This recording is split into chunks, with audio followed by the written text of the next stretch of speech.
Chapter 256. Divine Hand Han Lin always covers his face with a black veil and secludes himself in the alchemy room all year round. He rarely interacts with the outside world, so as long as he controls a person of a similar size, it's hard for others to notice. Jiangxi frowned and said, "Do you mean that Hua Bainan is fake? Sometimes it's real, sometimes it's fake. If you don't want to be discovered, it's best to mix the real with the fake." Jiangxi thought and said, if that's the case, Shi Mingjing should know how to use the exquisite chess game. However, our spiritual power is not strong enough, so it's unlikely that we can master this kind of technique. Sect Master Jiang is right. The exquisite chess game requires a lot of spiritual power. Hua Bainan knows the theory, but because of his weak spiritual power, he can't use it alone. So he had to conspire with Su Shuanglin before. Jiangxi shook his head and said, "That's not right. Su Shuanglin once said that the person behind the scenes was his friend. Because he didn't want to betray his friend, he didn't tell us who that person was until he died. According to what you said, Shi Mei is Hua Bainan, so Su Shuanglin should be able to recognize him. Then why didn't Su Shuanglin betray us after Hua Bainan destroyed the enchantment of rebirth?" Mo Ran said, "Because Su Shuanglin didn't know that Shi Mei and Hua Bainan were the same person." Master Xianjing, who was beside them, said, "Since they were close friends, how could he not know such a big thing?" Su Shuanglin treated Shi Mei as a close friend, Mo Ran said, but Shi Mei couldn't really open his heart to him. On this chessboard, Su Shuanglin is just an important chess piece, that's all. He paused and continued. When Hua Bainan was injured in the main hall of Jiao Mountain, he took off his veil. That face was extremely ugly, like an echinoderm. Now that he thought about it, it was probably just an exquisitely made human skin mask. For Su Shuanglin, he had probably only seen the first face of his best friend, which was Shi Mei's face. He would never associate Hua Bainan with Shi Mei. Therefore, even until his death, he did not think that he was framed or used by his friends. Naturally, he would not reveal the truth. Jiangxi said, "According to what you're saying, when Shi Mingjing and Hua Bainan appeared at the same time on Jiao Mountain, one of them was a controlled chess piece?" "I guess so.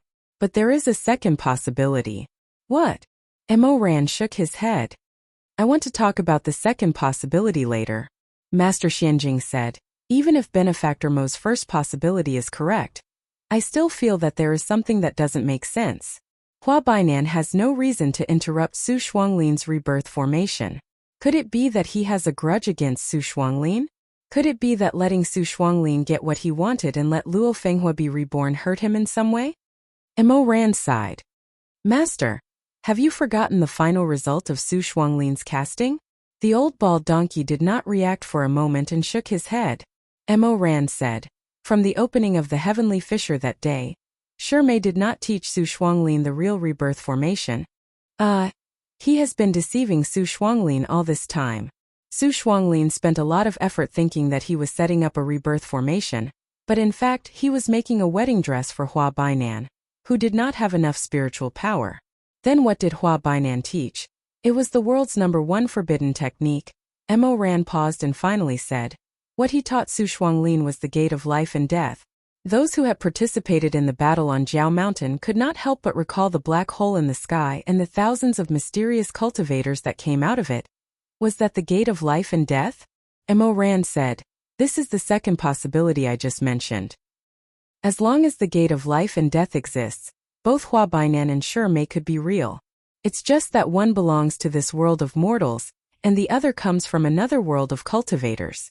After hearing this, everyone was silent. Then someone slapped his leg and laughed. "Grandmaster Mo, are you trying to coax a child to sleep? Using this kind of mythical forbidden technique to scare people?" Tu Shiming. "Ha ha ha ha ha.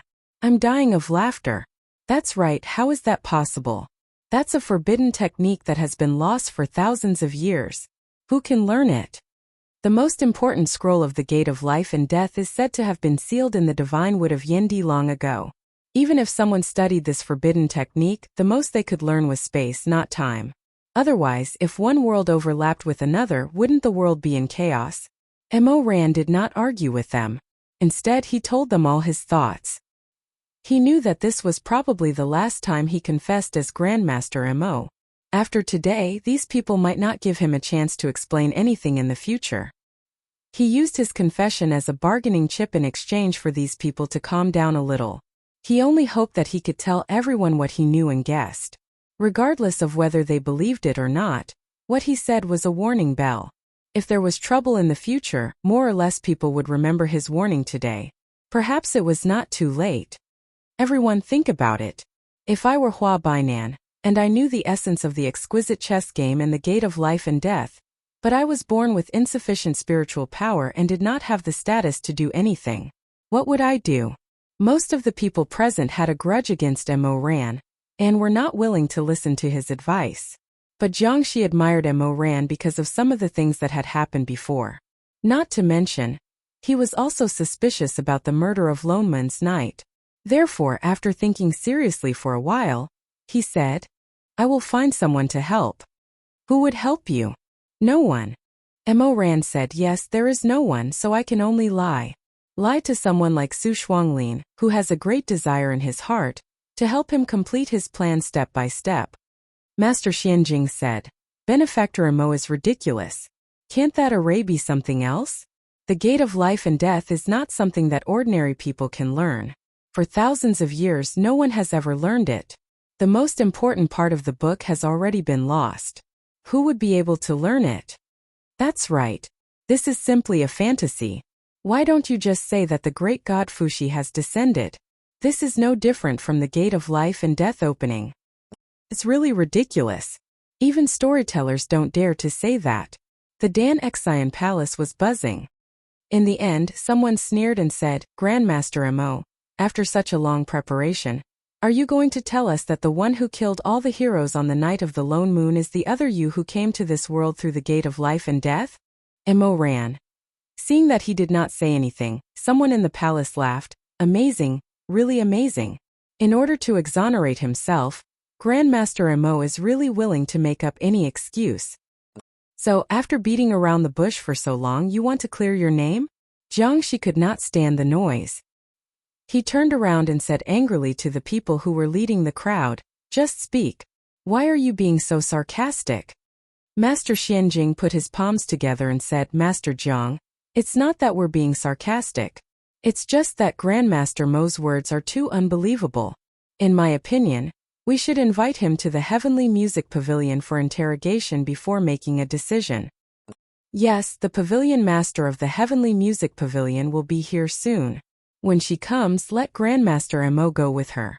Before Jiangxi could say anything, Xue Zhongyong spoke. Although he had mixed feelings, he still said, I think what Ran said makes sense. Maybe the gate of space and time has really been torn. The Heavenly Music Pavilion is a place to interrogate heinous criminals. He can't go with you before we find out the truth. That's right. A disciple at the peak of life and death stood out. Jiao Mountain was on the brink of death. If senior brother Mo didn't save you, you wouldn't be standing here. If he wanted to overturn the cultivation world, he could have just trapped everyone on Jiao Mountain. Master Xianjing was stunned. This, someone said, that's true. At that time, everyone was trapped in the Jiao Mountain tunnel. It was Grandmaster Mo who tried to get us out. If he wanted to harm people, he could have done it then. These words were true. Many people thought about this question and were silent for a while. But silence didn't mean agreement. Many people present were still wearing mourning clothes at this moment. Their relatives and friends had just died, and they were extremely sad. What's more, the survivors in the Jiao Mountain Flower Hall had seen Mo Ran kill people with their own eyes.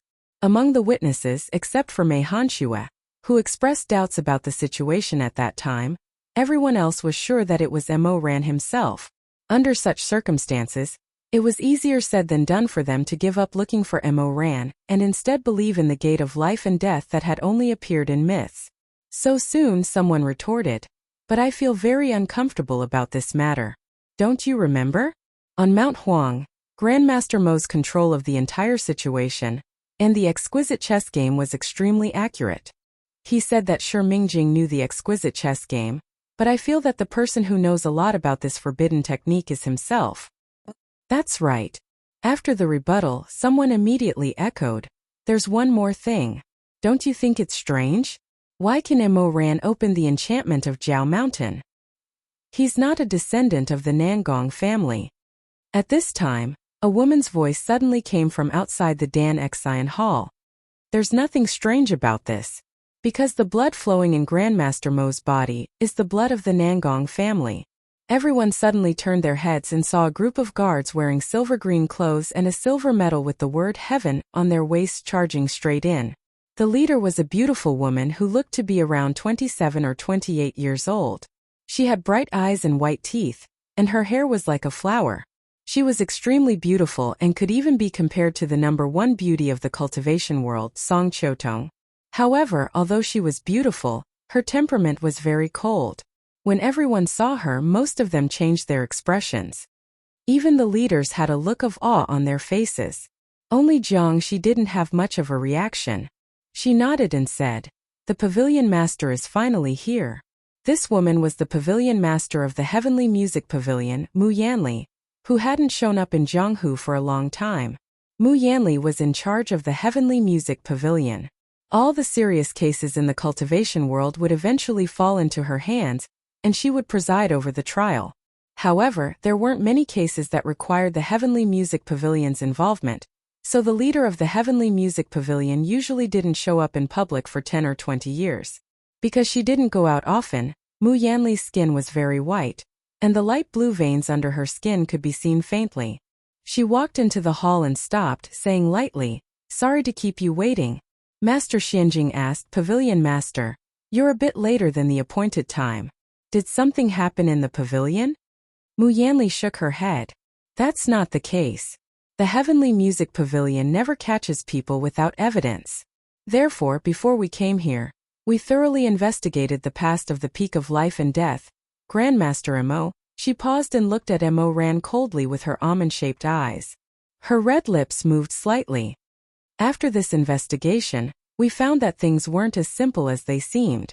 The identity of this Grandmaster Mo was actually related to an old case in Xiangtan from many years ago." Everyone looked at each other in confusion. What old case?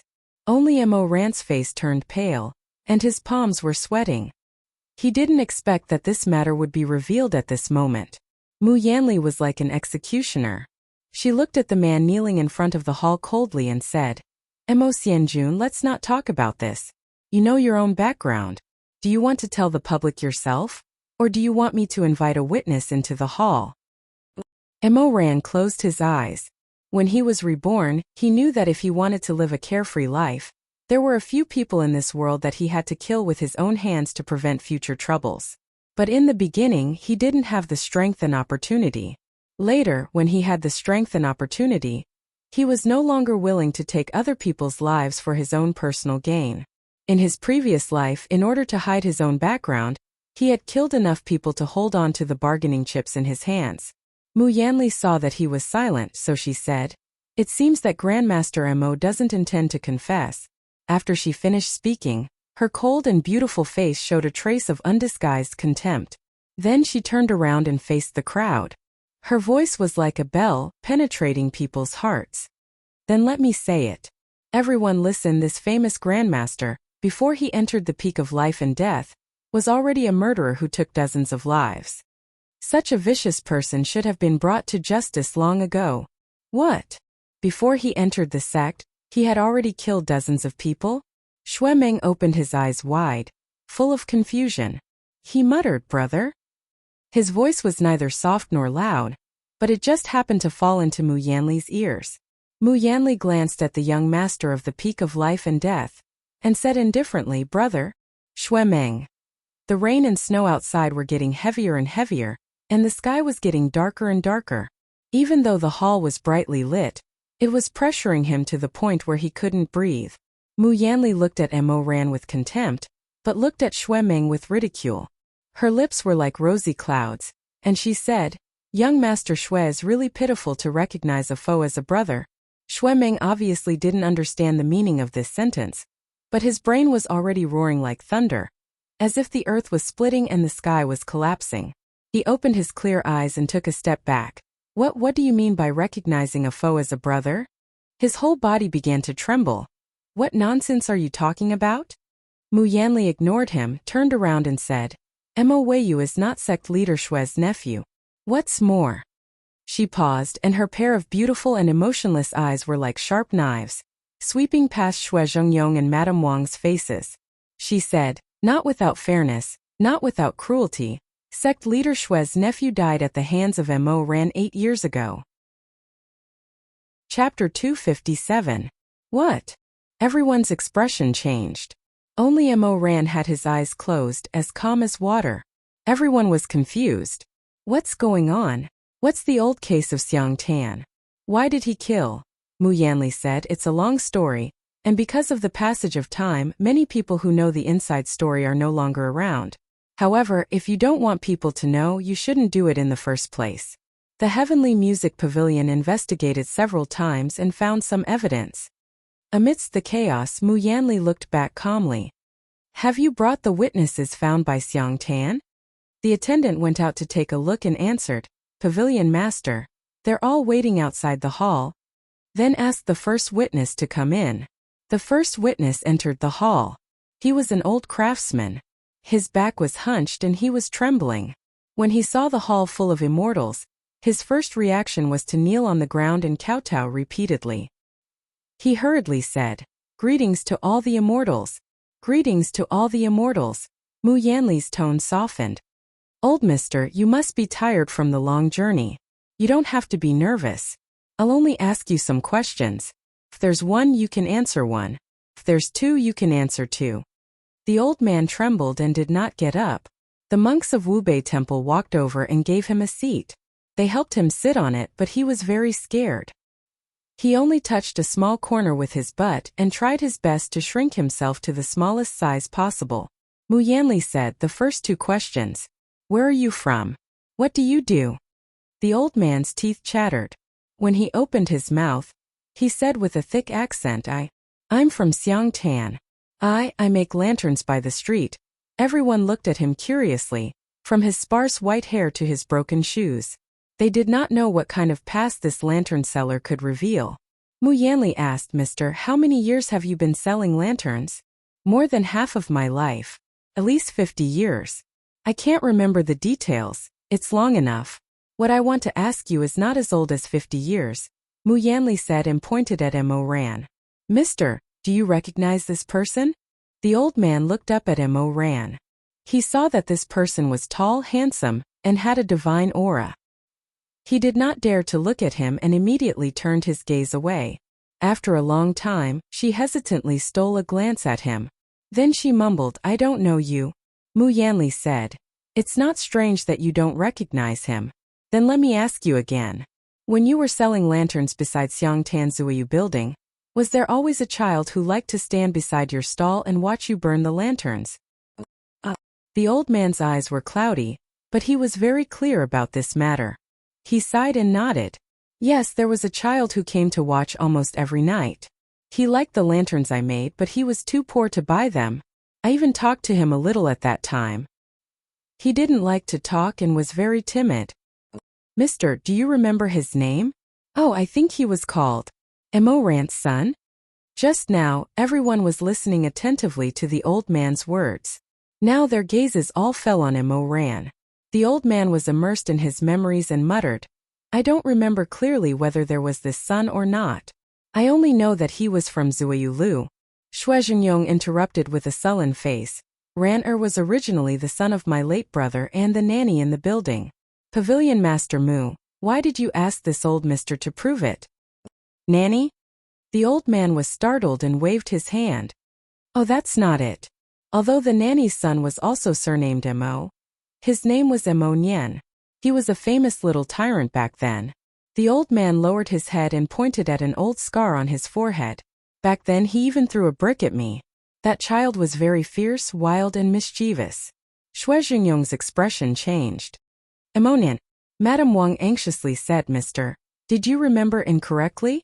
After all, it's just a single word difference. Then, was the nanny's child called Mo Ran or Mo Nian? Mo Nian.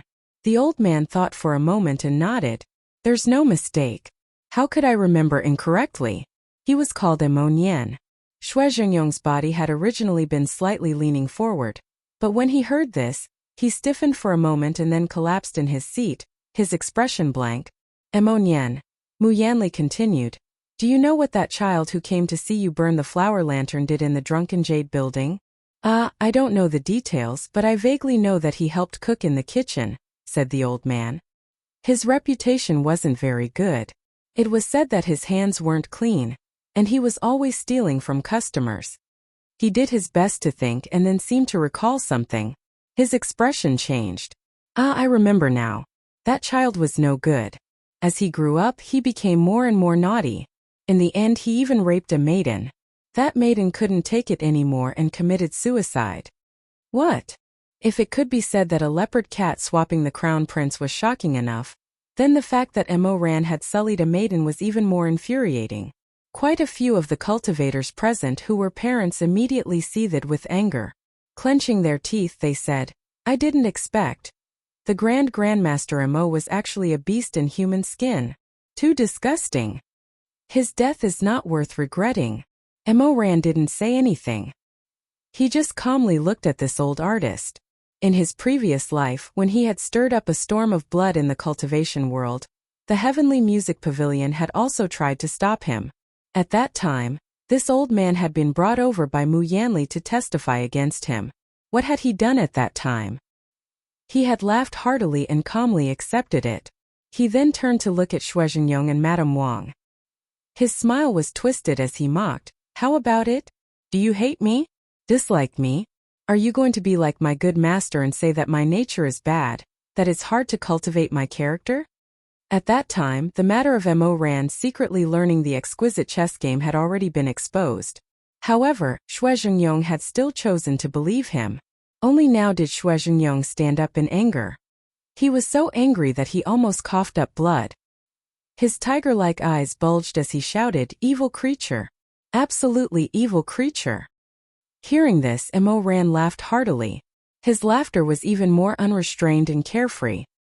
He laughed so hard that the corners of his eyes were wet. Rape a maiden? Shuizhengyong believed him. Shuizhengyong actually believed him. Ha ha ha ha. Mo Ran's smile suddenly tightened. He simply gave up on himself and made up his mind. His handsome face was as twisted as boiling wax. Yes, I did commit these heinous sins. I killed your nephew and that pitiful girl, so what?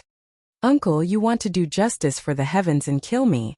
Before he could finish, he felt a pain in his heart. Shuizhengyong had a violent temperament. Before Mo Ran could finish, he had already attacked with a roar. His eyes were filled with hatred and tears. The tip of his fan pierced through Mo Ran's chest. Mo Ran was stunned for a moment. Then the corners of his mouth curved into a faint smile. He lowered his head and looked at the blood that was gradually seeping out of his chest. He sighed. Uncle, I have called you uncle for so many years. But in the end you still won't believe me. Shut up. Mo Ran smiled. His shoulders were slightly trembling. Forget it. In the end we don't have the same blood flowing in our bodies. So this fake home, this peak of life and death. What else is there that I can't bear to part with? Blood splattered all over his face. He watched as Shuizhengyong collapsed in front of him. His brain was slightly numb. He didn't want to kill him, but he was impatient and rushed forward to kill. He was the one who asked for it. Mo Ran was silent for a while. He raised his bloodshot eyes and looked at the shocked and sorrowful Madame Wang. He licked his lips, stepped over his uncle's body, and walked toward his aunt. Shuizhengyong was still breathing. He gripped the hem of his clothes tightly and refused to let go. This middle-aged man seemed to be very angry, but it also seemed that his grief and heartache were greater than his anger. At that time, Mo Ran's mind was in a frenzy. He didn't understand what his uncle's eyes meant. Why were the tears in his eyes? He didn't want to understand. Mo Ran heard Shuizhengyong say, Don't hurt, she saw it. That's why she wants to die. Mo Ran was very kind and calm. However, Shui Meng isn't here, so since you've raised me for so many years, I'll spare his life. Madame Wang's struggle was nothing in Mo Ran's eyes. Besides, she didn't have the strength to struggle. She could only cry. Like her husband, she said, bastard. But when the knife stabbed into her, blood flowed out. Her consciousness gradually faded. She looked at him, but in the end she muttered, Ran, why did you? Mo Ran's hand was actually trembling at that time. He trembled, but in the end he still pulled the knife out. He lowered his head and looked at his palm. His palm was wet. He held the scarlet dagger in his palm. It was slippery and smelled fishy. Hot. But it would be cold soon. Just like his so-called home, his so-called family.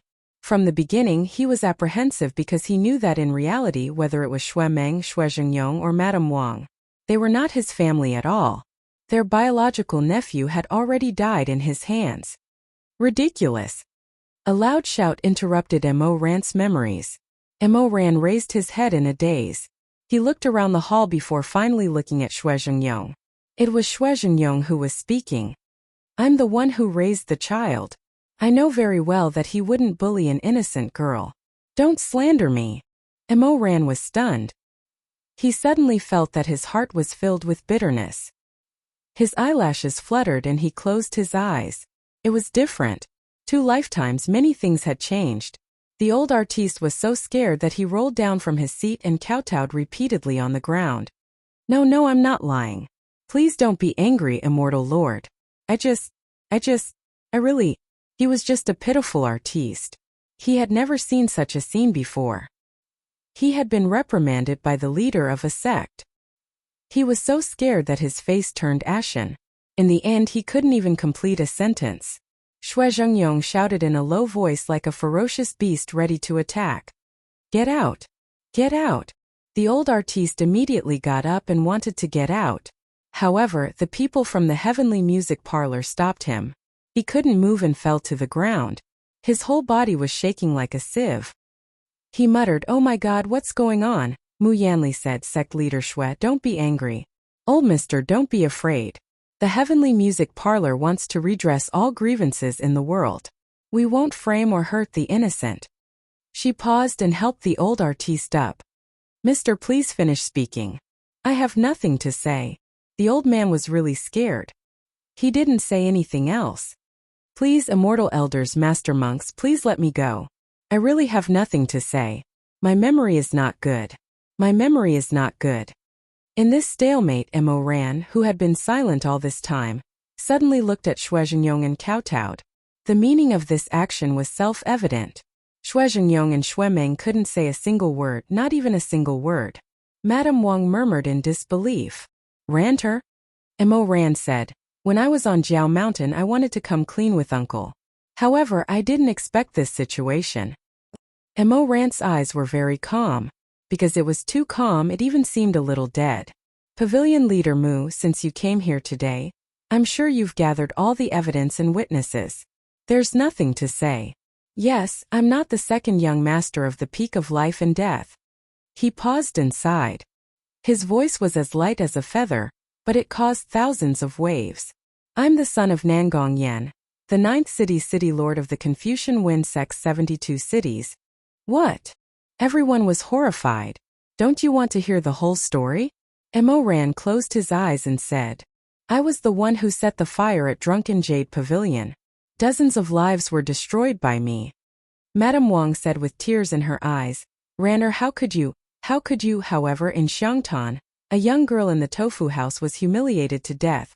He paused for a moment. In his previous life no one was willing to hear the truth from him.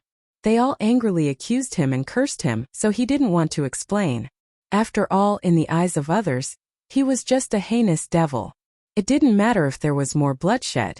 However, in this life he finally wanted to tell them. I didn't kill that girl. Silence reigned in the Danhart Palace. Everyone was staring at Mo Ran, waiting for him to talk about those dusty old cases that no one knew about. Mu Yanli raised her beautiful eyebrows. Oh. Is there more to that case than meets the eye? Yes. Please speak, Mu Yanli said. I'm all ears. Mo Ran shook his head. Before I talk about the murder of the young girl in the tofu house, I want to talk about a more important person. Who? A performer.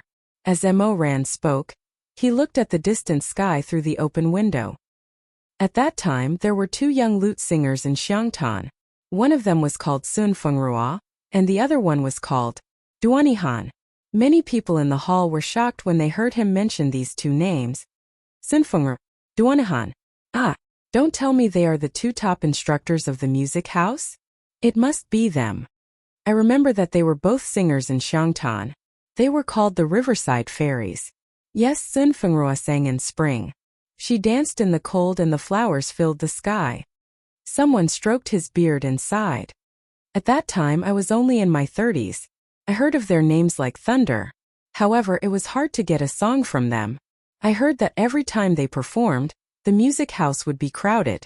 They were very popular. Someone else said, they were the music fairies.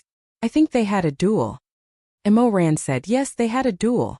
Sun Fengrua was 2 years younger than Duani Han. She entered the music house 2 years later. At that time she was proud and arrogant. She was not convinced that Duani Han was as famous as her. Therefore, she sent an invitation to Duani Han to play 3 songs at the Drunken Jade Pavilion. They were to determine who was better. Who won in the end? It was a tie, Emo Ran said. But from then on, the two of them appreciated each other. Although Sun Fengrua and Duani Han were not performers in the same music house, they often interacted with each other and called each other sisters. Someone said impatiently, "Why are you talking so much nonsense? Why are you talking about 2 women for no reason?" Emo Ran looked at him and said, "Duani Han is my mother." Chapter 258. Oh. What? Back then, when Duani Han came out with a pipa in her arms, the youths from the 5 tombs competed with each other. She sang countless songs. That peerless singing fairy was actually his mother? At that time, my mother met Nangong Yen by chance, who was the 9th city's lord of Confucian Wind sect. He knew some poems and songs, had a sweet mouth, and was also handsome. Emo Ran paused. My mother made a mistake and fell in love with this person. Xue Meng couldn't help but shake his head and murmur, "How could that be? How could Nangong Yen refuse a beauty who threw herself at him?" Emo Ran said, "But after all, he had status and identity, so he didn't dare to casually tell his real situation to Liling. So he lied to my mother and said that he was a businessman from Lini who lived here." Well, at least they were in love and stayed together day and night. Didn't your mother notice? Emo Ran sneered. If she had noticed, there wouldn't have been so many things later. Nangong Yen was very good at making up lies. Besides, he only lived in Xiangtan for a short period of time. So my mother didn't have time to find out his background. Later, a letter came from Lini. After Nangong Yen received the mysterious letter, he left Xiangtan in a hurry. Didn't your mother ask where he was going?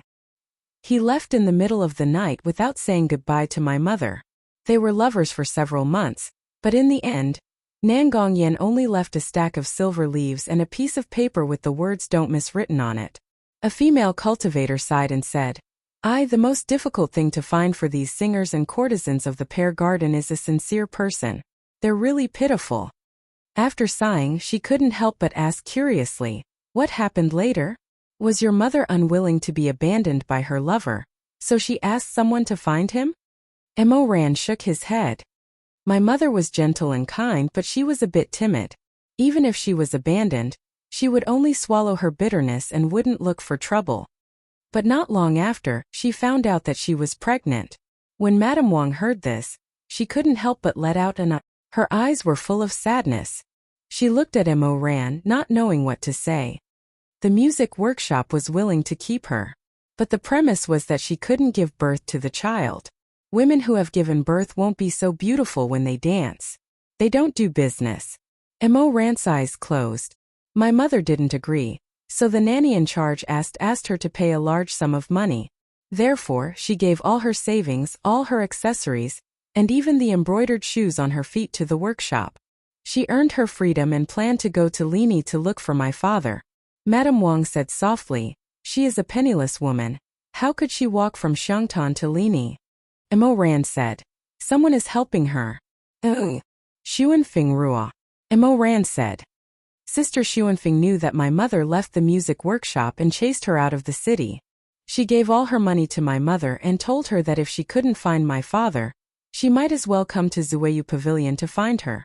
The 2 sisters could live a good life. Master Xianjing sighed. She had such a spirit of loyalty. I underestimated these weak women. Jiangxi asked, "Then what happened? Did your mother find Nangong Yen?" Mo Ran was silent for a moment, then he sneered. She found him. Although Nangong Yan's identity and name were fake, my mother still found him effortlessly. Someone said in surprise, huh? Is there such a heaven-defying ability? There's no heaven-defying ability, it's just a coincidence. Everyone looked at each other with suspicion. How can there be such a coincidence? The city lords of the Confucian Wind sect rarely show themselves in public. They really don't show themselves. Mo Ran's face was gloomy. However, the Confucian Wind sect will hold a banquet for their wedding and children's 1-month birthday, and receive congratulations on the city gate tower. Isn't that so? Everyone was stunned. Nangong Yan received a letter. Was it to urge him to go back and get married? Someone else recalled. I remember. Nangong Yan's first wife was the daughter of a rich family. Could it be that he was forced to abandon the girl he was in love with and go back to marry that rich family's daughter? Mo Ran's expression was extremely indifferent. He wasn't forced. He didn't go back and get married. The mysterious letter he received was actually good news. It was the head of the Confucian Wind sect who told him that his wife was about to give birth and asked him to go back and accompany her. Even Shuizhen Yong, who had been silent, changed his expression. He said, so when Nangong Yan went to Xiangtan, he was already a married man? Yes. Mo Ran lowered his eyes. It was really difficult for him. Now that he was talking about this matter, his face didn't have too much of a pained expression. He calmly said, Nangong Yan's wife was pregnant and her body wasn't good. It was easy for her to miscarry, so he came out to relax. He met my mother and liked her. He lied that he had never married before to win my mother's favor. Someone was so angry that he stamped his feet. He's worse than a beast. His wife was pregnant, but he ran out to play. He even had a child outside. Alas! This Duani Han is really unlucky. Would Nangong Yan acknowledge her? The answer was self-evident. Everyone was excited and indignant. They looked at Mo Ran with a bit more pity. However, Mo Ran didn't care about how others looked at him. He just continued to talk about his mother's experience. He had kept this secret for 2 lifetimes. This was the first time he spoke openly and sincerely. In addition to the pain, he also felt a bit relieved. Mo Ran said, at that time, there was a big banquet in Lini to celebrate the birth of Lin. My mother came to the turret of the 9th city and saw Nangong Yan holding his wife and child on the turret decorated with red ribbons. He greeted the people below and threw auspicious fruit cakes. After that, my mother didn't look for him again. At that time, she had used up all her money. She couldn't even afford to pay for the passage back to Xiang. After half a year, she gave birth to me in an abandoned woodshed in Lini. Jiangxi asked, then did you go back to Xiang Tanzuyu building? Mo Ran shook his head. When I was born, my body was very weak. I fell ill in less than a month. I couldn't travel at all. In order to treat me, she begged all the doctors in the city. No one was willing to help her. She had no choice but to carry me. She found a way to enter the Confucian Wind sect and found Nangong Yan. That year, the weak mother appeared in front of her lover with a newborn baby who was as small as a kitten. That man didn't feel happy. He only felt endless shock, fear, and even anger. He had a beautiful wife and child. His wife was the daughter of a famous and promising family. She gave birth to a chubby and cute son. The whole family was harmonious and happy. In his eyes, Duani Han was a piece of rat shit. She wanted to ruin his good reputation and ruin his family reunion. She had bad intentions. Why should he recognize them? Afraid that she would make a big deal out of this, Nangong Yan gave her enough money to take the child and get out of the Confucian Wind sect. Duani Han held on to her last hope and said with tears in her eyes, the child hasn't been named yet. Can you? He glared at her, his face as green as iron. Get out. Hurry up and get out. This is not my child. Don't be so shameless. Get out. She was roughly pushed out of the door. She didn't have time to be sad. The baby in her arms was crying so weakly. His hands and feet were cold. He was curled up in her arms like a dying cat. When she called him, he opened his dark eyes and looked at her blankly. He wasn't naughty at all. He was very obedient and quiet. She held back her tears and carried him to the medical center. The doctor in the medical center shouted at her. How many times have I told you? We are not Ji Tang. How can we treat your child for free? If you don't have money. She hurriedly took out the stinky copper coins that Nangong Yen had given her. She was in a hurry for fear that others would frighten the baby in her arms. Her eyes flashed with distress. She kept bowing her head and said, Rich Dr. Rich, I beg you, please do a good deed and save my child. You see, he is still so young. The medical center wasn't completely without kindness. It was just that they were annoyed by this woman. The medicinal herbs used to treat children were not cheap, so they refused her so rudely. Since this woman was willing to pay enough money, their attitude became better. Medicinal herbs and acupuncture. If the illness was too serious, he had to live in the medical center. Mo Ran's illness was sometimes good and sometimes bad. After a few months he finally recovered. At this time Duani Han didn't have much money left. She thanked the doctor and left with the baby. Seeing that winter was coming, she was afraid that her baby would freeze again. So she went to get a small coat and a small quilt. After doing this, her money was gone. She couldn't go back to Xiangtan. However, Duani Han sat in the abandoned woodshed and looked at the little guy who was chuckling at her with his finger in his mouth. She felt very happy and peaceful. She had always been a person who was content with what she had. What should I call you? The baby babbled but didn't know how to speak. Duani Han made a fire and hugged his child by the fire pit to keep warm as he teased him. When the child laughed, she laughed as well. The fire flickered and burned. The house was remote and shabby, but because of this fire, she felt extremely warm. She rubbed his little face, making him kick his little feet and laugh out loud. She thought for a while and said, How about I call you Ranner? Mo Ran sucked his finger and looked at her with his dark eyes. Duani Han's face seemed to be lonely for a moment. I don't know what your surname should be. You can't be Nangong, but you can't take Anyang's surname. Anyang's surname was given by the nanny in the music hall. If you follow me, it will be a bit strange. I'll just call you Ranner, okay? Mo Ran laughed and smacked his fingers. He didn't nod or shake his head. Ranner, when spring comes, we'll go back to Xiangtan. Duani Han touched his soft hair. Nyang can play the pipa and dance. There's a Miss Soon there.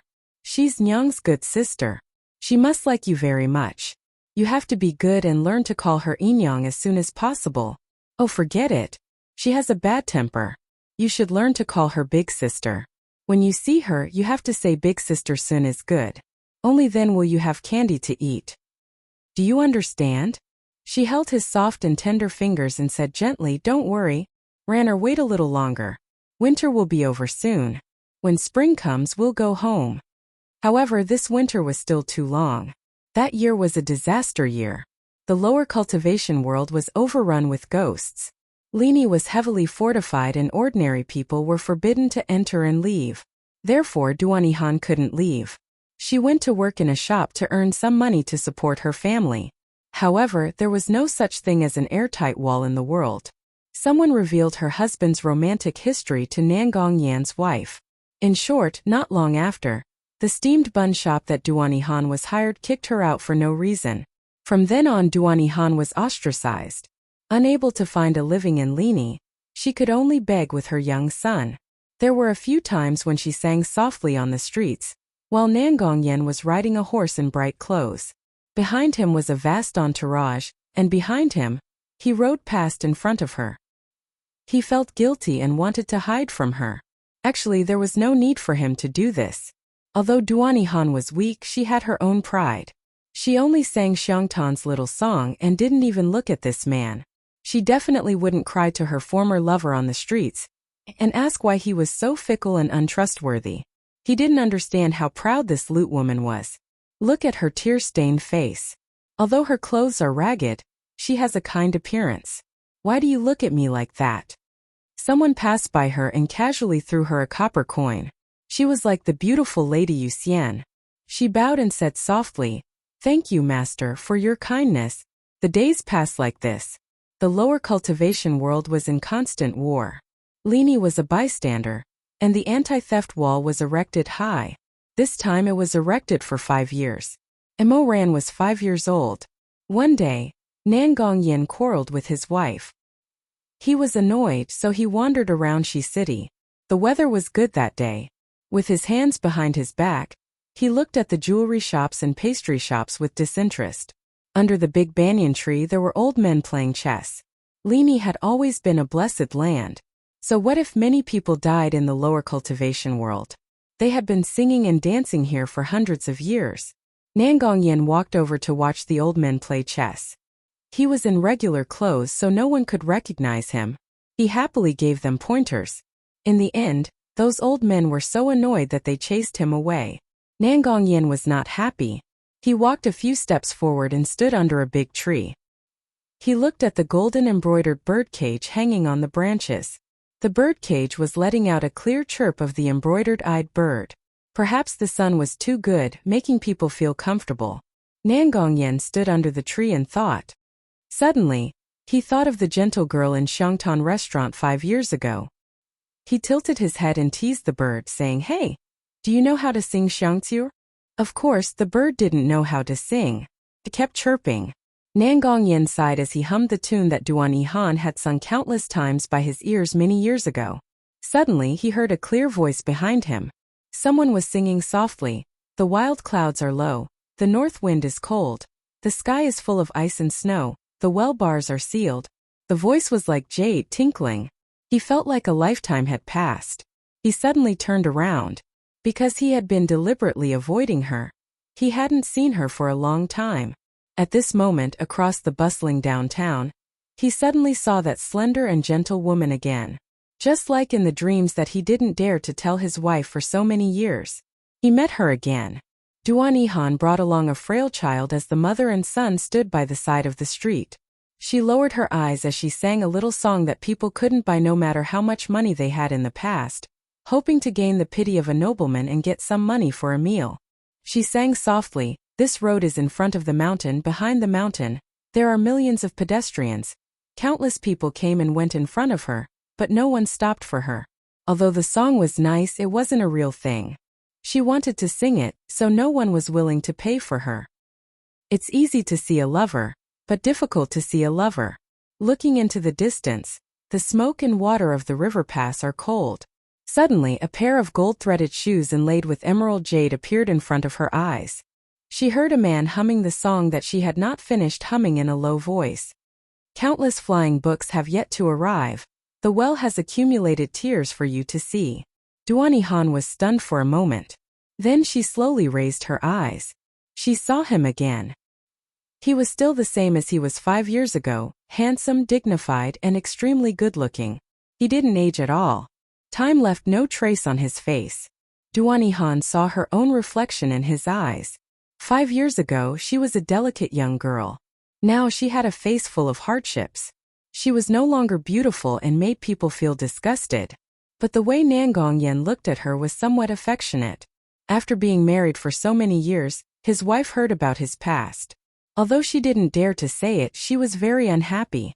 She would throw a tantrum and put on airs. Their son was also very naughty. Today he stood in front of Duan Yihan. Seeing her like this, his heart more or less gave birth to some guilt and pity. Duan Yihan stopped singing. Her eyelids drooped and she didn't sing. "Mother." Mo Ran was puzzled and turned to look at her. Duan Yihan said, "Mother is tired today. Let's go home." Mo Ran nodded obediently and smiled. "Then let's go back and rest. I'll think of something for dinner." Mother and son held hands and prepared to leave. Nangongyan called out to her, "You." His gaze fell on Mo Ran. This child was thin and small. His clothes were tattered, but he was very sensible. His face was also very beautiful. Nangongyan suddenly realized that this was his own child. He was his flesh and blood. He reached out and patted Mo Ran's head. Mo Ran didn't know who he was. He narrowed his eyes and let the man ruffle his black hair. "Oh." Nangongyan remembered that year when Duan Yihan came to his residence with a kitten-like baby and begged him to save him. At that time, she said, "He doesn't have a name yet." "What's your name?" Nangongyan asked. "Ranair." "What's your surname?" "I don't have a surname." Nangongyan looked at Duan Yihan with a sour expression. He didn't know why, but he said, "Why don't you?" Before he could finish, he suddenly saw a group of Confucian Wen sect Taoists walking past the corner of the street. Nangong Yan's trance was interrupted. He quivered and seemed to come back to reality. He met Duani Han's eyes again. The pair of eyes that used to look at him with a smile were very dull now. There was no longer any dream of a young girl. Even when he wanted to recognize them just now, they were cold. She had already seen through this man. Nangong Yan looked a little embarrassed because of this and also a little embarrassed. In order to hide his emotions, he coughed lightly and generously stuffed all the gold, silver, and treasures in his money bag into Mo Ran's hands. He patted Mo Ran's head again. Your mother sang very well. These gold, silver, and treasures should suit her. A slender hand took the money pouch from Mo Ran's hand. Duani Han only took out a copper coin from the bag and put it in the broken bowl in Mo Ran's hands. Then she handed all the heavy jewelry and money back to Nangong Yan. She didn't say much. She just gently and calmly bowed to him, just like any passerby who gave her money. She politely said to him, "Thank you for your kindness, master." Then she turned around and left. She was the Xiangtan music deity. She used to be the moon surrounded by stars singing and dancing. When thousands of people emptied the streets for her, she was never proud. But now her beautiful clothes had faded and her beauty had withered. She could only beg on the roadside, but she didn't feel inferior. It was also that day that Mo Ran became suspicious because of Duani Han's subtle attitude. Later, after beating around the bush and asking in every possible way, he found out about his past. Mother told you all this because I don't want to lie to you. But Ranner, you have to remember, don't be angry. Duani Han said. And don't ask for anything from him. As she said this, she poked Mo Ran's little head. When the disaster in the cultivation world calms down and Lini allows ordinary people to come and go, we'll go back to Xiangtan. Mo Ran was quiet for a long time. Then he nodded. I won't ask for anything from him. Mother and I will go back to Xiangtan. Duani Han smiled and said, I don't know if little sister Sun still recognizes me. I don't look good anymore.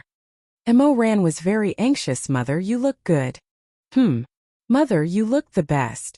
Duani Han smiled even more brightly. Between her eyebrows, she really did recover the charm of the past. She teased him, you have such a sweet mouth. In the future, whoever marries you, you have to coax them well. Mo Ran was a little embarrassed. He pursed his lips, but after a while, he still revealed his sharp baby teeth. When I grow up, I want to find a wife who's like a goddess. Then we can stay together by mother's side. Aya, you're dreaming. Who's going to marry you? The mother and son laughed and joked. The bonfire in the woodshed crackled. It was very warm. It was as if every day in the future would continue to pass peacefully like this. Fire and night gave the poor an illusory comfort. Therefore, at that time, none of them expected that in fact Duani Han's days were numbered. It was in the autumn when I was 5 years old, Mo Ran said, right after the Mid-Autumn Festival. Because the Confucian Wind sect had been closed to the outside world for a long time, Lini's food supply was already insufficient, so they adjusted the price of the goods.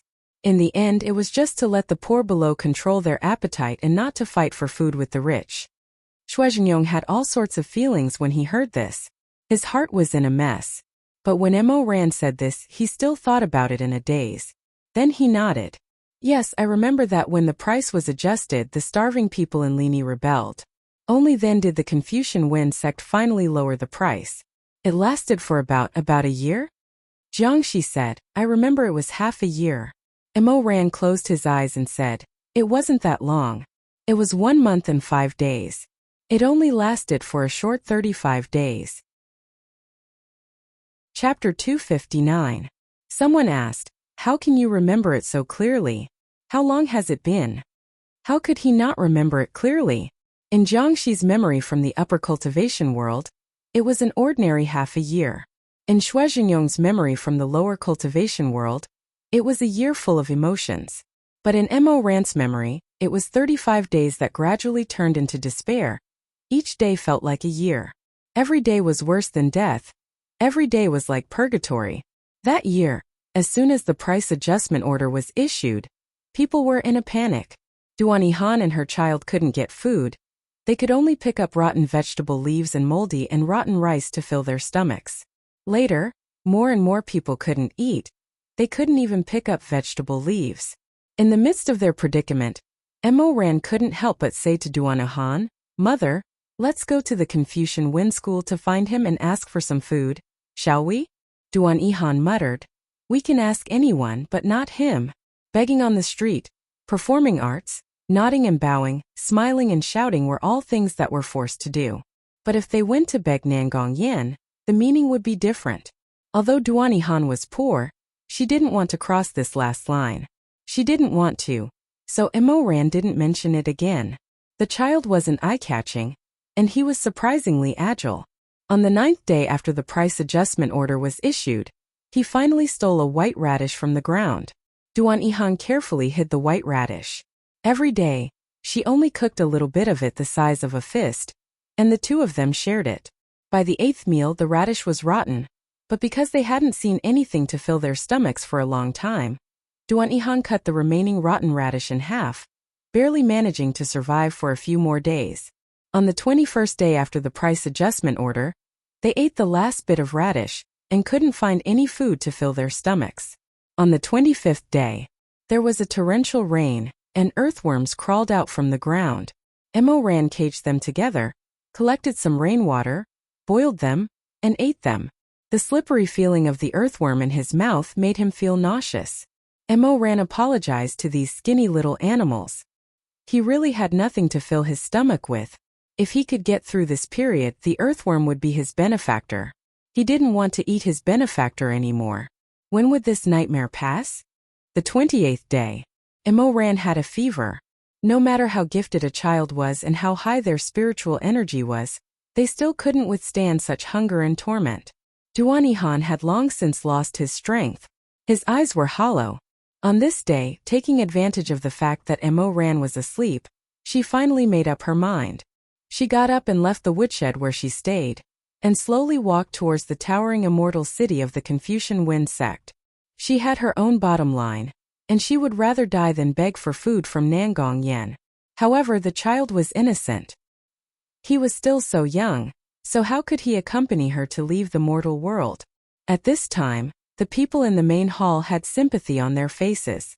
Regardless of whether Mo Weiyu was guilty or not, what happened in the past was really too tragic. Someone softened his tone and asked with a sigh, "Did you manage to get it?" "No." Mo Ran said, "My luck was bad.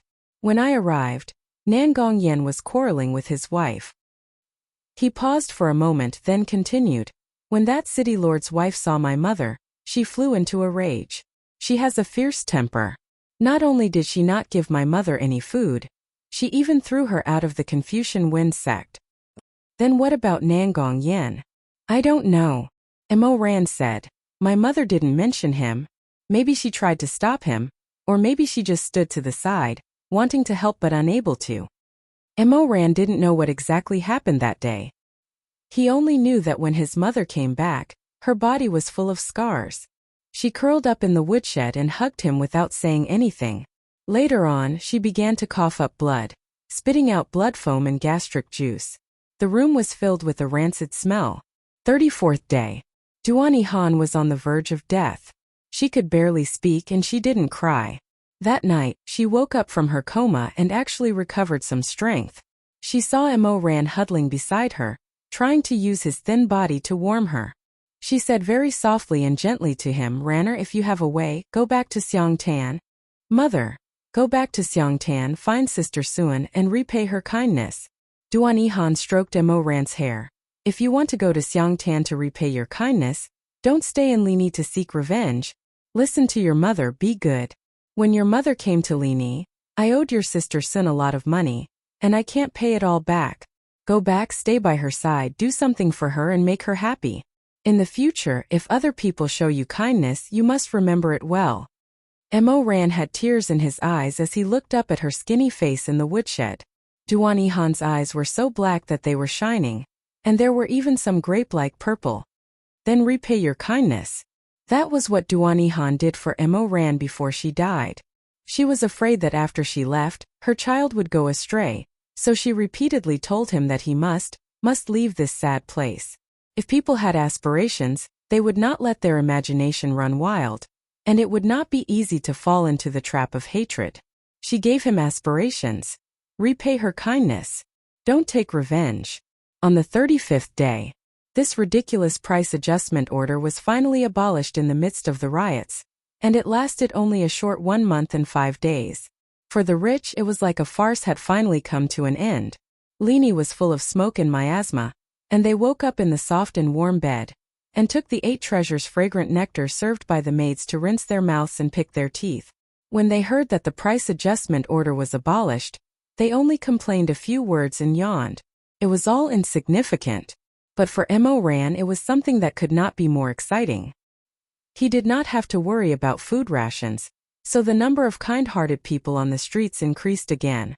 Mo Ran got a biscuit and even a bowl of pitifully thin meat porridge. He was reluctant to drink a single mouthful, and carefully held it in his hands. He wanted to hurry back and give it to his sick mother. Meat porridge was such a good thing. If his mother drank it, she would definitely recover, right? He could not wait to use this bowl of porridge to save his mother's life, but he did not dare to rush back home. The porridge bowl was cracked, and there was a big hole on the side. If he ran too fast, it would be a pity to spill it. Thus, he returned to the woodshed in both joy and torment. Mother! He held the broken bowl with both hands, and used his dirty head to rub open the broken door like a little puppy, with a smile on his face, full of longing for the future. How wonderful, there was meat porridge to drink, his mother would get better soon, and the flowers would finally bloom in the warm spring. They would go back to Lini together. There was singing and dancing, and they would not starve. With a sister surnamed Sun, they would finally not have to wander and beg for a living. How wonderful, they would go home together. Creak. The door opened.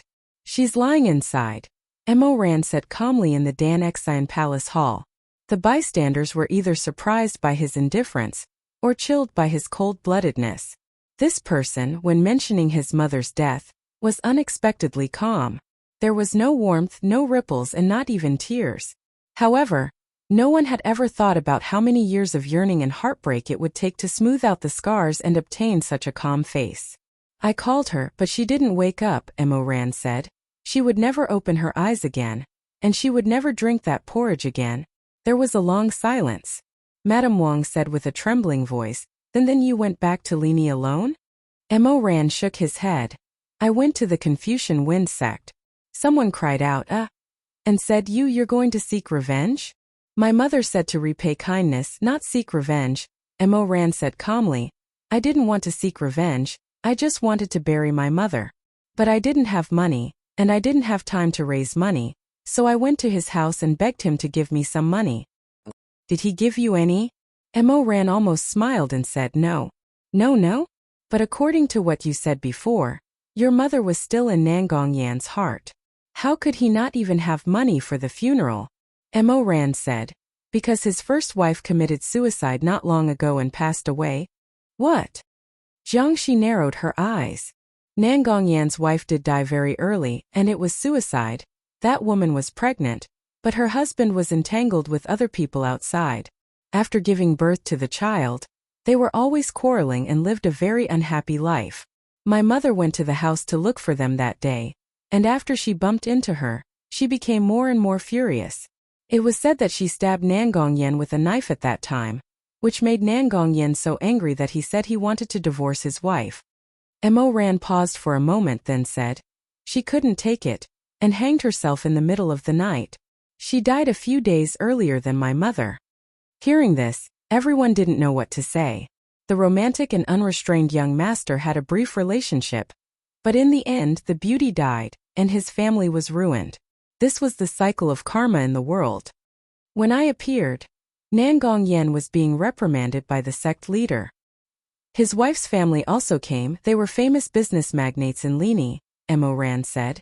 Nangong Yan had already been scolded badly, and he was very angry. Suddenly seeing me, how could he have a good temper? Madame Wang was the most soft-hearted.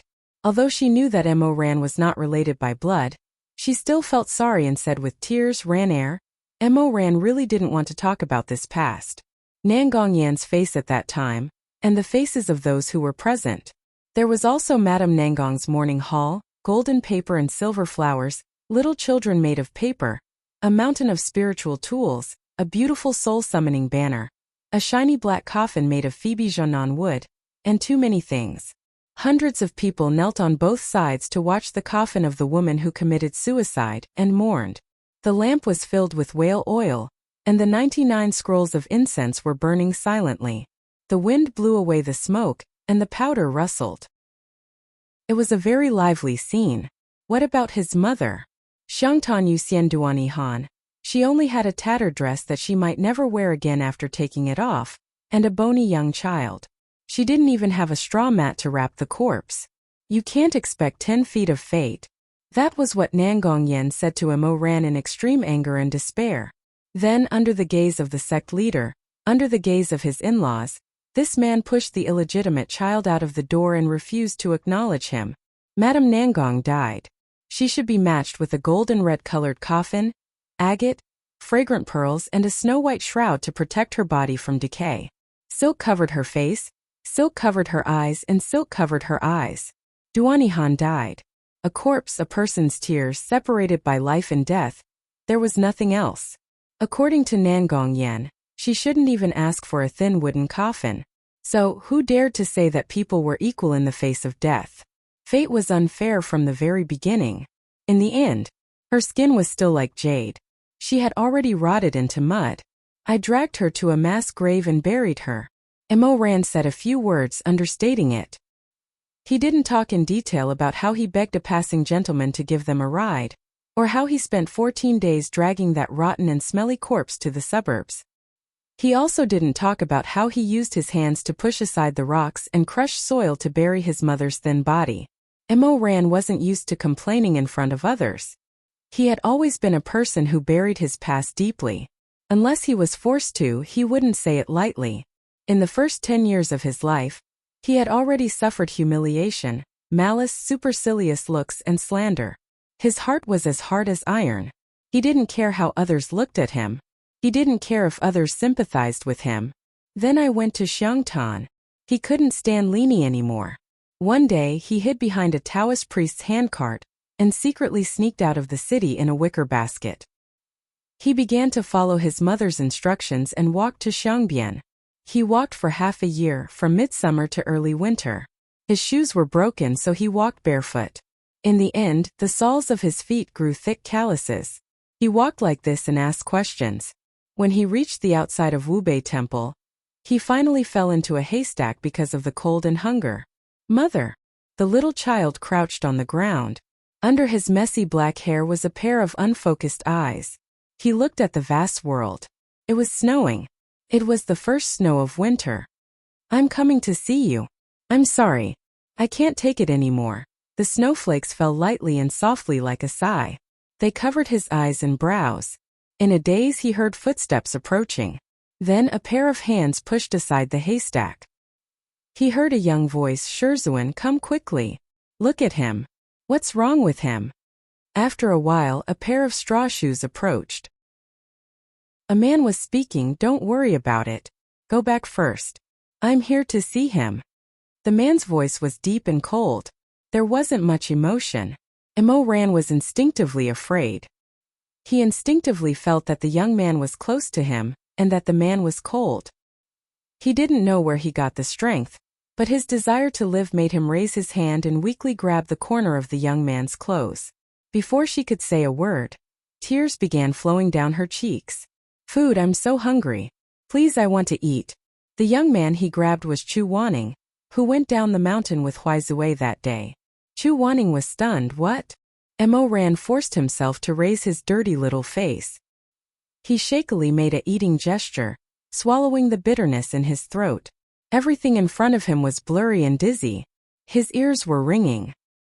He cried and begged the person in front of him. He knew that if this little brother abandoned him like all the other masters he had met, then he wouldn't be able to live. He would definitely die. He really couldn't take it anymore. Eat. Later, Chu Wanning fed him a pot of rice soup. A pot of soup saved a person who was on the verge of starvation. After drinking the rice soup, Mo Ran left Wubei Temple. At that time his mind was groggy. He only remembered that big brother benefactor had a pair of slightly upturned almond-shaped eyes and thick and long eyelashes. He didn't have any other impressions. However, from Wubei Temple to Xiangtan day and night, he wore the cloak that Big Brother benefactor had given him. At that time his body was small. The young man's clothes looked particularly clumsy and funny on him, especially when he wore the hat. The brim of the hat could almost cover his entire face. On the road, there were always children who didn't have to worry about food and clothing. They snuggled up to their parents and laughed. "Father, mother, look at that little beggar. What is he wearing? It's so funny." Emo Ran wasn't angry. What did other people's cynicism mean to him? He was only grateful that this ill-fitting cloak could shelter him from the wind and rain, and give him warmth. When it snowed, the snowflakes couldn't fall on him. When it was late at night, the darkness couldn't enter his heart. When night fell, he would make a fire and hug his knees by the fire pit to warm himself. He would cover his head with the cloak and shrink into it, looking at the orange flames from under the soft edges. The cloak was very warm. It was like his mother's embrace, and also like his big brother benefactor's pair of gentle almond-shaped eyes. The little child curled up and fell asleep. In his dreams he could even smell the faint fragrance of the cloak. It was like leaning against a blooming begonia tree. When he looked back, it was no wonder that he always felt that Chu Wanning smelled very good. As long as there was his scent on the bed, he could always sleep peacefully. It was also no wonder that when he first saw Elder Yu hung under Tongtian Tower, he felt that those almond-shaped eyes were very gentle. It was as if he had seen them somewhere before. It turned out that everything had a cause and effect. He and Chu Wanning had talked so early. They had touched each other's body temperature. He even licked Chu Wanning's palm. It turned out that he had smelled the fragrance of flowers on Chu Wanning's clothes. It turned out that his big brother benefactor, whom he had been looking for, was by his side. Emo Ran lowered his eyes.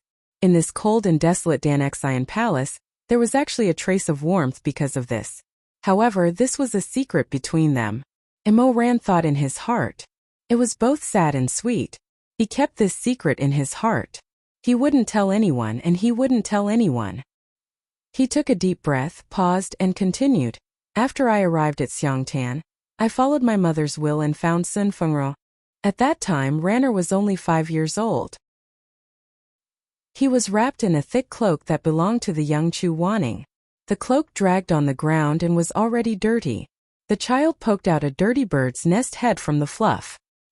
He looked up with a sallow and emaciated face and asked softly, "Excuse me, Sister Sun Fengro, is she here?" "Sun Fengro?"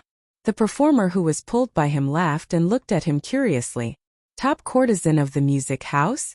Although we're here to sell our arts and not our bodies, who wouldn't like Miss Sun's appearance more than her singing voice? Little brother, how old are you? You know how to find her?" Emo Ran's eyes were wide open. He didn't understand her words at all. However, the girl's ridicule was obvious. Emo Ran was embarrassed because of this. He grabbed the collar of his cloak tightly and said with a red face, "Please, I want to see Sister Sun. My mother asked me to find her." "Huh? Who's your mother?" "My mother's surname is Duan. Her name is Duanihan." "Ah." The performer's expression changed. She took a step back and covered her mouth with her handkerchief. Even her lazy peach blossom eyes suddenly widened. "You're Duan Lisian's child?" When Duanihan was famous, she never acted like a tyrant. She often gave extra jewelry and money to her sisters who were old and no longer sang like before. Therefore, when the performer heard that he was Miss Duan's child, her attitude immediately changed. She hurriedly took him to the greenhouse of the flower pavilion, and saw Sun Fengruo lying on the bed in the room. After closing the door, Emo Ran bowed to Sun Fengruo and told her the whole story. Sun Fengruo's heart was filled with grief. She immediately found her mother, and said that she wanted Emo Ran to stay by her side. Her mother originally refused, but after several pleas from the top courtesan and sizing up Emo Ran, she felt that this child could at least do something for the pavilion. Thus she reluctantly agreed. Beggars were afraid of bringing bad luck when they entered the pavilion. According to the rules, they had to burn all their clothes and then thoroughly wash them. There was no problem with bathing, but when they said that they had to burn the clothes, Emo Ran cried. "What are you crying for? It's not like I won't buy you new clothes in the future." Her mother impatiently knocked Emo Ran's head with her hookah. "Be sensible. I'll give you food and a place to live. Other people can't wait to laugh at you. Look at your poor appearance. Mo Ran was afraid that he would implicate Sister Sun. She had already put in a good word for him. Thus, he bit his lip and endured with all his might. He rubbed his red eyes and stood in front of the fire sobbing silently. At that time he really didn't understand why all this happened. Why did he just want to keep an old set of clothes? Because he was weak, because he was lowly, because he was a stinky beggar. In order to not bring bad luck and trouble to others, he could only let others take it off him. He couldn't struggle, couldn't say no, and didn't even have the right to cry. It used to give him so much warmth, sustenance, and support. In order to shelter him from wind and rain, it was so dirty that its original color couldn't be seen. Now that he had a place to stay, perhaps he wouldn't need it anymore. He just wanted to carefully wash it clean and fold it neatly.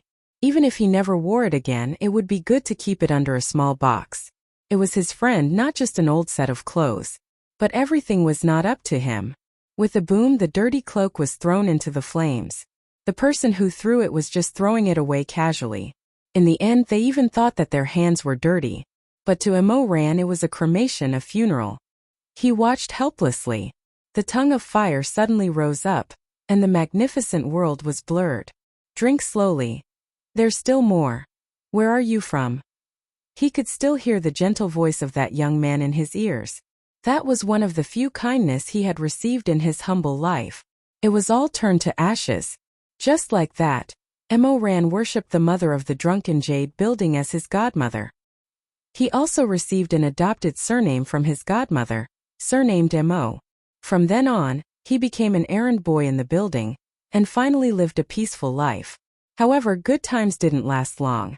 At that time, Sun Fengrua was already not young. According to the rules of the building, although the music building was not comparable to the brothel, but when one reached the age, if one didn't earn enough self-pity money, then the girl's first night would be sold to those rich men by the mother. Sun Fengrua didn't worry. She had already earned a lot for the drunken jade building. There's still 150,000 gold left. Sun Fengrua said to Mo Ran with a smile, Ranner, when I earn enough money, I can redeem myself. Sister will take you to live a good life. Mo Ran was assigned to work in the kitchen, so Sun Fengrua rarely saw her. Nanny was determined to prevent the people in the building from forming cliques, so Sun Fengrua and Mo Ran always met secretly. She reached out and pinched his cheek, then gave him a candy. Should take it and eat. Unfortunately, I can't give you money, I'll be found out. Godmother's eyes are very sharp. Mo Ran grinned, revealing a mouth with missing baby teeth. And thank you, Sister Sun. However, Sun Fengrua was still 150,000 gold away from redeeming herself. How could the mother not know this? Although her face was calm and collected, she was extremely anxious in her heart. Losing Sun Fengrua meant losing half of the drunken jade building's source of income. The mother calculated that before Sun Fengrua left, she must make a lot of money. At that time, there were many rich people who coveted Sun Fengrua's beauty. They all offered sky-high prices, enough for the mother to eat for a lifetime. In the end, the mother had a bad idea. Behind Sun Fengrua's back, she made a contract with a wealthy merchant. The two of them took advantage of the Lantern Festival. Sun Fengrua sat on the stairs and played music. He gave her a cup of tea with drugs and then brought it to her room. That day, Mo Ran cooked glutinous rice balls and carefully brought them to the warm room for Sister Sun to eat. Before he entered, he heard heavy breathing in the room. Mo Ran was shocked. He opened the door and a strong smell of roué, now incense, hit him in the face, making him want to vomit. In the dim light, he saw a greasy rich merchant who was like streaky pork. He was drooling and his clothes were wide open. He was powerlessly struggling on Sun Fengrua's sore body. Clang! The glutinous rice ball bowl shattered on the ground. Mo Ran rushed into the room. He did not know where he got the strength. He was very talented since childhood, but he beat the rich merchant. Then he held the fat man tightly and shouted at Sun Fengrua, who was crying like a pear blossom in the rain. Sister, go quickly. But you go quickly. I can't go, I have to hold on to him. If you don't go now, when the mother comes, we will all die here. Go quickly. Go quickly. If you go, I will run away immediately. Sun Fengrua was his benefactor. Mo Ran told her to run away from Yuzhou and never come back. That day he finally became a hero for once. Sun Fengrua sobbed and bowed to him, then ran out of the building. But Mo Ran did not have time to leave. When the mother heard the commotion, she quickly brought people up. When she saw Mo Ran hit the guest and let Hua Kuei go, she was so angry that her face was distorted and she almost vomited blood. The mother had a son who was about the same age as Mo Ran. That son was vicious and had a belly full of evil tricks. When he saw that his mother was so angry, he had an idea. Sometimes a child's viciousness was so naive and scary. The boy punished his peer, who had angered his mother, in the same way that animals were punished. He found a dog cage and had people lock Mo Ran inside. The cage was narrow and cramped. Mo Ran could only squat inside. He could not lie down or stand. They fed him scraps of cold rice like they were feeding a dog, and this went on for 7 days. For 7 days, Mo Ran was trapped in Sun Fengrua's old house. The smell of incense and the stench of a man's body fluids mixed together.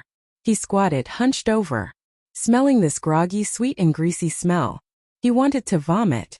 7 days.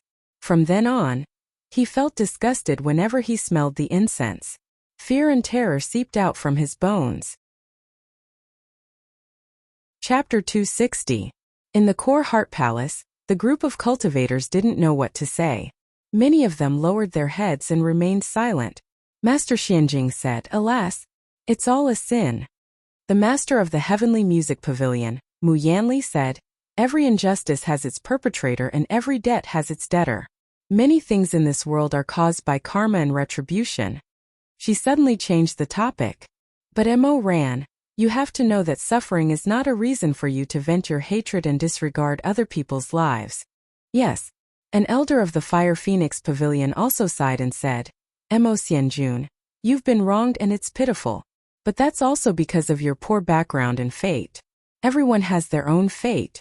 You can't turn around and bully others just because you've been bullied. You've done good deeds and been wronged. But as far as we know, you've also killed people later on. That's a separate matter. We have to be clear about it." Mo Ran didn't say anything. Jiangxi suddenly asked how. Who can be clear about it? Whose life is not a life? Who can be the fairest ruler? Jiangxi was willful and reckless. She didn't regard the Heavenly Music Pavilion as a god. I don't mean to be partial to Mo Ran, but I just want to ask one question. Today we're standing here saying that we'll settle accounts with Mo Ran one by one and make him pay. Then what about the humiliation Mo Ran has suffered? What about the injustice he's suffered? No one expected that Jiangxi, who had suffered the most in the murder case a few days ago, would stand up for Mo Weiyu. They were all stunned for a moment. Mu Yanli said, "Master Jiang, the Heavenly Music Pavilion has always been fair. Our clan has guarded the divine weighing instrument for generations. When the time comes, we'll use the instrument to weigh young Master Mo's merits and demerits and determine his punishment. You don't have to worry." "That's strange. What's his relationship with me? Why should I be worried?" Jiangxi had been displeased with the Heavenly Music Parlor for a long time. He practiced medicine.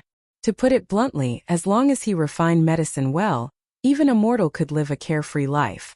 Thus, he was the least superstitious about the descendants of the gods.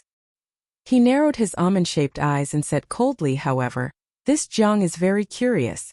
Dare I ask everyone in the Heavenly Music Pavilion, after you're done interrogating Mo Ran, shouldn't you also be interrogating these people who were implicated in the past? Should they dig 3 feet into the ground to see if Nangong Yen was still alive in this world? Should he go to Xiangtan and look for the rich merchant who molested Miss Sun back then? Mo Ran killed a man and it's only right and proper for him to pay with his life. But he was locked up in a dog cage, beaten up, with no clothes to cover his body and no food to eat. His benefactor was humiliated by a guest, and his mother starved to death. Who do you find to judge?" Master Xianjing asked hesitantly, "Sect leader Jiang, why are you suddenly defending the sinner? It's not really an argument." Jiangxi's thin lips opened and closed. "I'm just thinking about how we treated Nangong Si and Yi Wangxi when we were at Mount Huang. I don't want to see the past repeat itself." Someone said, "That's a different situation. It's not the same at all." What's the difference? Jiangxi said. Now that Nangongxi is dead and Yi Wangxi is bedridden in Lonman's night, things are different. But back then, weren't we the ones who forced them to pay the blood debt of the Confucian Wen sect with their lives? He suddenly turned around, his brown eyes like a hawk's. What about back then? Where is the heavenly music parlor? Where is the justice? Because of the sword manual, the people of Baitan Manor had formed a deep grudge with the Confucian Wen sect. Li Wuxin's disciple Zhang Songming said, "Sect leader Zhang's words are biased. Nangongxi is the successor of the Confucian Wen sect. Every injustice has its perpetrator and every debt has its debtor. Unless the people of the Confucian Wen sect are all dead, the old debt will still be pursued. No one wants to be a sucker." Jiangxi sneered, "That's right. So you see, don't you understand this principle very well? No one wants to be the last person to be slapped in the face and not be able to fight back." Zhang Songming. You think this way, Su Shuanglin thinks this way, and Mo Ran can also think this way. Jiangxi waved his sleeves and said, "When something happens to someone else, it's always easy to say these words. But when injustice and cruelty really befall you, you can only wonder why there are so many evil people in the world, but the one who suffers is you." Zhang Songming said, "From what sect leader Jiang means, you think that we treated Yi Wangxi and Nangongxi too cruelly and unfairly. Is the matter of the Baitan Manor sword manual dropped just like that?" Jiangxi said, "Nangongxi is no longer here. Who do you want to pursue this matter with?" Zhang Songming suddenly became angry. "Then my Shizun died in vain. Nangongxi is no longer here, but isn't there still Yi Wangxi? She's the commander of the dark city of the Confucian Wen sect. Don't tell me that she doesn't have any information about the sword manual." The crowd fell silent. Everyone knew that Jiangxi had a cold temperament. Zhang Songming really didn't match his name. He actually confronted Jiangxi in public like this. Jiangxi stared at Zhang Songming for a moment and said, "At that time on Jiao Mountain, Nangongxi fought with Nangong Zhongying and was seriously injured. At that time he mouthed something to me." "What did he say?" Jiangxi closed his eyes. It was as if the scene of Nangongxi dying in a bloody battle flashed before his eyes. Inside the barrier, under Nangong Zhongying's sword, Nangongxi slowly said those words to him. "I hope you can disperse all the treasures of the Confucian Wen sect for 100 years. Help the poor and needy and don't leave behind any provisions." All the cultivators looked at each other, unable to maintain their composure. The monks of Wubei Temple even lowered their eyes, put their palms together, and chanted the name of Buddha in low voices. Zhang Songming's face alternated between green and red. In the end he gritted his teeth and said, "He doesn't even have a corpse now. The treasures of the Confucian Wen sect are all in the secret room. Who can open it? Isn't he just making empty promises and putting on an act?" Jiangxi said, "Nangongxi didn't expect that in the end, he wouldn't even have a corpse left. What's more, I'd rather believe that when others are about to die, their words are good." Zhang Songming's lips trembled, as if he wanted to refute something, but in the end, he didn't say anything. After a long time he said, "Is this the reason why Sect Master Jiang is protecting Mo Weiyu today? You want to ask for forgiveness so that you don't repeat Nangongxi's mistake?" Jiangxi said, "I just think that it's extremely difficult to ask for fairness and justice, even impossible. I hope that when you reprimand others you won't hold yourself too high. Don't think that you represent justice and the heavenly Tao." He glanced at the heavenly sound pavilion behind the deities. Even the public trial may not be completely right. When he said this, Shuizhenyong also spoke. Shuizhenyong looked very tired, so much so that he didn't know how to face Mo Ran. However, after a long time, he still sighed hoarsely and said, "Sect Master Jiang is right. For so many years the cultivation world has been in turmoil. There have been many troubles and every sect has more or less done some foolish things. Who can judge absolute fairness and justice? Alas, in fact." He sighed and closed his eyes. In fact, does treating human life as grass mean killing with one's own hands? Back then, the Confucian Wen sect's price adjustment order killed many innocent people without spilling blood. I, Shuizhenyong, have stood in the mortal world for more than 40 years. I don't have many achievements. My actions are not for the sake of cultivating to become an immortal. nor for my name to go down in history. I just want to lessen the suffering in this chaotic world. As he spoke, his eyes were somewhat blank. As a supremacy at the peak of life and death, no matter how calm he pretended to be, knowing that the child he had raised for many years was not his nephew, he was still at a loss. Shizun murmured, I just want to lessen the suffering of the people. One less is better. At this time Mu Yanli said coldly, Sect Master Shui, you are kind, but have you ever thought that if you are lenient to sinners, you will not respect the innocent people who died in the disaster, and you will not respect the mortals who have been implicated? The Heavenly Music Pavilion did not have much power, so it was true that they did not have the means to punish everyone for their mistakes and bring everyone to justice. However, since the Heavenly Music Pavilion had decided to take care of Mo Rant's case, they would not rush to settle it. I hope the sect master understands. Shizun was speechless. After Mu Yanli finished speaking, she turned to look at Mo Ran again. Young Master Mo, now that you have talked about the hardships of your life, you have won enough sympathy. Why don't we talk about something else? Mo Ran looked at her indifferently. What does the pavilion master want to talk about? Previously, you said that the case of that girl in the tofu shop being humiliated to death was not your doing, said Mu Yanli. I believe you. However, there is still one person's death that cannot be separated from your involvement. Mo Ran closed his eyes. The pavilion master's investigation is very thorough. Mu Yanli said coldly, then tell me properly. Back then, how did you kill Mo Nian? That was Supremacy Shui's true nephew. Before she could finish speaking, she was interrupted by an angry voice. Shui Meng's eyes were filled with tears and hatred. He clenched his teeth and shouted, Shut up!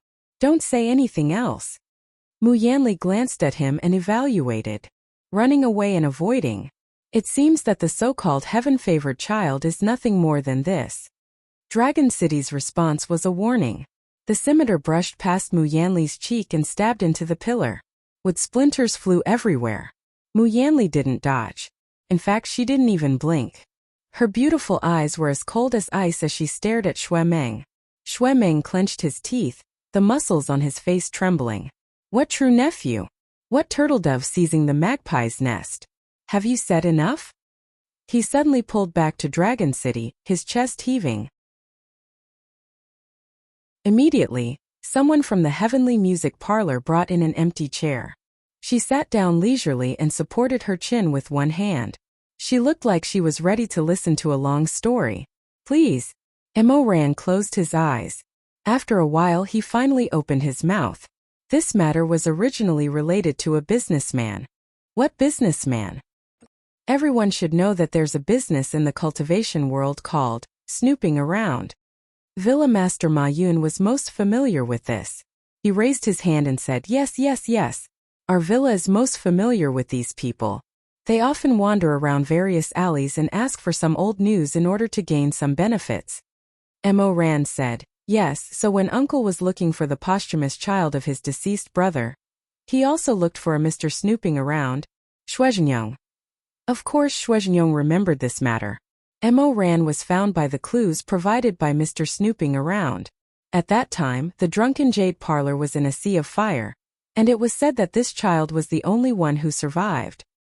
He could even clearly remember the excited face of Mr. Snooping around. He couldn't help but sigh. The heavens really protected your brother's child. He survived a great disaster and was bound to have good fortune in the future. That year, Mr. Snooping around accepted the mission. After several investigations, he finally found something and went to the Drunken Jade Parlor to look for someone. He found a woman with the surname Mo. Someone asked curiously, Who is it? It's the partner of sect leader Shui's elder brother. People call her Madame Mo. She used to be the daughter of a concubine of a big family. Someone reacted and said in surprise, Madame Mo? Isn't that the name of the auntie of the Drunken Jade Parlor? But from what she did just now, it sounds like she's an evil woman. Mo Ran said indifferently, She wasn't born evil. According to my mother, Madame Mo's experience is quite similar to hers. She's also a pitiful person. When she was young she had a lover. He was a poor individual cultivator. That individual cultivator said that he wanted to go to the lower cultivation world and found a famous sect. Madame Mo gave him all of her money and jewelry, determined to help him realize his ambitions. Shuizhengyong muttered, "It's my big brother," Mo Ran continued. Before that individual cultivator left, he swore to Madame Mo that when he succeeded in his great undertaking, he would definitely marry her and bring her home in a grand manner. For this, he even gave Madame Mo a poem. On the smoky wave river in the painted boat, the sound of the fairy's lute is slow, the Langjun is silent. Later, it became the evidence that Mr. Bao used to identify her. This kind of relationship between a man and a woman was the most eye-catching. A female cultivator asked, could it be that the previous sect leader of the life and death sect was like Nangong Yen and abandoned his wife? Shuizhengyong's leopard eyes widened and he immediately scolded, "Nonsense. My big brother is not that kind of person. My big brother, he never forgot Miss Mo." When mentioning his deceased brother, this man couldn't help but feel sad, and his eyes turned slightly red. Elder Xuanji also said from the side, "Fairy lady, please be careful with your words." Not long after the sect was founded, the previous sect leader unfortunately died in a fierce battle. He didn't deliberately go back on his words. Before he died, he often talked about that woman with the sect leader. He always said that when the sect stabilized, he would immediately go and pick her up. He and Nangong Yen were not the same. That's true. Mo Ran said softly. In the end, she was much luckier than my mother. Her husband passed away. But there was still someone who wanted to pick her up. Nangong Yen was still alive, but he never dared to recognize me and my mother. Huh. Then I know now. So it was because of this that you were jealous, so you decided to kill Madame Mo, burn down the drunken jade pavilion, and impersonate her. Hearing such malicious speculation, Mo Ran glanced at this extremely smart cultivator and said, I never took the initiative to impersonate her. That cultivator wasn't convinced and sneered. Then what's going on? Could it be that someone forced you to be the young master of the life and death sect? What's going on? Mo Ran couldn't help but think. In fact, there were many things in this world that weren't like this at the beginning. Only one day, the butterfly suddenly flapped its wings. Then the wind rose and the clouds surged, and the sea turned into mulberry fields. Just like how he never thought of replacing Shuizhengyong's nephew in the beginning, Mrs. Mo wasn't the evil Grandma Yufeng in the past. She also had a gentle and kind youth. She also stood by the window, looking forward to her husband's early return. When she found out that she was pregnant, she happily wrote a letter to tell her distant lover. She also received a letter from him, and the excitement of becoming a father overflowed on the paper. She had all of these beautiful years. So what if she was a concubine's daughter? Others ridiculed her lover for being a nobody, and mocked her for being pregnant before marriage. One day, he would fulfill his promise and take her and the child into his family. She firmly believed that. But later, as time passed, the letters gradually changed from one every 3 days to one every 7 days, and then from one every 7 days to one every month. In the end, there was no news. Mrs. Mo was disheartened. She had a wild temperament, so she hid this relationship from her parents. After giving birth to the child, she hesitated several times before returning home with the child. As a result, her father was furious, and his wife insulted her in every possible way. Madame Mo left in a huff. Later on, after several twists and turns, the daughter of a rich family eventually became the housekeeper of the Zueyulu. Life is full of ups and downs. Fate is like a furnace. You don't know what to do, and when you come out you may be completely different. Mo Ran was like this, and Mrs. Mo was also like this in the past. By the time Mr. Bao found her, 14 years had already passed since her innocent days in her boudoir. The man who carried Shuizhengyong's letter sat down leisurely. He opened his folding fan and said with a smile, "Where is your housekeeper? Tell her to come here." The housekeeper arrived. She was wearing a peach blossom jacket, with a light yellow shawl wrapped around her arm. She swayed her waist and carried a hookah. She lifted the beaded curtain and said with a charming smile, "Oh, this young master, you're here early in the morning to listen to music? Do you like the pipa or the yangqin? My musicians here are proficient in all kinds of musical instruments. I'm open to business, so I'll give you a discount." This was life. 14 years ago, when her lover left, she leaned against the beaded curtain with a sad expression on her face. Her beautiful face sent him off with her eyes. 14 years later, her lover's younger brother finally found her. The beaded curtain of time separated the vast life, but it rolled up again. She brushed away the vermilion and emerald green, showing that she had experienced many vicissitudes of life. The woman who used to be as shy as a deer had long since passed away. The one who sat in the Zuayu building, calling the wind and calling the rain, was a middle-aged woman smoking a hookah. Mr. Bao was not so sentimental. He only had money in his eyes. He waved his fan and said with a smile, "I don't need to listen to music. I'm here to ask you about someone." The smile on the housekeeper's face froze. Her tone became cold. "Ask about someone? Who?" The man said slowly, "On the Yanbo River, in the painted boat. The ferry's pipa is slow. Lang Jun, I'm listening to it silently." Midway through his sentence, the expression on Mama's face changed. By the time he finished his sentence, her face was drained of color. Her lips were trembling, and her thin, sharp eyebrows were twitching. She pressed her handkerchief to her chest for a long time before asking in a trembling voice, "What? You are? Who exactly are you?" Mr. Bao smiled. "If I'm not mistaken, then I've found someone for Master Shui. Mrs. Mo, have you been well these past few years?" Mrs. Mo swayed and lost her footing. She fell on a round stool made of paulownia wood. She gasped for breath, her face alternating between red and white. After a long time, she waved her hand and dismissed everyone, leaving only Mr. Bao in the hall. She stared at the businessman's face. Her eyes were filled with ecstasy, sadness, and all kinds of complicated emotions. Mr. Bao's expression was indifferent. He picked up the teapot and poured her a cup of cold tea. He handed it to her. "Drink some tea first." Mrs. Mo trembled as she held the cup. She took a sip, then another. When the tea was finished, she still took a few sips. Only then did she look up. "Did Shui Lang ask you to find me?" Mr. Bao sighed. "To tell you the truth, Master Shui, whom you miss so much, has already passed away." "What?" "It was his younger brother. He asked me to look for his older brother's confidant. At that time, the two brothers established their own sect in the lower cultivation world. They were no longer the lone travelers who had no one to rely on. However, Master Shui was busy building his sect and couldn't leave for the time being.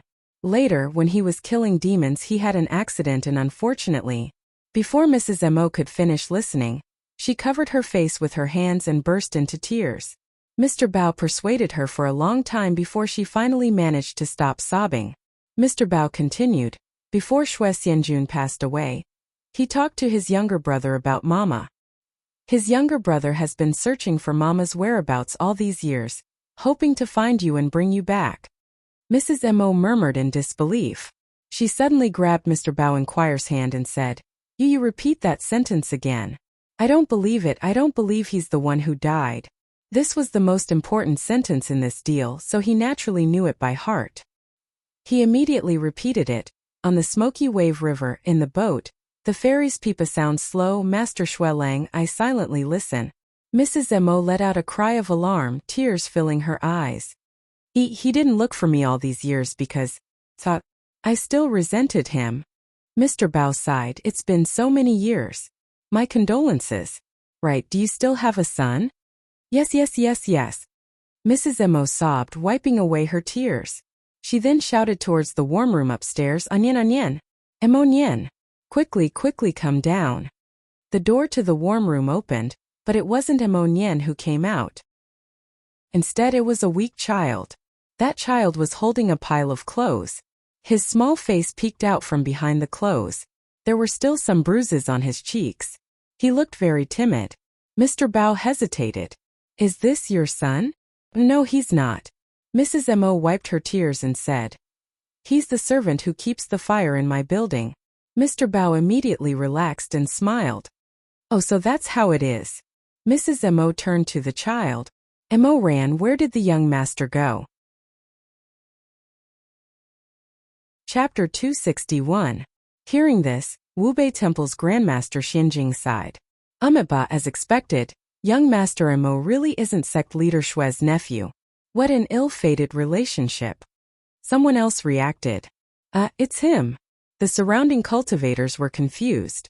What do you mean by him? It's that child who came up with the idea of locking Mo Ran in the dog cage, said that person. He's around the same age as Mo Ran, and he's also Madame Mo's son. As he pondered, he was suddenly enlightened. He patted his head and said, I get it now. So you killed them and occupied their nest not because of greed, but because of hatred. When some people heard this analysis, they felt that it was very reasonable. They all looked at Mo Ran with disdain and pity. If that's the case, then it makes sense. A hateful person definitely has a pitiful side. Amidst this discussion, Mu Yanli cleared her throat, and the surroundings immediately quieted down.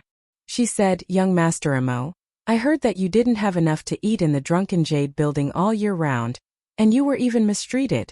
That nanny always beat and scolded you, right? Mo Ran said. Yes. That nanny's son is the child who came up with the idea of locking you in the dog cage. Is that right? That's right. Seeing that their guesses were confirmed, they sighed even more heavily. Look, as expected, it's because of hatred. He definitely hates that mother and son bitterly. They were right. How could he not hate them? Mo Nian was the same age as him, but he was much more robust. Because he was the nanny's son, no one in the building dared to provoke him. That child had always been fierce and mischievous, and whenever he had nothing to do, he would vent his anger on Mo Ran. Whenever he caused trouble, he would often frame Mo Ran. Mo Ran would be the scapegoat for all the dirty deeds. However, Mo Ran was very honest. Even if he was wronged, he didn't dare to take revenge on young Master An Yen. At that time he only had one biscuit to eat every day. If he dared to say more, he was afraid that even this last bit of food would be taken away. Therefore, whether he was beaten, scolded, or wrongly accused, he didn't say a word. If he really couldn't stand it, he would only curl up in the woodshed in the dead of night and quietly cry for a while. He didn't dare to make a sound. If he woke someone up, he would be beaten up again. Mu Yanli asked, Do you resent them? Mo Ran looked up with a sneer in his eyes. What else can I do? Mu Yanli said. But you still followed her surname. You hated her so much, but didn't you ever think of changing it? Mo Ran said. The surname Mo is the official surname of the Drunken Jade building. Many of the servants who sell their bodies here use this as their surname. We all call Miss Mo godmother or mother. Everyone is like this and I'm used to it. There's nothing to change. Did she treat each of you that badly? No. Mo Ran said. It's just that she never liked me. Later on, when I released Sun Fengrua, she began to hate me even more. Then how badly did Miss Mo treat you? In fact, this was a very easy question to answer. Mo Ran had lived in this building for so many years, but he could only eat a piece of crescent meat on New Year's Eve, which was the half-eaten piece of fatty meat. Other than that, he could only eat a piece of crescent meat every day. He had to do the most heavy work, and if he was not careful, he would be whipped. However, he didn't want to say anything more. He simply said, I don't want to talk about this. All right. It's fine. Then let's talk about something else. Mu Yanli continued, because she treated you so badly. When she asked you about Mo Nian's whereabouts, did you lie? Do you already have your own plans in mind? Mo Ran said no. How could he have dared to lie back then? His life, clothes, and food were all in the hands of the wet nurse. So when he heard the wet nurse's question, little Mo Ran was like a dog that had been beaten and scolded. He first shrank back and then quietly said, Young Master Nian went to a private school. Miss Mo knew her son the best. How could that be? That little fellow normally didn't like to study. He had most likely gone somewhere to play. But Mr. Bao was still sitting next to her. She lightly coughed and nodded. That child of mine is so serious and sensible. Mr. Look, he went to another class.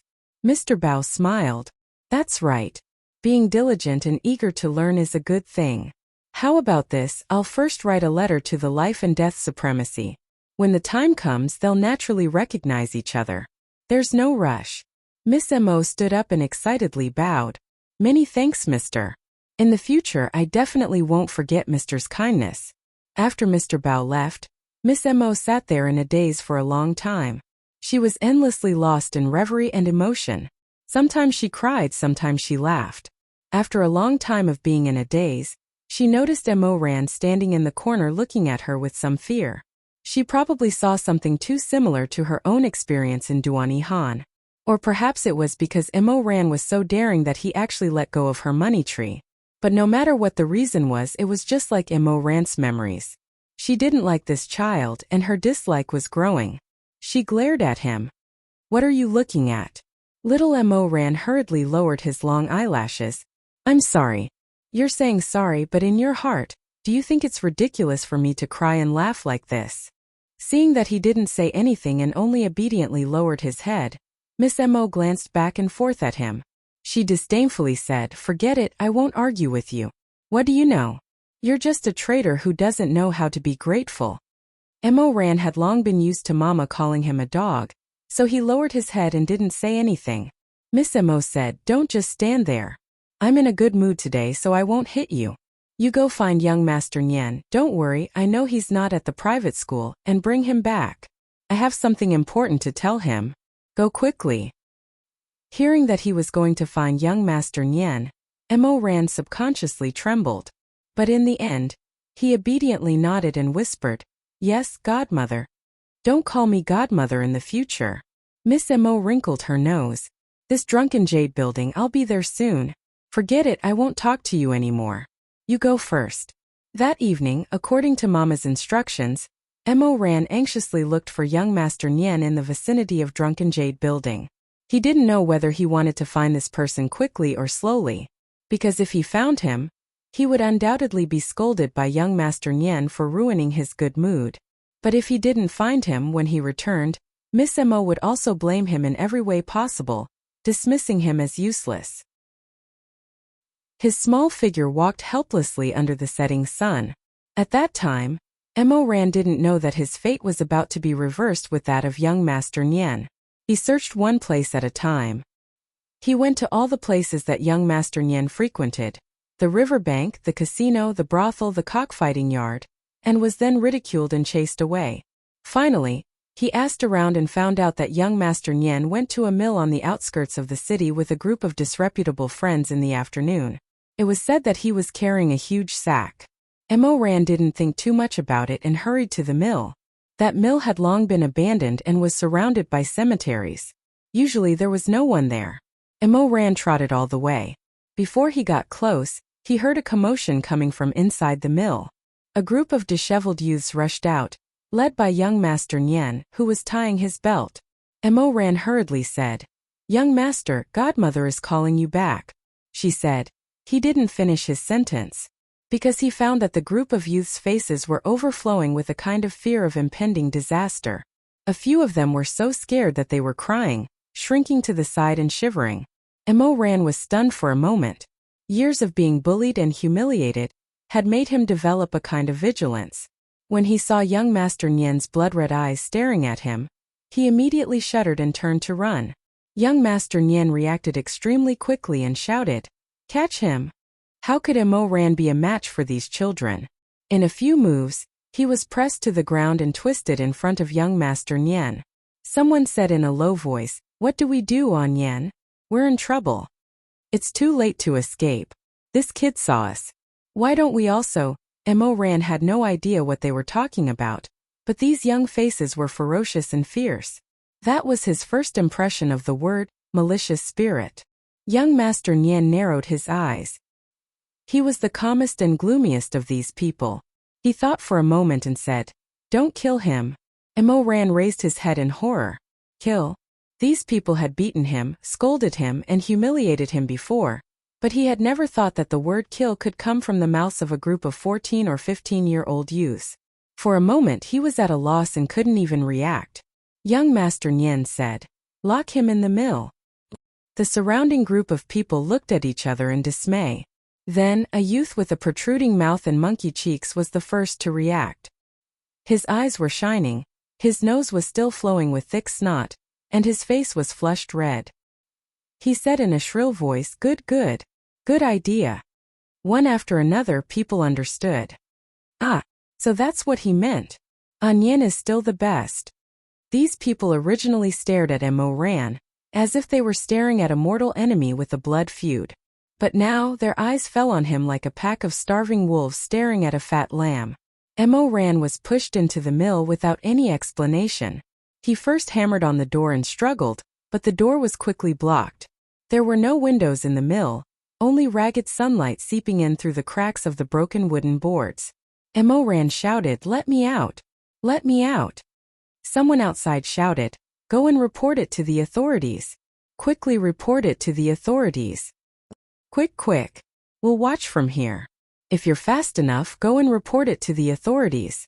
Mo Ran shouted for a while and hammered on the door for a while, but found that it wouldn't open no matter how he shouted or hammered, so he gave up. He turned around in a daze and saw another person lying in the room with the help of the dusky rays of light. It was a girl. She looked familiar. Later, he remembered that she was the daughter of the tofu seller on East Street. Young Master Nian had been pestering her all this time. This girl's clothes had been torn to shreds, and her young and naked body was lying alone on the ground. Her hands and feet were spread out, and her body was mottled with bruises. Her private parts were even more in a mess. She had been humiliated to death by this group of animals. When she died, her eyes were still wide open, the tears on her cheeks had not dried, and her eyes were empty and lifeless. She stared in the direction of Mo Ran, staring at the door. Mo Ran was stunned for a moment, and then suddenly screamed. His back hit the door with a bang, and his pupils shrank. He finally understood what those people outside had done and what they were going to do. It turned out that young Master Nian had repeatedly tried to be nice to the girl, but she was rejected, so he had evil intentions. He knew that the girl was a soft persimmon, and that her family had no background, so she was easy to bully. So he and a few of his companions brought her to the mill and took turns to sully her. The girl's body was weak, and that group of bastards was very rough. In the end, the girl died halfway. Mo Ran murmured, "No, no." He turned around and began to madly pound on the door. "Open the door! Open the door! Not me! Open the door!" As if hearing his pleas, the door of the mill suddenly opened. Mo Ran wanted to rush out, but his hands were violently held down by the group of teenagers. The leader was young Master Nian. He was vicious and merciless. I almost forgot. Make it look more realistic. He then ordered his companions to strip off Mo Ran's clothes. Then he smeared some blood and mucus on the girl's body and smeared it on Mo Ran's body. During this process, Mo Ran kept crying and struggling, but the group of teenagers was too strong. Their desire to live suppressed everything. Their eyes flashed with a beast-like light. Whether it was the child's pleas or complaints, they all turned a deaf ear. One of them even raised his hand to slap Mo Ran several times after being bitten by him. He fiercely said, "Shut the *CK up. You're a murderer. A rapist. With so many people as witnesses, how can you still say it clearly?" "No, it wasn't me. It wasn't me." But no matter how much he resisted, what could he do? They scratched his body until it was black and blue. They threw him into the mill and locked him naked with the dead girl. Then they called the thief and reported it to the government. Mo Ran couldn't defend himself. In the government office, he was severely punished with 30 strikes. His skin was lacerated and his flesh was badly mutilated. Then he was sent to prison to wait for the final sentence. The prisoners in the same cell all ridiculed and cursed him. Several of the prisoners with daughters heard about his behavior and couldn't help but beat him. Some even wanted to rape him. But the prison head didn't want the matter to become bigger, so they stopped. Mrs. Mo came that night. She already knew the whole story. She was angry at her son for not living up to her expectations. But so what? As a mother, she would always protect her child. She was afraid that when the trial began, the officials would investigate impartially. If they found out that her MOE was the culprit, how could she and her son leap onto the branch and become phoenixes? Mr. Bao's letter had already been sent out. The peak of life and death would send people to pick them up. She had waited for so many years that her hair had turned white. Whether it was glory or status, she and her child deserved it. She didn't allow any mistakes. That was why she had rushed all the way here and bribed the jailer and the officials with money, begging them to turn a blind eye and put all the blame on Mo Ran. But probably because of her conscience, after Mrs. Mo finished bribing, she came to the prison to see Mo Ran. She also brought a bowl of red braised pork for Mo Ran. "There's no poison. I won't poison you." Mo Ran shrank in the corner and looked at her. His pair of dark purple eyes flashed with fatigue, helplessness, grief and pain. It was the kind of expression a person would have when they were about to be slaughtered. Fear and sadness. But there was also a taming after despair. All of a sudden, Mrs. Mo felt her heart tremble a little. She was shocked and afraid of her own emotions. She suddenly got up and lowered her voice. She hardened her heart and said, "Anyway, you are a child without parents. Although you are pitiful, no one will be sad if you die. I have raised you for so many years. It's time for you to repay my kindness." Mo Ran didn't say anything. He didn't say yes or no. Mrs. Mo gritted her teeth and said, "This bowl of red braised pork is my farewell gift to you. If you eat it, don't blame me in the underworld. I have no choice." After she finished speaking, she turned around and left. Mo Ran had never eaten red braised pork in his life. Now there was a bowl in front of him. He stared at it for a while but didn't eat it. He turned the bowl upside down on the ground. The gravy flowed out. He stared at it for a while. Thinking about the blood flowing under the girl's body, he suddenly felt unspeakable nausea. He turned around and vomited violently. He couldn't vomit anything. He was a person who only ate one cake a day. The cake had already been digested. What he vomited was only acidic water. That night he couldn't sleep. The blood all over his body formed a shell. The blood shell gradually became brittle and hard. When touched, it fell to the ground like rust powder. He didn't talk to the other prisoners in the cell. No one knew what he was thinking. No one knew whether he was dead or alive. He curled up alone. Slowly he figured out a lot of things. In that dark and dirty cell, in that cell filled with sour smell and the aroma of red braised pork, the honest Mo Ran died. The one who came back to life was the Emperor Ta, who made the whole world of cultivators tremble in fear. His original appearance. Later on, the monstrous hatred born from the 8 bitter everlasting regret flower was the result of this. Chapter 262. Xiangtan Prison was old and simple. Early the next morning, Mo Ran took advantage of the fact that the prisoners in the prison were being interrogated to sneak out. After regaining his freedom, the first thing he did was return to Drunken Jade Pavilion. As soon as he entered the backyard, he saw An Yen wearing a black Taoist robe, standing proudly in the middle of the sunning ground. The trouble he caused was the same as before. That orphan called Mo Ran would take the blame for him, so he firmly believed that he was fine. In any case, you don't have a father or a mother. No one will be sad if you die. I've raised you for so many years. It's time for you to repay me. This was the reason they sent an innocent person to the gallows.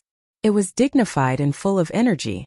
Mo Ran stood in the shadows, standing in the dark, looking at the confident and relaxed young Master Nien. "Oh, so it's like having someone to dote on you, love you, and have a mother to protect you? Even if the sky falls, someone will hold it up. Only I don't deserve to die."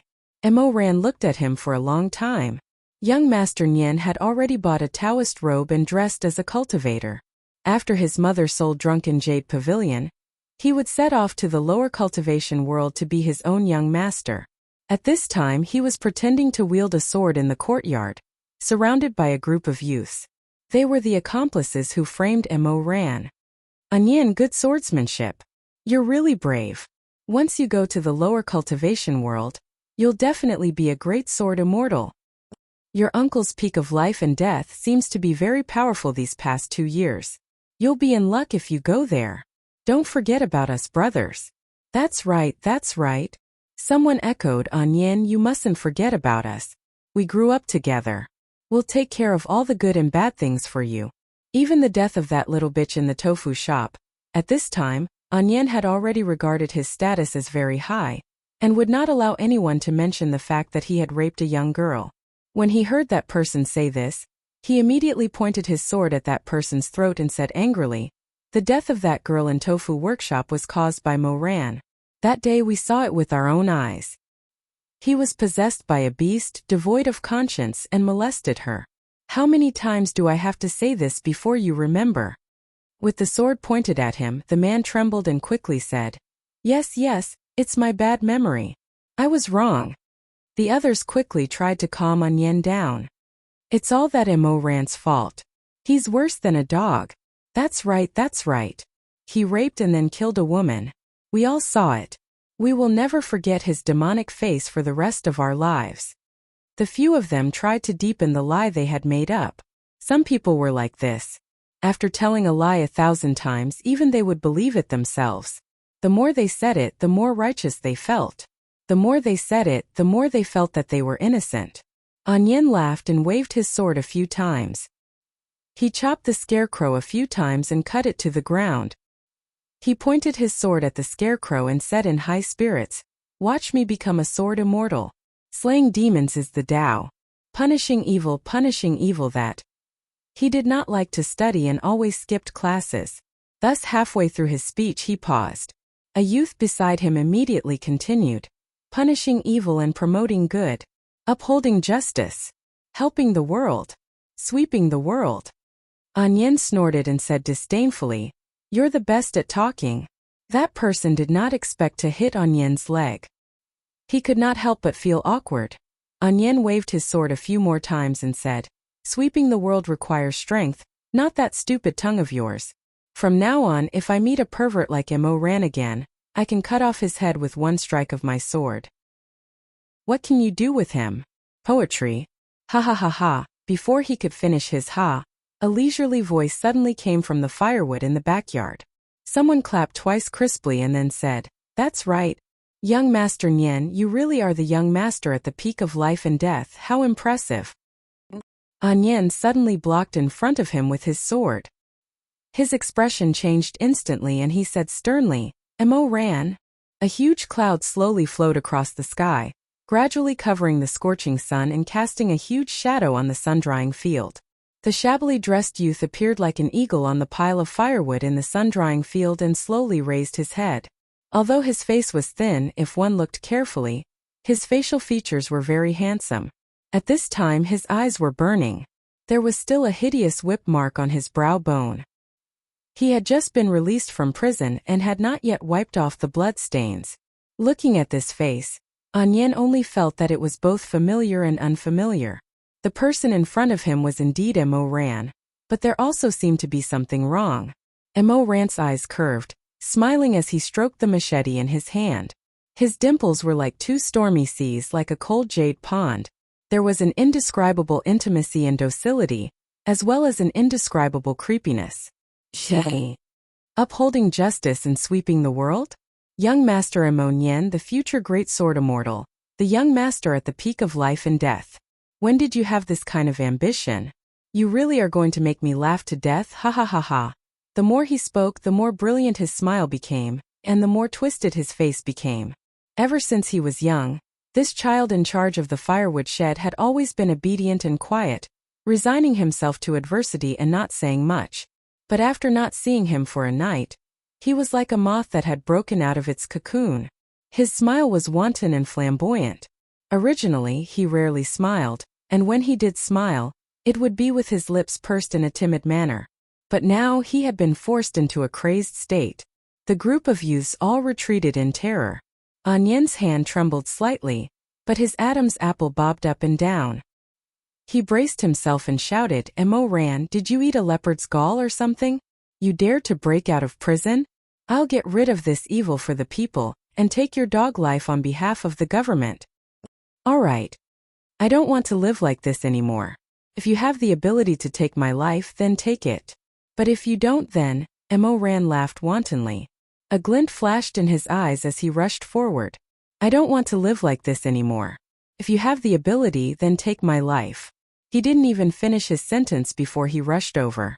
Just as the light and shadow disappeared, the machete fell. The long sword in Onyen's hand fell to the ground with a clang.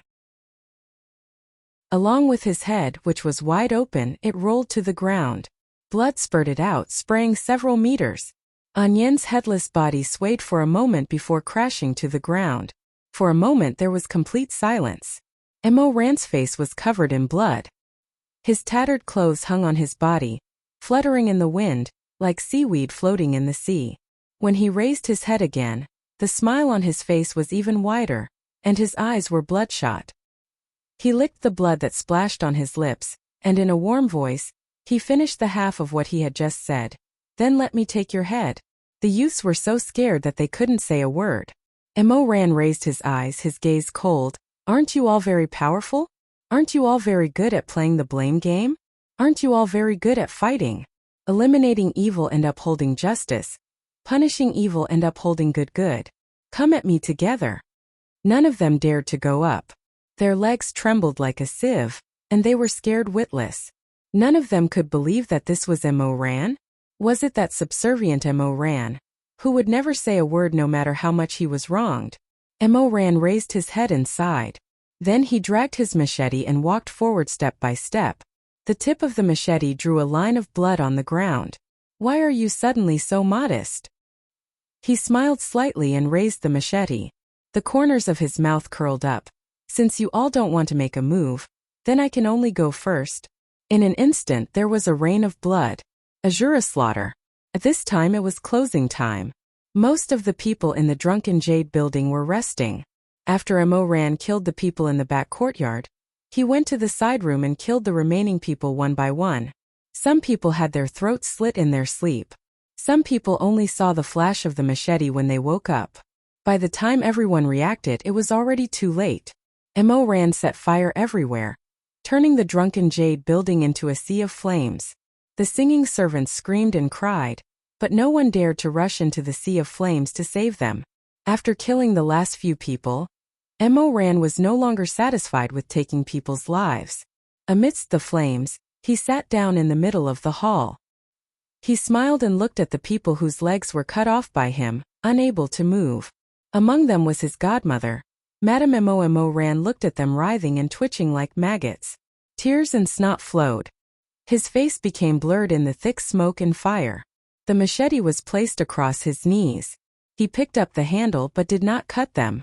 Instead, he used the tip of the machete to pick up a bunch of fresh grapes on the table. Holding them in his hand, he slowly peeled and removed the stalks. Then one by one he slowly put them into his mouth and chewed. Suddenly he smiled and said, "Oh, this is really delicious. Growing up, I have never eaten grapes from the western regions. So what you eat every day is this kind of good food." He lowered his head and stared blankly for a while. Then he laughed and said, "I'm really envious." A section of the roof beam was burned down and fell with a loud crash. Sparks flew everywhere, burning and falling beside them. Everyone let out more mournful whimpers. Only Mo Ran was still alone.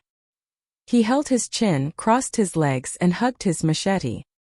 He seriously ate his bunch of grapes, as if the sky falling down had nothing to do with him. The fire is so big, none of yous can get out. After eating the grapes, Mo Ran picked up a peach. While eating, he smiled and said, "Why don't we just sit here and chat?" Madame Mo shouted, "Who wants to chat with you? You beast. You're worse than a pig or a dog. You're worse than a beast. You don't want to chat?" Mo Ran spat out the grapeseed and smiled. "If you don't want to chat, then forget it. Then let's get down to business." Last night, Godmother also said that for the past 10 years, I am indebted to you all for not leaving me, and Godmother took good care of me. Now I should be filial. So let me send you all on your way. He stood up and walked around those people. Then he bowed respectfully and said, "But don't go too far on the road to the Yellow Springs. Wait for me." The others cried. Madame Mo screamed, "Mo Ran! You bastard! At that time, little Sun pitied you and kindly took you in. I shouldn't have agreed to her out of kindness. You're a disaster, you're an evil star. You perverted beast. You think you're worthy of mentioning Big Sister Sun?" Mo Ran said indifferently, "At that time, I came all the way from Wubei Temple to fulfill my mother's last wish and return her a favor. She knew that I lost my mother, so she gave you all the money she earned in a year, hoping that you would let me stay and have a place to stay. She is my benefactor, but what about you? You're nothing. I shouldn't have agreed to her. I shouldn't have. What's a year's worth of money? Later you secretly let her go. She is the head of Drunken Jade House. Do you know how much money she earns from one song? But you actually..." Mo Ran interrupted her. She is my mother's benefactor, and also my benefactor.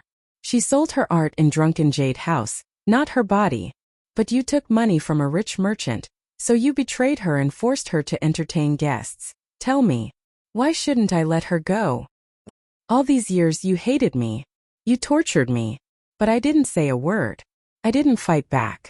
Because my mother told me that anyone who can feed me can't be bad. Mo Ran closed his eyes. So I've been holding back. I've been holding back, bah. You still have the face to say that. You ungrateful thing, it's me. It's me who gave you a place to stay, who let a little beggar like you have food to eat and a bed to sleep in. You beast, you bastard son of a bitch. And what a coincidence. Bastard son of a bitch? Mo Ran laughed in the firelight. You scold me like this. If your son hears it in the underworld, won't he think that you're calling him? As Mo Ran spoke, he walked over and pinched Mammy's powdered face. But godmother, you reminded me. All these years you've given me food to eat and a bed to sleep in, so I really have to thank you. Since that's the case, I'll send you off first. You. But, to liven things up, why don't we play a game first? Mo Ran said excitedly. What do you think of blind people guessing the drawing? As he spoke, he picked up a small piece of broken wood on the ground and lit it on fire. Then he used the wooden stick to draw the shape of a sun in front of the nanny's eyes. Slowly he drew the shape of a sun. Wherever the wooden stick passed, the nanny's skin was charred. The nanny cried out in pain. Godmother, take a guess. What did I draw? If you can't guess, it's your loss and I'll draw the next thing. That day, the remaining few people were slowly tortured by him one by one and killed bit by bit. He bit back all the viciousness and depression that he had accumulated for 10 years. In the drunken jade pavilion, corpses and bones were strewn everywhere, and a piece of scorched earth. In the end, he lay in the fire with those twisted corpses. Looking at the crumbling pavilion, he smiled and put pastries and fruits into his mouth. Delicious. He paused and suddenly smiled bitterly. His eyelashes fluttered and tears rolled down his face, flowing down his smiling face. He reached out and covered his eyes, crying and laughing at the same time. It's a pity that I won't be able to eat it in the future. The ebony red plaque of the drunken jade pavilion fell and smashed in front of the hall, breaking into pieces. Smoke billowed, and the richly ornamented building finally collapsed with a loud crash. In this building, people were used to seeing people singing, dancing, and drinking. It was once glorious, full of singing and dancing. But now, yesterday's glitz was gone, and the extravagance of the past had turned into ashes. The love between men and women, the entanglement of love and hatred, were all burning and falling in pieces of beam after beam. The raging fire burned, and the celestial sound of the two courtesans dueling seemed to float out from the cracks of the wood, from the cracks of the tiles. Duan Han sang, such a beautiful family like flowers. Sun Feng sang weakly, all paid for the ruins. This famous building in Xiangtan was buried in this ethereal music. The curtain fell, and the long drum music finally came to an end. Those sorrowful and gorgeous memorials came to a glorious and solemn end in this raging fire. Chapter 263. Mo Ran's confession ended. For a moment, no one in Dan Xian Palace made a sound. Who was right and who was wrong? Who was right and who was wrong? Although everyone had their own thoughts, they could not say for sure. Mo Ran did not look at the faces of Xue Zhengyong and his family. He lowered his eyelashes and said after a while, that year, I thought I was going to die in the fire. But when I woke up, I found myself lying on the peak of life and death. That Mr. Bao sat by my bed. When he saw me wake up, he pressed on my shoulder and told me that from that day on, I was the young master at the peak of life and death. He paused and chuckled. I'm Uncle's nephew. The floor of Dan Xian Palace was embroidered with duru. Mo Ran looked at the colorful flowers with an indifferent expression. That Mr. Bao was afraid that he would not be rewarded. So when Uncle saved me from the burning drunken jade tower and asked him anxiously if this was the child he was looking for, he nodded. Mo Ran said. His nod changed my fate. Master Xianjing sighed. Ba. Almsgiver Mo, can you be at ease? After so many years, have you never thought of telling the truth to Lord Xue? How could I not? When I first woke up, I was very uneasy and wanted to tell the truth. Mo Ran's eyes were a little hazy, as if he was looking at the years that had passed. But when he heard that I had woken up, Uncle came to see me. Auntie personally cooked noodles for me. I remember that there were 3 poached eggs, all sweetened and covered with minced meat. She told me that she was afraid that I would not be able to digest it since I had just woken up, so she chopped it up to make it easier for me to swallow. Shuemeng also came and gave me a whole box of pastries. He slowly closed his eyes. I ate that bowl of noodles and those cakes. He couldn't bring himself to say the truth. They smiled at me and treated me so well. If I told them that I was the one who set the drunken jade tower on fire, and that I killed your nephew and sister-in-law, what would happen? Mo Ran said softly. I could not say it. These words are stuck in my throat. The more I think about it, the more I don't know what to say. Master Xianjing sighed. I know what kind of person Mo Nian is. His character is lazy and frivolous. At first, I wasn't sure how much Uncle knew about him, so I did my best to imitate him. Later, I found out that Uncle didn't know, so I stopped following his orders. Mo Ran paused for a moment before slowly continuing. In the end, I have a blood debt with the Mo family. But in the end, I took over their family. Everyone at the Life and Death Summit was at a loss. Many of the disciples and elders who had interacted with Mo Ran stood there in a daze, their hearts filled with mixed feelings. Shui Zhengyong and Madame Wang didn't say anything. They stared blankly at Mo Ran's back. They had watched this child grow up from an inexperienced youth to a grandmaster of a generation. But now they were told that everything was wrong from the beginning. Mo Ran was not their nephew. What was more, there was a blood feud between them. What should they say? What should they do? Shui Zhengyong didn't know, and Madame Wang also didn't know. They had never seen Mo Ran. All of their feelings of guilt and longing for their dead brother had been placed on this child called Mo Ran. They didn't know who he was, but they had touched Mo Ran's hair, held his hand, and had been called uncle and auntie by Mo Ran. Shui Zhengyong's heart was in chaos. In the silence, Mu Yanli said, Mo Ran, although you are pitiful, you have committed many crimes. You cannot be easily forgiven. Do you know how many sins you have committed? Mo Ran had never liked the Heavenly Music Pavilion. He closed his eyes and didn't reply. Mu Yanli looked at him disdainfully. Her voice rang out like a bell. You willfully killed mortals, set fire to buildings, swindled identities, and pretended to be young masters. On Jiao Mountain you clearly knew that the Nangong family's blood flowed in your veins, but you coldly watched from the sidelines. You had unfathomable motives. On Lone Moon Night, you started a massacre, spilling blood in the hall. I'll say it again. I didn't kill those people on Lone Moon Night. It was after the gate of life and death opened that 2 lives crossed. That person wasn't me. The gate of life and death is the #1 forbidden art. It hasn't been opened for thousands of years. Don't you think your excuse is too absurd? Said Mu Yanli coldly. Could it be that as the Nangong family's descendant, you were unsatisfied and your ambition swelled, and you wanted to plot against the upper and lower cultivation worlds? Pavilion Master Mu's words are too exaggerated. Jiangxi couldn't help but frown.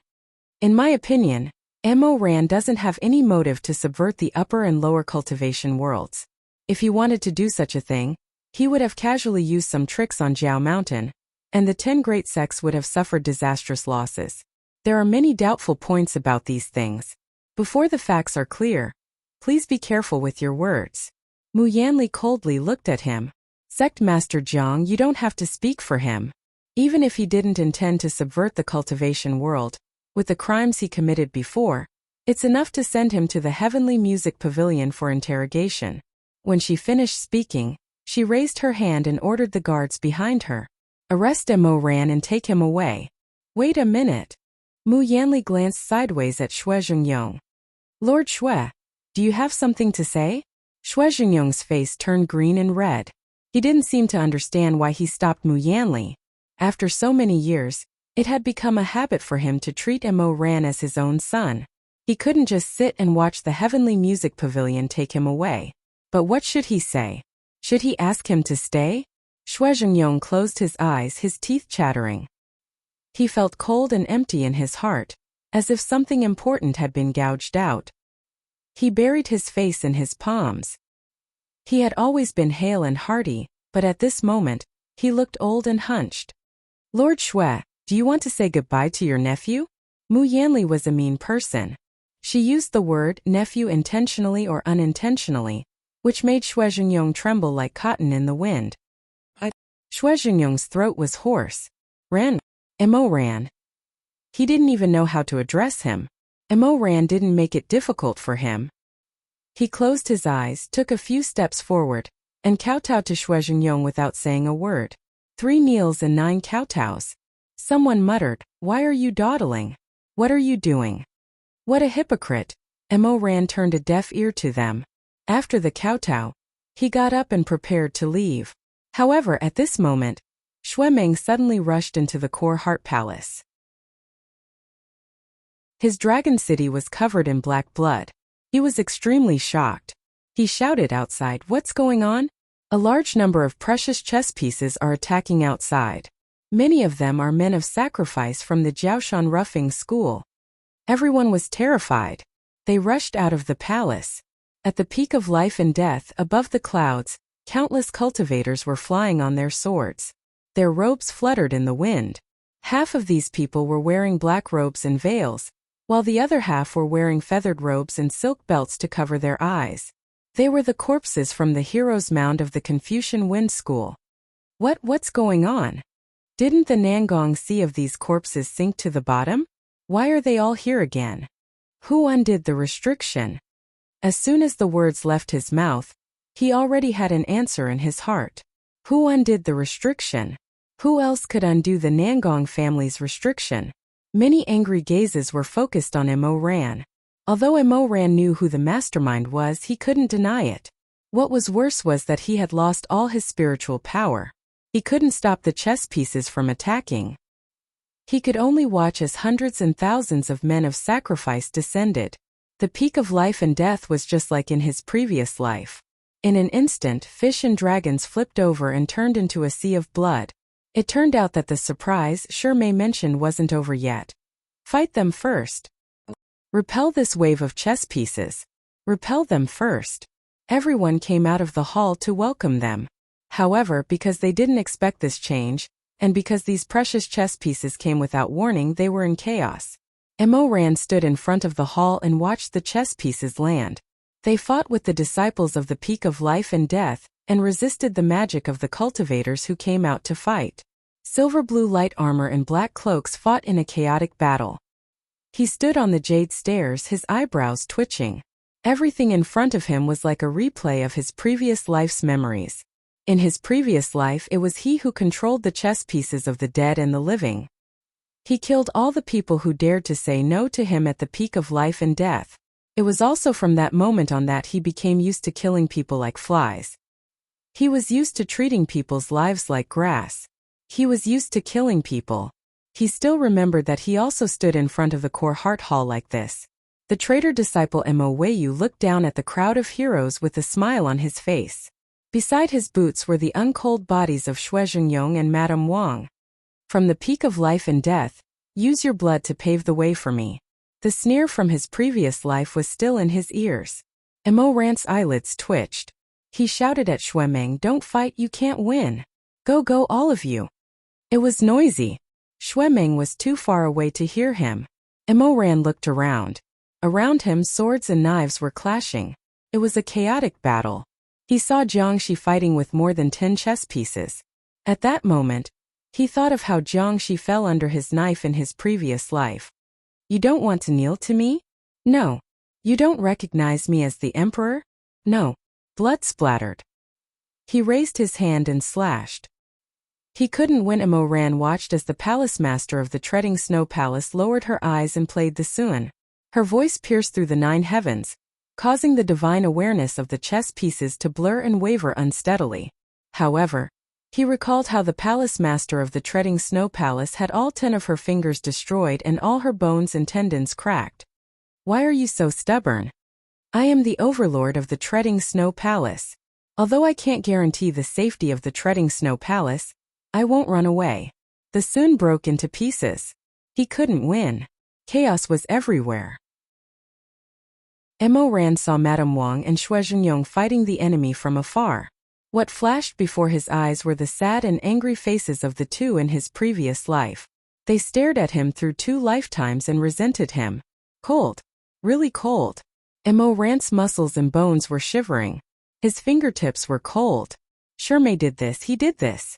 Previously, he felt that Shimei's threat before taking Chu Wanning away could not be underestimated. That was why he decided to return to the peak of life and death. At this moment he couldn't help but feel numb. If he didn't listen to Shimei's threat and insisted on chasing Chu Wanning back, what would have happened? Half of the world of cultivation's heroes were here. If they all died at the peak of life and death for no reason, what would have happened? Shimei's arrangement was so well connected that he didn't even have time to breathe. Mo Ran looked up and saw exquisite chess pieces all over the mountain. Living dead who were not afraid of death and pain, mountains of corpses, seas of blood, ghosts and monsters. He couldn't go on like this. He couldn't go on like this. Shimei said that this was a surprise for him. Then he wouldn't have done this for no reason. Since he had returned and obeyed, there must be a way to solve this problem. He couldn't watch the old dream repeat itself. He couldn't watch the peak of life and death be destroyed. He couldn't watch his uncle and aunt die in front of him. If the past happened again, how could he face himself? And how could he face Chu Wanning? Mo Ran suddenly came back to his senses. He pushed through the crowd and ran toward his aunt and aunt. Stop fighting. Leave this place first. Leave this place first. Stop fighting. There's no way you can win. His voice was hoarse and his eyes were about to burst. He was like a person sinking in the ocean, struggling with all his strength to reach the other side. He was like a dead person struggling to reach the living. He was like a moth struggling to reach the flame. He was struggling to reach the other life. Stop fighting. Hurry up and leave, all of you. You can't win. You can't win. I've seen you die with my own eyes. Go, I beg of you. Suddenly a sword blocked the way. The sword light was cold. Looking over, it was Mu Yanli's cold face. Are you trying to take advantage of the chaos to escape? Mo Ran said angrily. Get out of my way. You're already a serious criminal in the cultivation world. I should. As she spoke, Mu Yanli felt a chill on her back. She turned around and saw a masked chess piece swinging his sword. She quickly turned around to face the attack. Her eyes were full of killing intent. She shouted, Mo Ran, you're really the one behind this. This woman's voice was clear and bright, like an ice spring. It was very easy to recognize her.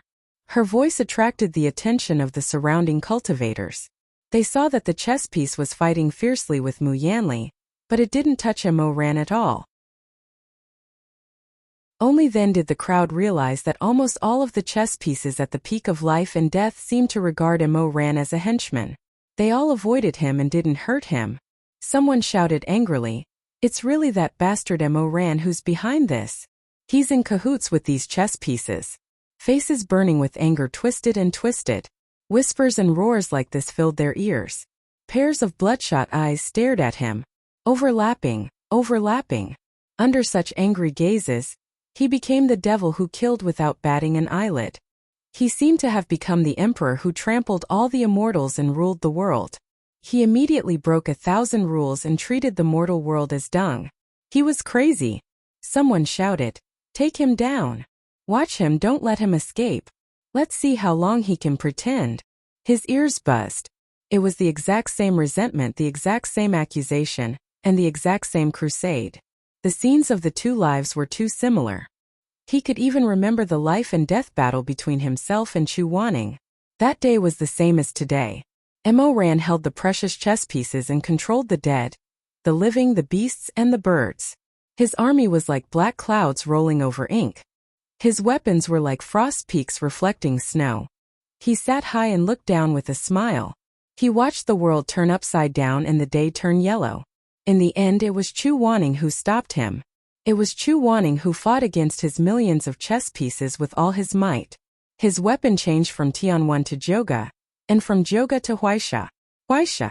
Mo Ran would never forget the sorrow and pain in Chu Wanning's eyes when he finally summoned Huaisha. Rumor has it that this is Shizun's killing blade. I finally see it today. Chu Wanning asked him at that time, Mo Ran, what do I have to do to make you let it go?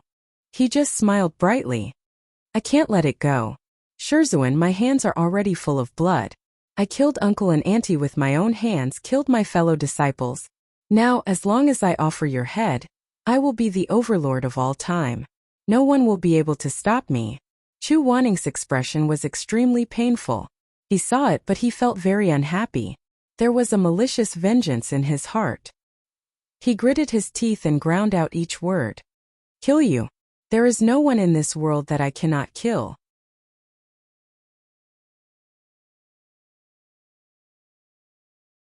Chapter 264.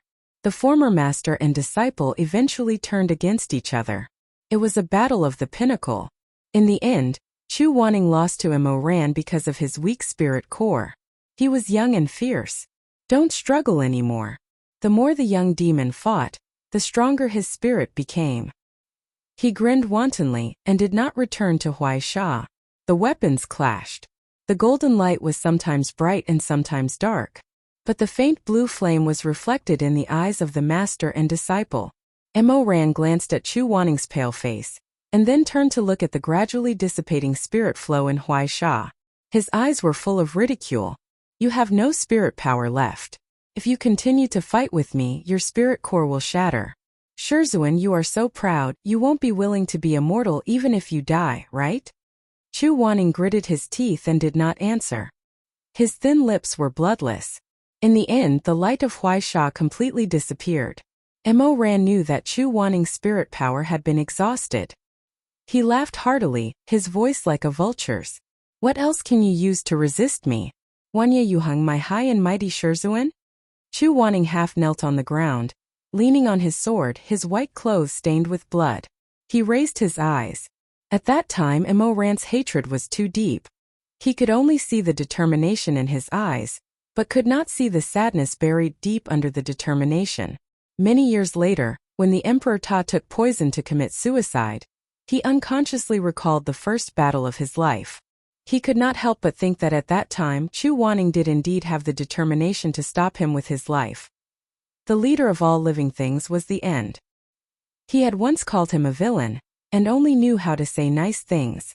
But Chu Waning did indeed do what he said. Think of kindness. His Shizun said. Don't be evil. Golden light flashed.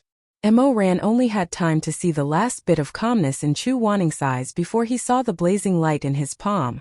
This Northern Dipper celestial venerable, this man who had no family or friends in the cultivation world, had sacrificed his own spirit core to summon the three divine weapons once again. Zhougutian Wen Huaisha. How much of Chu Zi's unyielding character did Chu Waning get? The mighty army created by Mo Ran was finally suppressed by the power of Chu Waning's spirit core. One by one, the black and white chess pieces were crushed into dust by the radiance of the spirit core. Strangely enough, at that time, Mo Ran was standing right in front of Chu Waning, just inches away. He looked at this stubborn man who was putting in so much effort, but didn't do anything to stop him. Just like that, he watched with some surprise and some curiosity. He wanted to know to what extent this fickle lover in front of him could go for his so-called sentient beings. He just looked at her like that. He watched as Chu Waning exhausted the last bit of his spiritual power. The turbulent river tide calmed down, and the sparrows that covered the sun dispersed. The controlled living people recovered their spiritual consciousness one by one, and the controlled dead people closed their eyes again and fell into eternal sleep. Mo Ran just looked like that. He saw the Northern Dipper celestial venerable's spirit core shatter, saw Chu Waning's brilliance fall, saw his own master kneel in front of him, and finally fell into the dust. Mo Ran didn't have much of an expression at that time. His face was slightly tilted, and his ears faintly sounded the murmur of his mother before she died. That kind-hearted woman stroked his cheek and said to him, "Repay your kindness, don't seek revenge." After so many years, he heard such a familiar sentence again. Before Chu Waning offered his own spirit core, he said to him, "Remember kindness, don't harbor evil." But he didn't do it. There seemed to be endless resentment in his heart, and only blood could give him a moment of respite. He destroyed the peak of life and death, slaughtered the Confucian Wind sect, killed tens of millions of cultivators, killed several sect leaders, and dyed the heaven lake red, and filled the mountain with bones. In the end, when the rebel army surrounded the mountain, he stood in front of the tower. He experienced all these things himself, and those monstrous crimes were all created by him. In the shocking tragedy, he was the creditor, and his hands were stained with the blood of more than 1,000 people. The exquisite Go game took the lives of more than 10,000 people. It was him. Mo Ran felt dizzy and he was forced to breathe. Suddenly, he heard a muffled groan, which pulled him out of the mire of memories. He came back to his senses and saw that Mu Yanli's shoulder was pierced by a Go piece, and blood splashed on his face. Pavilion Master! Pavilion Master, be careful! The people of the Tianyin Pavilion immediately rushed forward to protect Mu Yanli. Mu Yanli took a breath, gritted her teeth and said, "It's okay." The exquisite Go piece in front of her drew a sword in its hand, and in front of everyone, the Go piece neatly knelt in front of Mo Ran. He wore a mask, lowered his head and said, "I failed to protect you and disturbed you. I deserved to die." Everyone was horrified. "It's the Go piece controlled by Mo Ran. He called him master." Mo Ran said, "No, but who would believe him? Who would believe him?" Mo Ran shook his head in despair and retreated. He looked at the faces full of hatred and doubt. "It's not like that." He looked at Xuemeng, but Xuemeng was too far away to notice the commotion. Then he saw Madame Wang and Shuizhengyong. The two of them saw all the changes, and their expressions were extremely ugly. Mo Ran's lips moved, and he wanted to say something, but he didn't know what to say. Suddenly, he saw a group of Go pieces rush out from behind Madame Wang. In a flash he shouted, "Auntie, be careful!" This shout shocked everyone, and Shuizhengyong immediately became alert. However, because of the Go pieces around him, it was too late to turn around. "Auntie! Mother!" Bang! There was a crisp sound of metal. It was Jiangxi who rushed out of the crowd. Her Snow Phoenix sword chi was threatening, and she pushed back the Go pieces that were closing in on Madame Wang. Madame Wang said in shock, "Junior brother." Jiangxi glanced back at her coldly and said, "Open your eyes." At this moment Master Xianjing suddenly saw a dark cloud in the sky, approaching the peak of life and death. At first he couldn't see it clearly, but when he saw it clearly he couldn't believe it. When many people in the surroundings noticed the rolling black cloud, he finally confirmed it. He blew his beard and shouted, "How is it possible? How many Go pieces are there?" The black Go pieces rolled like a tide, and there was no end in sight. Some were dead and some were alive. These people's faces were all melted by some kind of spell, and their tongues were pulled out. Even if they recovered their consciousness, they couldn't speak. Behind them there were flying beasts, dogs, and snakes controlled by the Go pieces. Mo Weiyu. Mo Ran. At this moment these people looked back at him, but they were more afraid than angry. Some people who were approaching him couldn't help but take a few steps back. "Crazy. Mo Ran, are you crazy? How many Go pieces did you make?" Mo Ran opened his mouth. He wanted to say, "It's not me, it's not me." But if it wasn't him, who else could it be? The gate of life and death opened again, and the Emperor Ta led millions of soldiers to the world. What was the difference between him and the Emperor Ta? They had the same memory and used the same spell. Master Mo was also good at the Go pieces that the Emperor Ta knew. The Go pieces made by the Emperor Ta would also recognize Master Mo as their master if they didn't have a special order. That was why he killed his family, massacred the city, and learned the forbidden spell. Thousands of soldiers and horses, and scattered beans to form an army. He overturned the world and all living things were dogs. All of these were his doings, and no one had wronged him. More and more Go pieces pressed in, and there was no end in sight. They were like black ink spreading rapidly on a rice paper, approaching step by step. Some people were already panicking. "What should we do?" Mu Yanli said angrily, "Mo Ran. What excuses do you have? You planned all of this. I only hate that the heavenly music parlor didn't intervene earlier and kill you." Dark clouds covered the sun, and the sky was dark. The mountains were bleak and desolate. These tens of thousands of dead Go pieces were like giant bells hanging in the sky, and would crash to the ground at any time, shattering all corners of the world. Lives were as insignificant as ants. Mo Ran's pupils contracted, and he looked at the sky. The people didn't want to be captured without a fight, and they either flew on their swords or got close to the go pieces.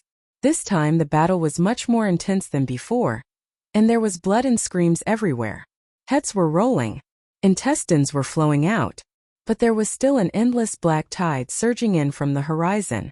It was endless and it made people's hair stand on end. Suddenly they heard Shuemeng shout in the distance, "Father! Mother!" Mo ran quickly, turned around and saw that Shuezhengyong and Jiang Shi were both covered in blood. The bright red blood splattered everywhere, and it was hard to tell whether it was from their own injuries or from killing the enemy. Shuemeng tried his best to squeeze his way to his parents, but he was outnumbered. "Shuemeng!" Mo ran wanted to help him, but Shuemeng looked very conflicted when he saw him. Shuemeng was avoiding him. Suddenly, a death warrior of the Confucian Wind sect raised his sword and stabbed Shuemeng in the shoulder. Blood immediately flowed out, staining his light armor. "Shuemeng! Shuemeng!" Mo ran anxiously, squeezed his way to him, but there were too many people in the melee, and they were too far away. He couldn't get through. He couldn't get through. After being injured, more chess pieces rushed toward Shuemeng. The young man's figure was quickly swallowed by a group of red-eyed puppets. "Meng-er! Meng-er!" Miserable screams. It was Madame Wang's and Shuezhengyong's voices. Mo Ran had never heard such screams that made his muscles and bones shatter. His scalp was numb. "Shuemeng! No! Shouldn't be like this. There must be a way, there must be a way." Since Hua Bainan asked him to come and set up this situation, it definitely wasn't to let him see the peak of life and death being destroyed. What did Hua Bainan want him to do? What did he want him to do? What did Hua Bainan want him to do? What was the purpose of this surprise? How could he end all of this? How could he let him go? Suddenly, he thought of it and he understood. Mo Ran was stunned for a moment, and then his heart pounded. He finally understood. Hua Bainan was ruthless. Not only did he want him to lose his reputation, he also wanted him to have no way to turn back. He understood. Nangongxi had done this on Jiao Mountain. Chu Wanning had done this in his previous life. He didn't have any spiritual energy now, but his spirit core was still there. He could feel the brilliance flowing in his chest, rising and falling together with his heartbeat. In his previous life, Emperor Ta's sinister and crazy sneer seemed to appear in front of him again. "You don't have any spiritual energy left. If you continue to fight with me, your spirit core will shatter. Master, you're so proud you won't be willing to be immortal even if you die, right?" He knew what he had to do. Mo Ran's eyes were filled with tears as the flames of war raged in his heart. However, he suddenly calmed down. In his previous life, Chu Wanning had sacrificed himself for the Tao. He had personally told him that the saying "all living things are the most important, and you are the last" was not a lie. He seemed to see the pale face of Chu Wanning in his previous life before he had overdrawn his spirit core. At that time, his master thought that he would definitely die. Before he died, he said to Mo Ran, "Be kind, don't do evil." The earth rumbled. What happened? What happened? Everyone was stunned. They dodged while searching for the source of the commotion. In fact, there was no need to search. At the place where Mo Ran was standing, a blazing flame suddenly burst out. It was not a real flame, but a powerful spiritual current created when the fire spirit core was overburning, wrapping Mo Ran entirely within. Mo Weiyu, the Emperor Ta from his previous life, was now a master of a generation. In front of the great calamity, he actually stopped all of this. He broke his own spirit core. Like Nangongxi, Chu Wanning, the shattering of his spirit core allowed him to suddenly obtain the greatest amount of spiritual energy in his body. His eyes were dyed red by the flames, but there was not much pain on his handsome face. Who was he at this moment? Could he not be the Emperor Ta that was reviled by tens of thousands of people? If possible, he also wanted to be Chu Wanning. The spirit core slowly shattered and melted in his chest. The flames burned brighter and brighter, piercing through the clouds and mist, illuminating the heavens. At this moment, he suddenly felt that the pure and clean dreams of his childhood were slowly falling back to the bottom of his heart. He stood in the flames. He saw Duanihan, saw Chu Wanning. He saw her touching his cheek in the woodshed and saying, "You have to repay kindness, don't hold grudges." He saw the young man outside Wubei Temple holding the rice milk and carefully feeding it to him. Drink slower if it's not enough, there's still. In these 2 lives he originally wanted to be a good person. He did not do it in his previous life. In this life, when he looked back and asked himself, he had been sad for nearly 10 years. He did not know how to make up for it. He suffered day and night, but still did not get a result. If he told others that he also had the dream of protecting the world's poor, who would believe him? There would only be ridicule, abuse and ridicule. Because he was Mo Weiyu, he was the Emperor Ta. He had missed and killed people, so no matter what he did to make up for it, it would be useless. It was all wrong. No one could forgive him.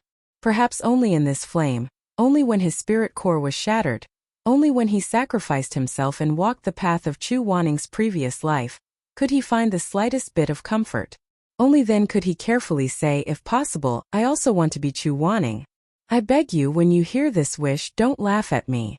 Don't despise me. I am very stupid, and for a long time there was no one to accompany me. I have walked like this for 2 lifetimes on the wrong path for 20 years. I am too stupid. I don't know why I finally walked into an endless darkness. I don't know why things turned out this way. Looking back, it was all wrong. I can't find my mother. I can't find Shizun either. I beg you, hell is too cold. Let me go back, please, I want to go home. Chapter 265. The candle burned out, leaving behind only darkness. The fire was extinguished, leaving behind only embers. However, the darkness was once bright, and the embers were once warm. He also had his days of light and warmth. At this moment no one knew about it, and it would never be mentioned again. Mo Ran had used up his last bit of spiritual power. He watched as the sparrows dispersed and the Een soldiers sank into the ground. He watched as the living were no longer controlled and the chess pieces cracked. He watched as the black tide that was about to engulf the peak of life and death retreated in a daze. He watched as the calamity of hell ended. Everyone said that he was unpardonably evil, and he also felt that way.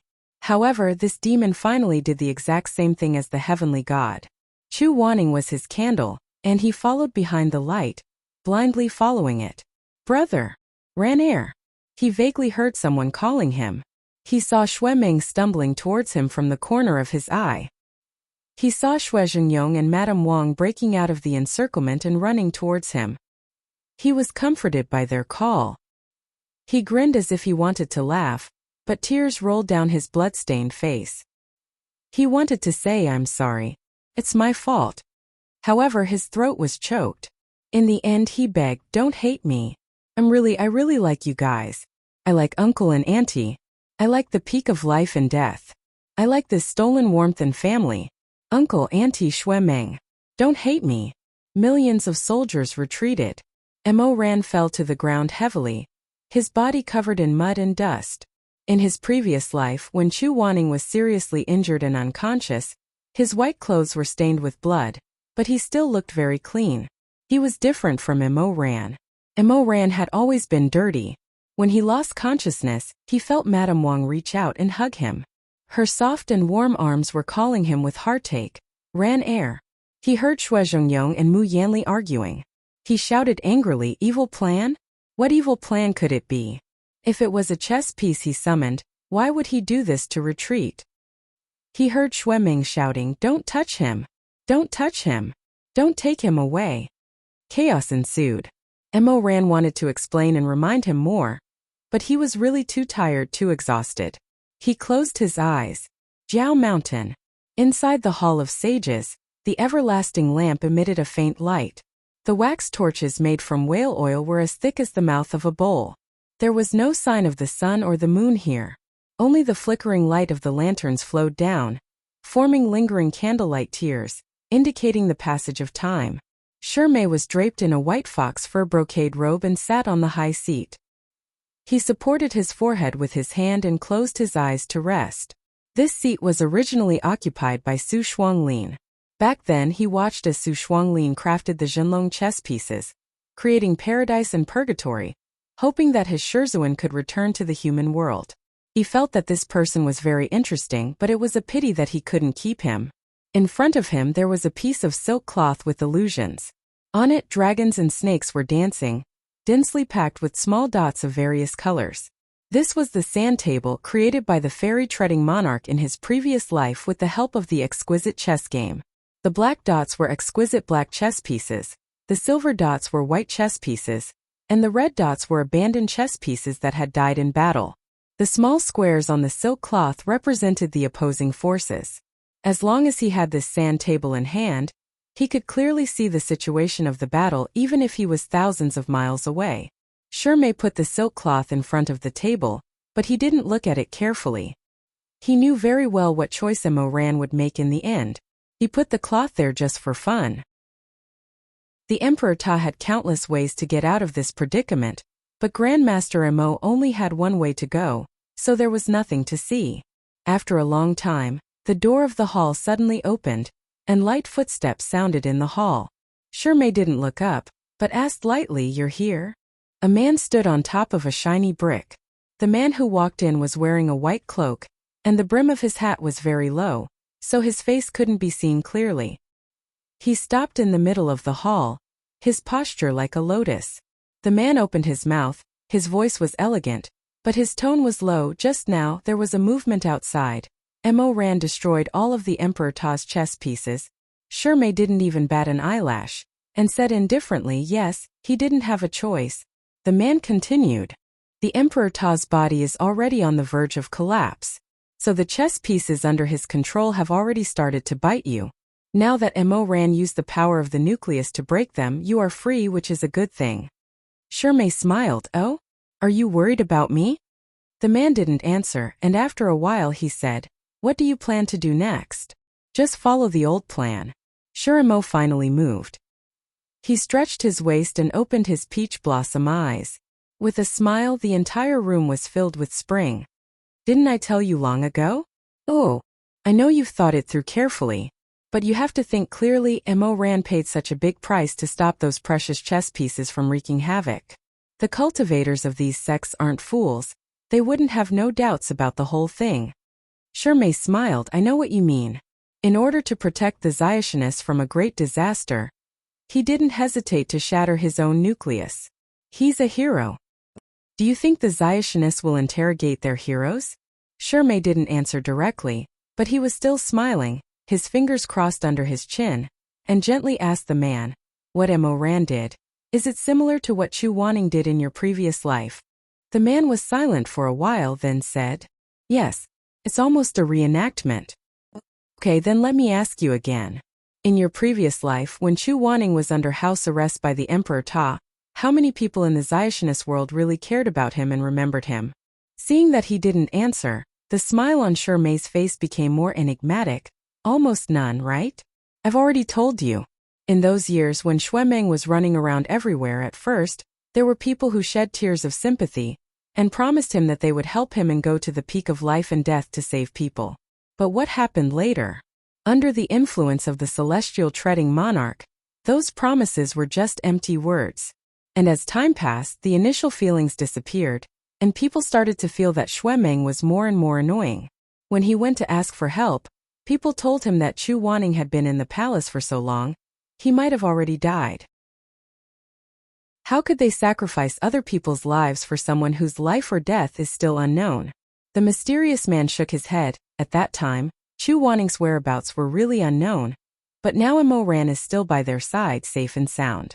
Even if they were heartless, they probably wouldn't hurt someone who had just shed blood for the Xiaotianist world. Hearing his rebuttal, Shirmei couldn't help but sigh. Compared to me, you're just a few years younger, so you're still too naive." As he said that, he put away the silk on the table. The chess pieces on the table had all turned red, which meant that they had lost their effect. He didn't care at all and put the silk back into the Qianquan bag. When people don't have their own interests involved, they can be very noble. But once they hurt themselves, they'll gradually reveal their animal nature. Tying a knot on the Qianquan bag with his slender fingers, Shirmei raised his head and said, "Now in their eyes there's a 50% chance that Mo Ran is a good person who was wrongly accused, but there's also a 50% chance that he's a scheming villain. It's a pity to hurt a good person by mistake, but letting a bad person go could lead to a bloody storm in the Xiaotianist world." Seeing that the other party was listening in silence, Shirmei continued, therefore, even if he shatters his spiritual core and helps the Zionist world avoid a great disaster, there are still too many doubts. However, there were still too many suspicious points about him. Human nature was too suspicious. If there was something that could harm them, they would choose to eliminate it completely. This small variable won't change the final result. The mysterious man asked, so, you think the Heavenly Music Pavilion can still capture Mo Ran without any problems? Shirmei smiled. The Heavenly Music Pavilion is on our side. So everything is going according to plan. This is inevitable. Now, as long as we can find a way to get Mo Ran's spiritual core fragments, I'll be able to put the Emperor Ta in order again. With his power, there's nothing that can't be done. The man didn't reply immediately. After a while he said, but in the other world you've been controlling him for nearly 10 years. What have you done? Shirmei was slightly startled, as if he was stung by the man's questioning tone. His face slowly darkened, and after a while he narrowed his eyes and asked, what do you mean? Are you doubting me? No, I'm not doubting you. The man sighed. You and I have the same original intentions. In this world, I'm afraid there's no one who understands you more than I do.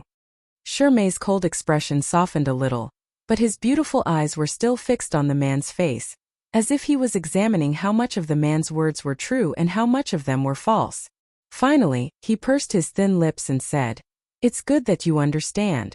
Every step I take is to get back what we deserve, so some sacrifices are unavoidable. Yes, you're right. There's no one who understands me more than you. Shirmei said softly, in these 2 lives, I've lived every step carefully, trembling with fear. Apart from you, there's almost no one I can trust. Don't let me down. Shirmei's voice fell, like a butterfly circling in the air. After a complicated silence, the mysterious man opened his mouth. His tone was calm, and he said, during this time I've always wanted to ask you something. What is it? Outside Jiao Mountain, dark clouds covered the sky. The wind rose and the grass and trees fell. It was as if countless homeless people were crying. The sound of the wind. The man said, I really want to know, in the last life, for our sake, how much sacrifice did you make? Tell me the truth. Shirmei didn't expect him to suddenly ask such a question. His brows furrowed and his eyes lit up. Didn't I already tell you? It's normal that some innocent people will die. If you think about the trampling we've suffered in the past, then, how much is some? The man's gentle and firm voice interrupted Shirmei's words. Shirmei seemed to have lost his voice for a moment.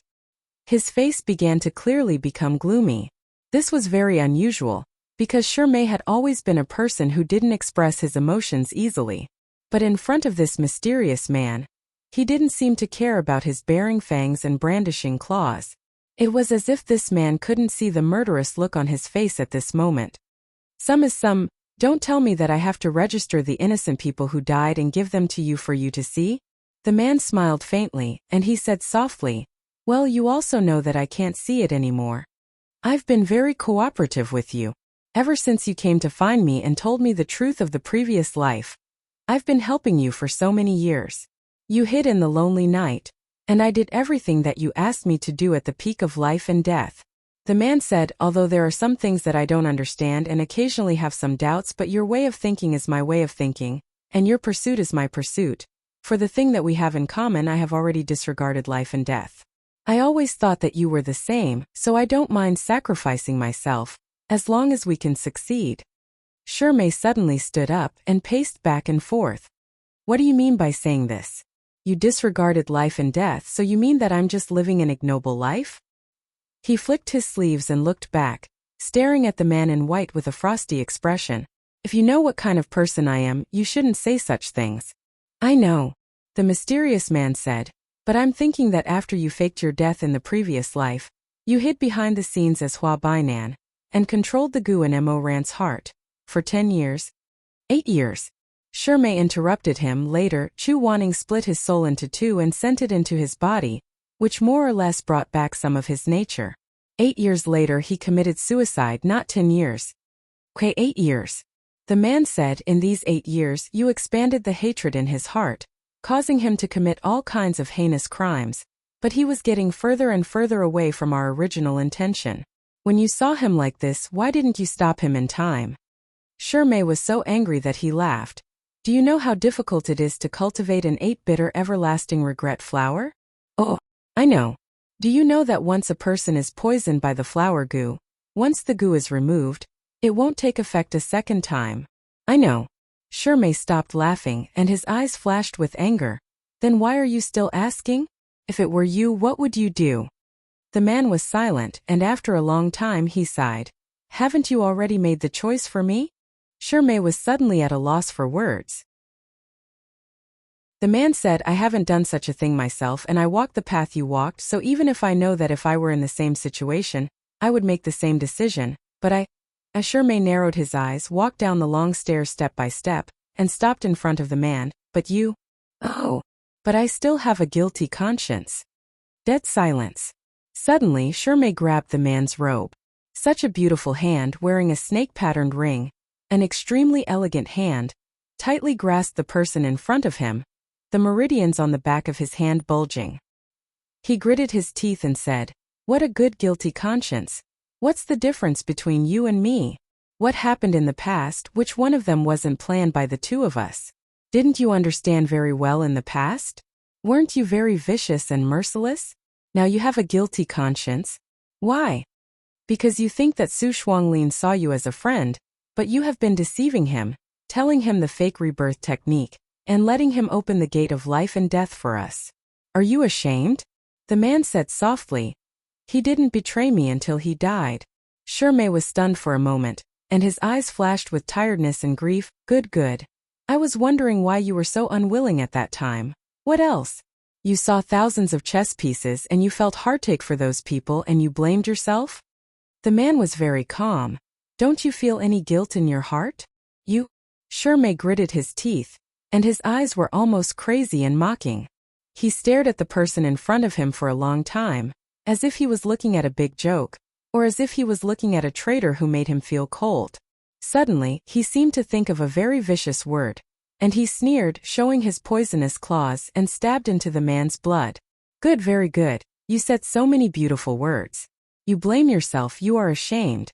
But in the end you are still lamenting, right? Looking at the confusion between the man's eyebrows, the light in Shimei's eyes became brighter. He was like a vulture hunting for prey, soaring and circling, waiting for the moment the prey breathed its last before swooping down to kill. You're suddenly questioning me.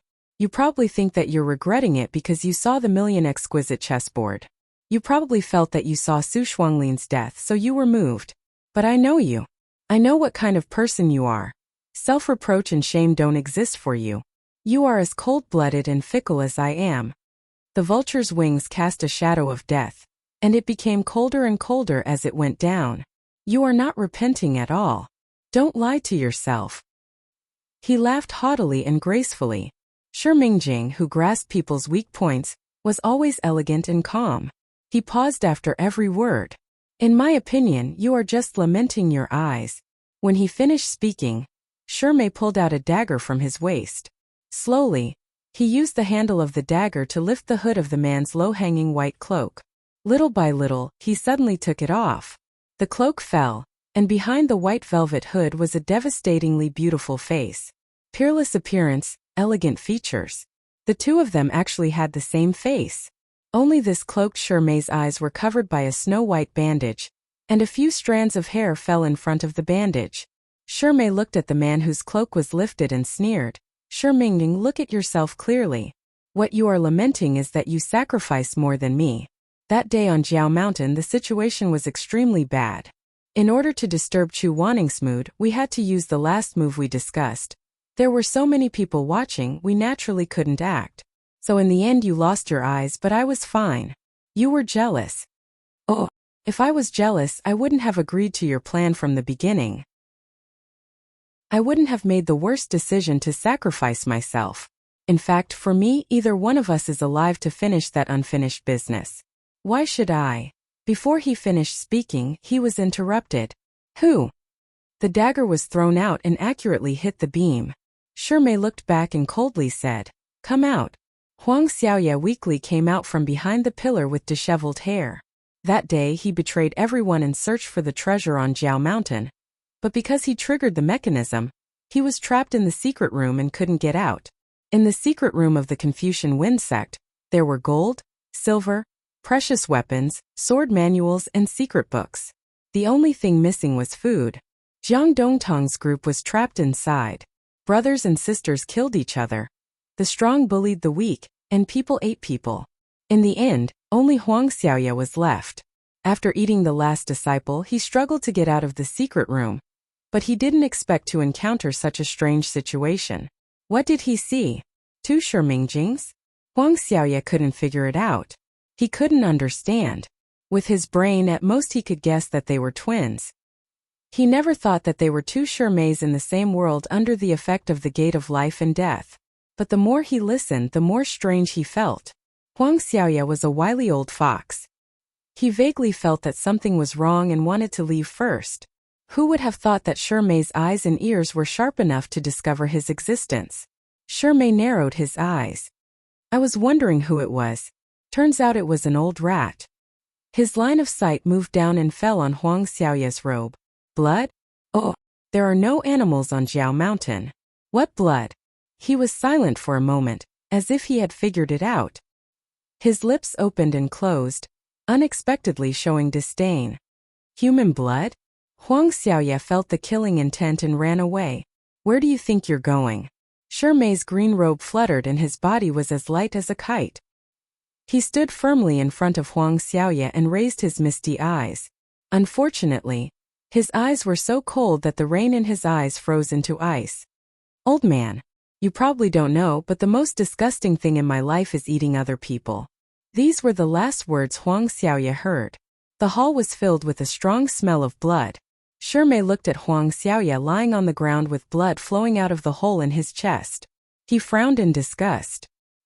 He wiped the blood on his hands and said, "Disgusting thing." He turned his head and stared at the other Shimei for a moment. Then his tone softened. It's been 2 lifetimes. There are many beasts like Huang Xiaoya in the world.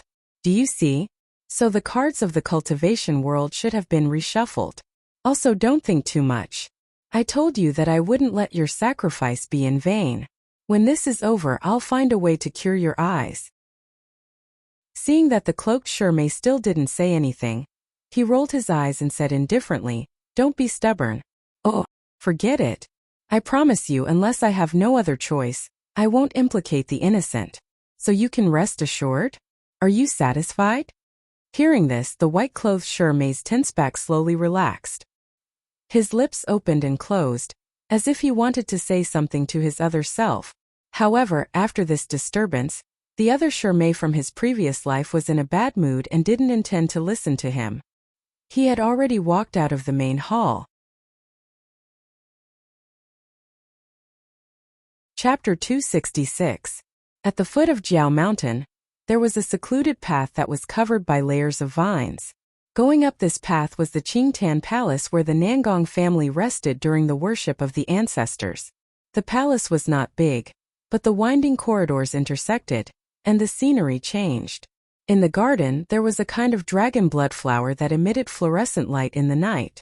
At this time, the flowering period had passed, and only a few scattered clusters were still in full bloom.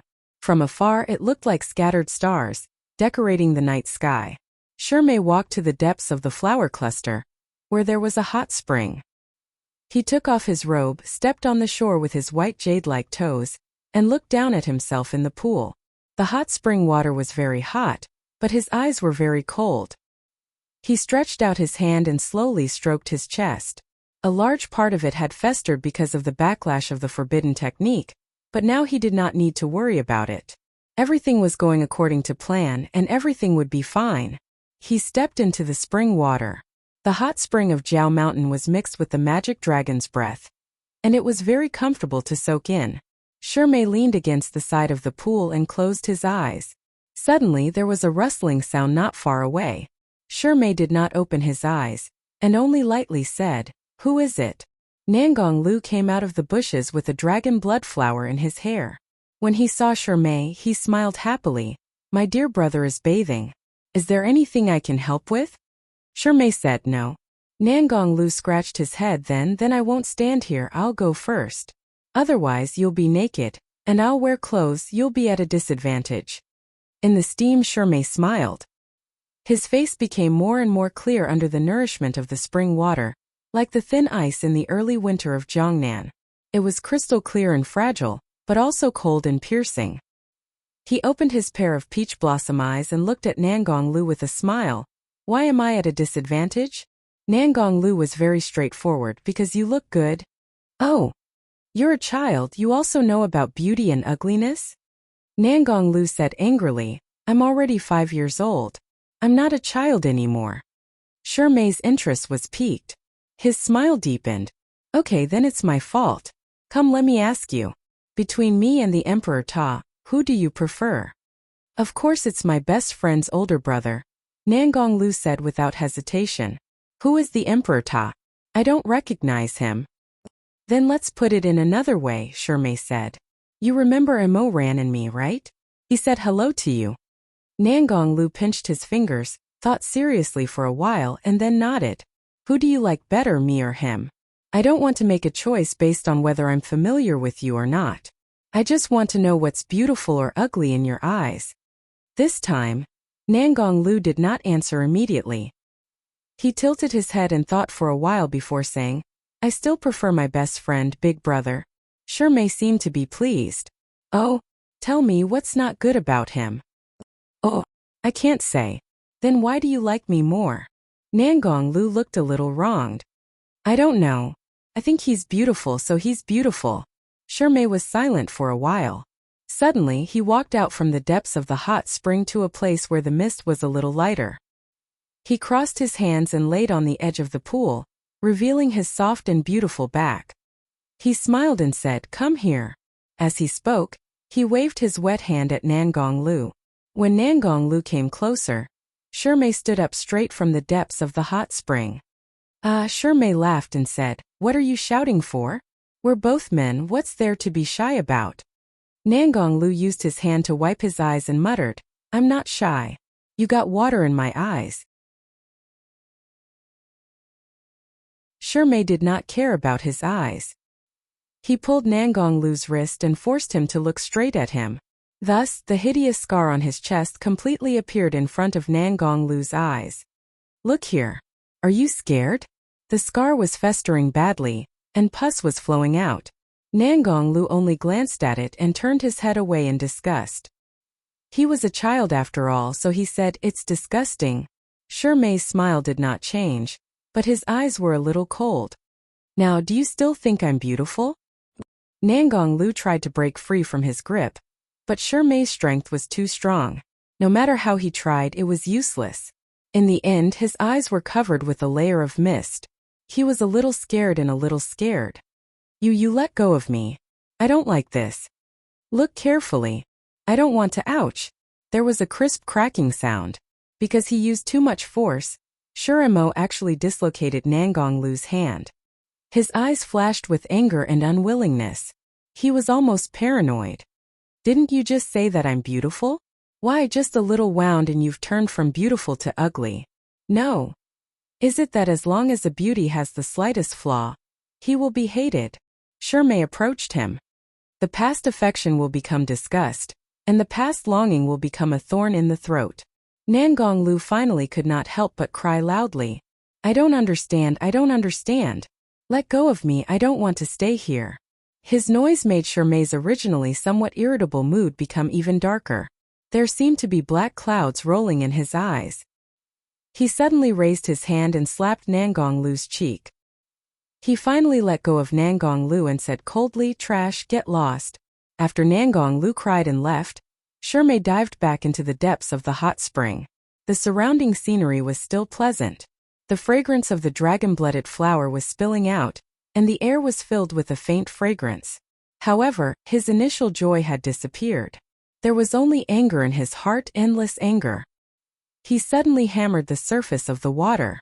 The water splashed everywhere and calmed down again. The ripples dispersed, and the reflection of the same gentle but festering chest appeared again. Shirmei's anger suddenly gave birth to a sense of loss and powerlessness. He leaned back to the side of the pool again. He raised the curtain of his eyelashes and looked at the sky. People change. He murmured. Just like seeds can germinate, buds can become green, green leaves can bloom into flowers, flowers can wither and fallen flowers can be crushed into mud. Time can't be seen or touched, but everyone is quietly being worn down by it. Some people have their claws sharpened, and some people have their edges and corners worn away. Everything will change. He tiredly cupped a handful of water and wiped his face. Comparing his past life with his current life, he would know. But from what point did he start to walk down the wrong path to the point where he could not turn back? After bathing and changing clothes, Shirmei loosely tied up his ink-black hair bun and returned to the secret room on Jiao Mountain through the fragrant path. He stood at the door for a while, and then reached out to push the door. At this time it was deep in the night. The candles in the secret room were almost extinguished, leaving only a single flame burning behind the curtain. Shirmei entered the room quietly. She did not make any noise, but she brought with her the unique fragrance of soap after taking a bath. But it was this fragrance that alarmed the man lying in the depths of the bed curtain. The Emperor Ta's slow and hoarse voice sounded. "Who is it?" Shirmei gloomily said. "It's me." There was a moment of silence in the tent. Then the sound of clothes rustling could be heard. The master of treading fairies sneered. "Master is really elegant. You can't sleep in the middle of the night, so you came to my bedroom to eavesdrop? Don't you feel hot?" Shirmei's face became colder. "You should know when to stop. If you kill him, no one will be able to play." The Emperor Ta's voice was lazy and low. "Master, you can rest assured that I don't have any perverted fetishes in bed. I've always been pragmatic. I'm not interested in idle chatter, stinging people with snakes, or playing riddles with my eyes tied. I can't kill anyone." Idle chatter, stinging people with snakes, and playing riddles with my eyes tied. Even if he had a big heart, he would know who he was talking about. Shirmei's anger rose in his heart. He stepped forward and opened the curtain. It was as if a knife and a sword had touched each other. Sparks flew everywhere. Shirmei's feminine face was facing the Emperor Ta's handsome face. "You." Before he could finish his words, he suddenly stopped. He had thought that the celestial treading monarch and Chu Wanning would be eager to meet again after such a long time apart. But behind the curtain, the scene in front of him really surprised him. He saw that Chu Wanning was sleeping soundly. His cheeks were hot and slightly red, and he was having a fever. The Emperor Ta's clothes were slightly open, revealing a large part of his smooth and well-proportioned chest. He was holding Shirmei in his arms. His face was calm, but his big hand was touching the hair of the person in his arms. He looked disgusted but would never let go. Shirmei said, "What are you doing?" The Emperor Ta looked at him with disdain. "What do you think I'm doing? Forget it. Why bother with a dead person?" Shirmei closed his eyes and forced himself to suppress the anger in his heart. But the little flame in his chest was burning and couldn't be extinguished. Finally, he couldn't help but sneer back. "I didn't expect that the Emperor Ta would need Master to accompany him to sleep at such an old age. I think if it's not because he's afraid of the dark, then he probably wants to be coquettish with Master." It had to be said that Shirmei's words were very effective. The Emperor Ta immediately narrowed his eyes dangerously. He subconsciously wanted to raise his hand to push away Chu Wanning, who was unconscious in his arms, or simply kick him off the bed. This would probably look very imposing. But seeing Shirmei come closer, the last thing he did was to hold the man in his arms tighter. He waved his wide sleeve and covered Chu Wanning's face. After doing this, the Emperor Ta raised his eyes gloomily. "What does my business have to do with you?" Shirmei gritted his teeth and said, "There should be a limit to talking back. Didn't you think about who made you? Sacred Hand Han Lin only has this one sentence to threaten me." The treading celestial monarch said coldly. "You're really quite promising." "You." Shirmei was continuously talked back by him. In the end, he couldn't bear it anymore. He raised his hand and poked the Emperor Ta's forehead, transferring some spiritual power. "Soul gather." He chanted the incantation between his plump lips and teeth, but the celestial treading monarch's eyes still persisted for a long time. It was so long that Shirmei's heart trembled. He even felt that this man was about to completely break free from his control. His forehead was dripping with sweat. He was in a stalemate with the Emperor Ta. In the end, he used up almost all of his spiritual power and shouted, "Soul gather!" This time the Emperor Ta's body shook slightly, and then his eyes finally lost focus. Shimei retracted his spiritual power and gasped for breath. He covered his aching chest and felt dizzy. Because of his physique, his spiritual nucleus and spiritual power were inferior. Even if he worked hard, he still couldn't be compared to others. Usually, he was good at using medicine, but once it involves something that requires spiritual power, his body couldn't support it. Shimei closed his eyes for a while, and then looked at the Emperor Ta again. "I'll ask you again, what were you doing just now?" Because he was controlled, the Emperor Ta said emotionlessly.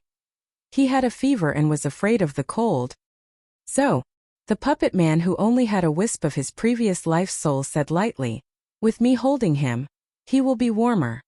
Shimei stared at the Emperor Ta for a long time. "Warmer?" His pale lips moved and suddenly he laughed, although there was no smile in his peach blossom eyes. "Mo Ran, are you crazy? Touch your own body temperature.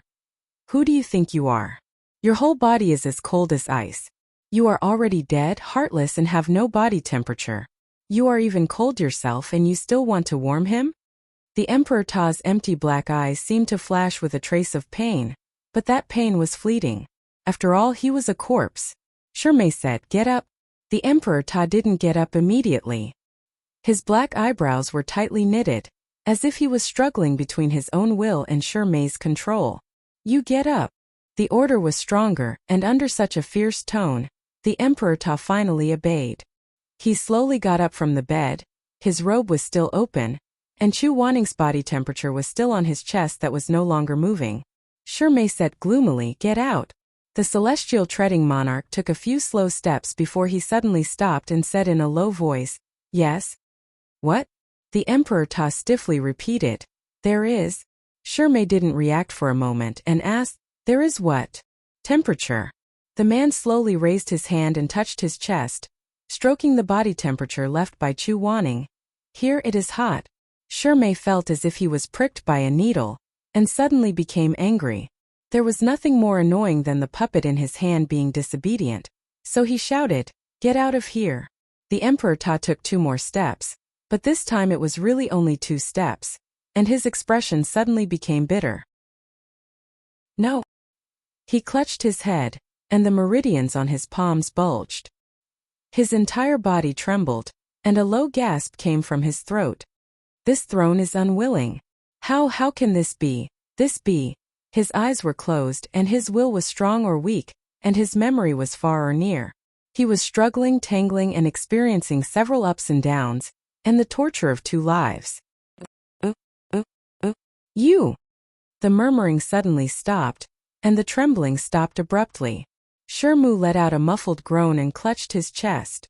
When the deity of treading immortals broke free from his restraints, the backlash had given him a strong remaining force.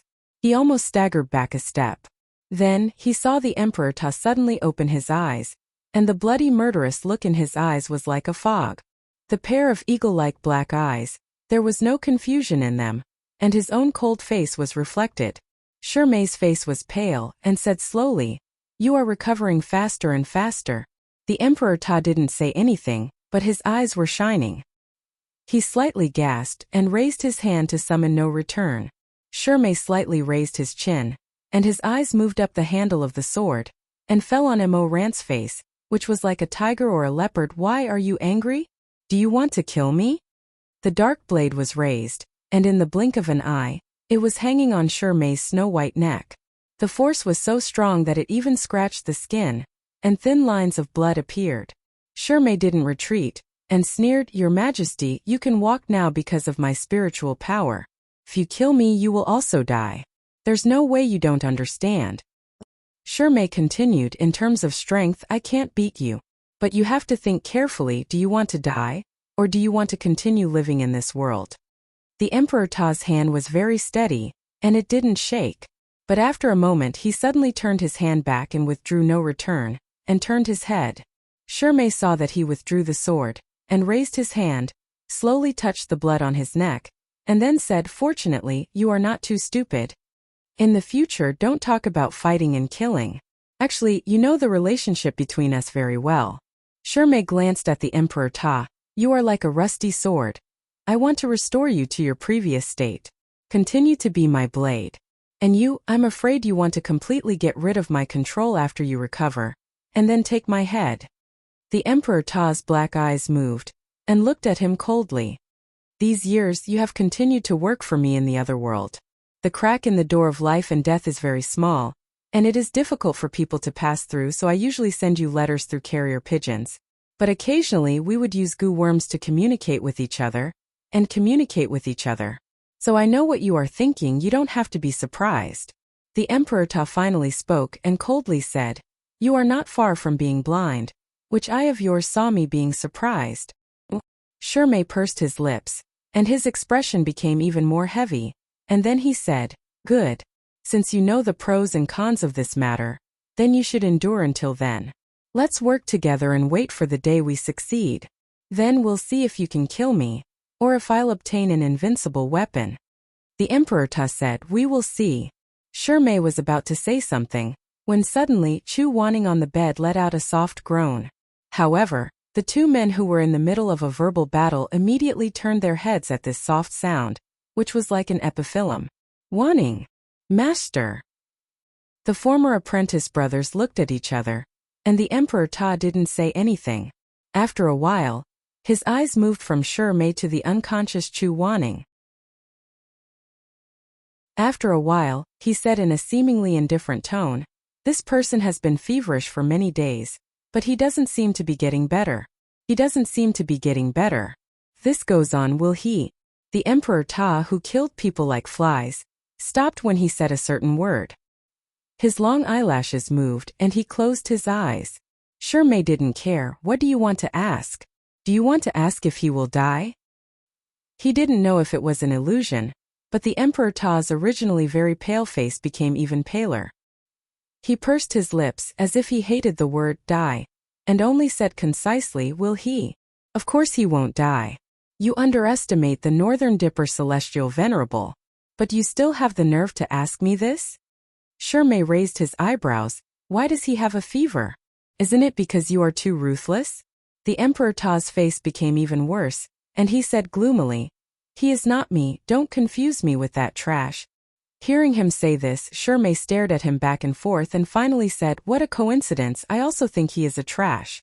You know very well that I tried so hard to tear a huge space-time rift in this spacetime to invite you here, in order to make that trash disappear, and let you return to the top of the human world. Your Majesty." He suddenly had a playful tone and called the Emperor Ta like this, "Just a little more, and our goal will be achieved. You actually want to have complete power, you want to have a surging spiritual nucleus, right?" Shimei was like a hunting snake, sticking out his scarlet tongue, tempting and bewitching. He saw the desire in the Emperor Ta's eyes. So he smiled, determined to win, and had a card up his sleeve. "If you want to recover your full power, then be more obedient." His white teeth were dripping with poison, and his eyes were shining. "If you are obedient, then it will be easier for us to do things." The Emperor Ta was silent for a moment, and flicked his sleeve. "Let's not talk about this first." Then he pointed at Chu Wanning. "Let's talk about this. He just fused his soul and his body was too stimulated." Shimei said lightly, "There is nothing to talk about. But if you really want to make him feel better, then you should leave first." The Emperor Ta's eyes immediately became alert. "What do you want to do?" Shurimo smiled faintly and said, "I'm helping him heal. I want to be here too." "That won't do," Shimei said. "The cold-scaled divine hand is performing a skill to save people, and no one is allowed to see it." Seeing that the Emperor Ta still had no intention of leaving, Shimei said, "You don't have to leave. Then I will go out and you stay. Anyway, you have the ability to reach the heavens, so you can definitely take care of him." Hearing Shimei's words, the Emperor Ta's face became even worse. His spiritual power was fierce and overbearing, and the most unsuitable skill for him was healing. In his previous life there were so many people in the palace, and there was no shortage of doctors, so he had never carefully studied. Shimei regained his composure, and looked at him with a smile. The Emperor Ta was obviously disgusted by his smile, and suddenly turned his head, gritted his teeth, and didn't want to look at Shimei again. After a while he said, "Okay, I will go out and you will heal him." He paused and then said fiercely, "But I will be at the door if you dare." He didn't finish his words, and the coldness on his face was almost enough to kill people. "If you dare to do anything to him, I will immediately take your dog life." This kind of threat didn't have much effect on Shimei, so he smiled again, and made a please leave gesture to the Emperor Ta. The Emperor Ta went out, but before he left, he stayed at the door for a long time with a gloomy face. Shimei stood in the quiet secret room, and looked at the stone door that was finally closed. After a while, he turned around and walked to the side of the white-clothed man on the bed. The mocking smile on Shimei's face disappeared, and it was replaced by an extremely peaceful and crazy expression. He said softly, "Master." Step by step he walked over. Now that Chu Wanning was finally lying in the palm of his hand, so what if the Emperor Ta was standing outside? He had plenty of ways to prevent Chu Wanning from making a sound. When the Emperor of the human realm came in, no matter how angry he was, there was nothing he could do. If he wanted to blame someone, he could only blame himself for being too naive and incompetent. He could only cup his hands and leave his lover in the snake cave with Han Lin. Shimei's slender white fingers opened the curtain, and he gazed at the feverish man on the bed with a gentle and greedy gaze. "This time no one will disturb us." He slowly sat down and raised his hand to touch Chu Wanning's cheek. "Come, Consort Chu, let me teach you a good lesson in this place where your husband and I are separated by a wall."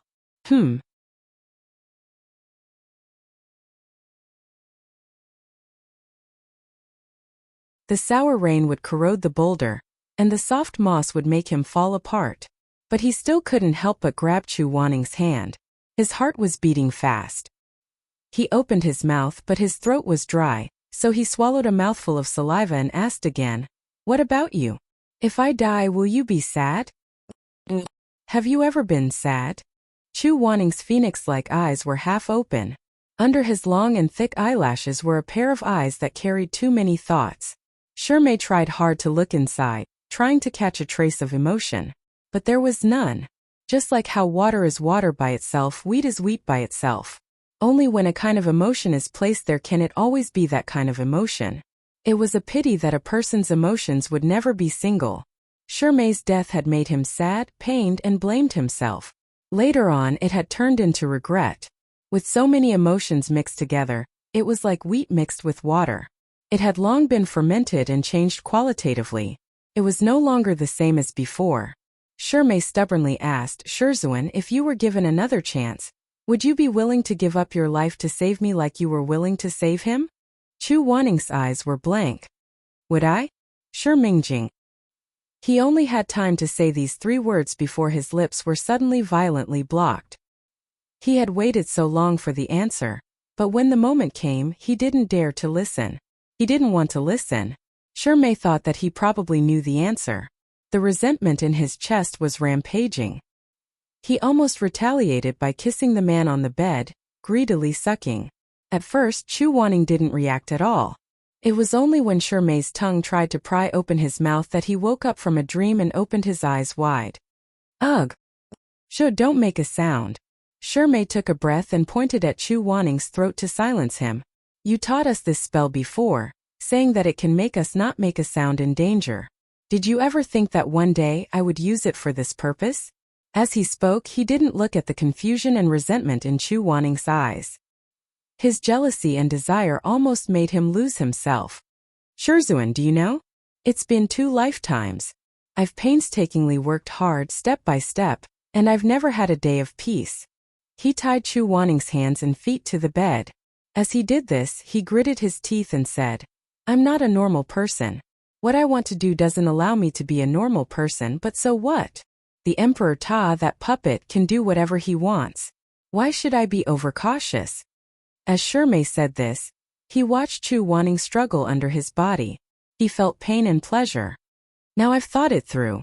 Whether you're happy or not, you have to enjoy life to the fullest. Shizun." He straightened up and hurriedly began to take off Chu Wanning's clothes, It wasn't easy to get to this point. Let me have a taste of you. Consider it a reward for your disciple, HM? A seriously ill person didn't have much strength to resist, so Shirmei easily took off his robes. The air was cool, the light was hazy, the lines were sharp. The muscles tight on the male body were all bruises left by Mo Ran. Shirmei's eyes darkened, whispering to himself, "He's really too ruthless."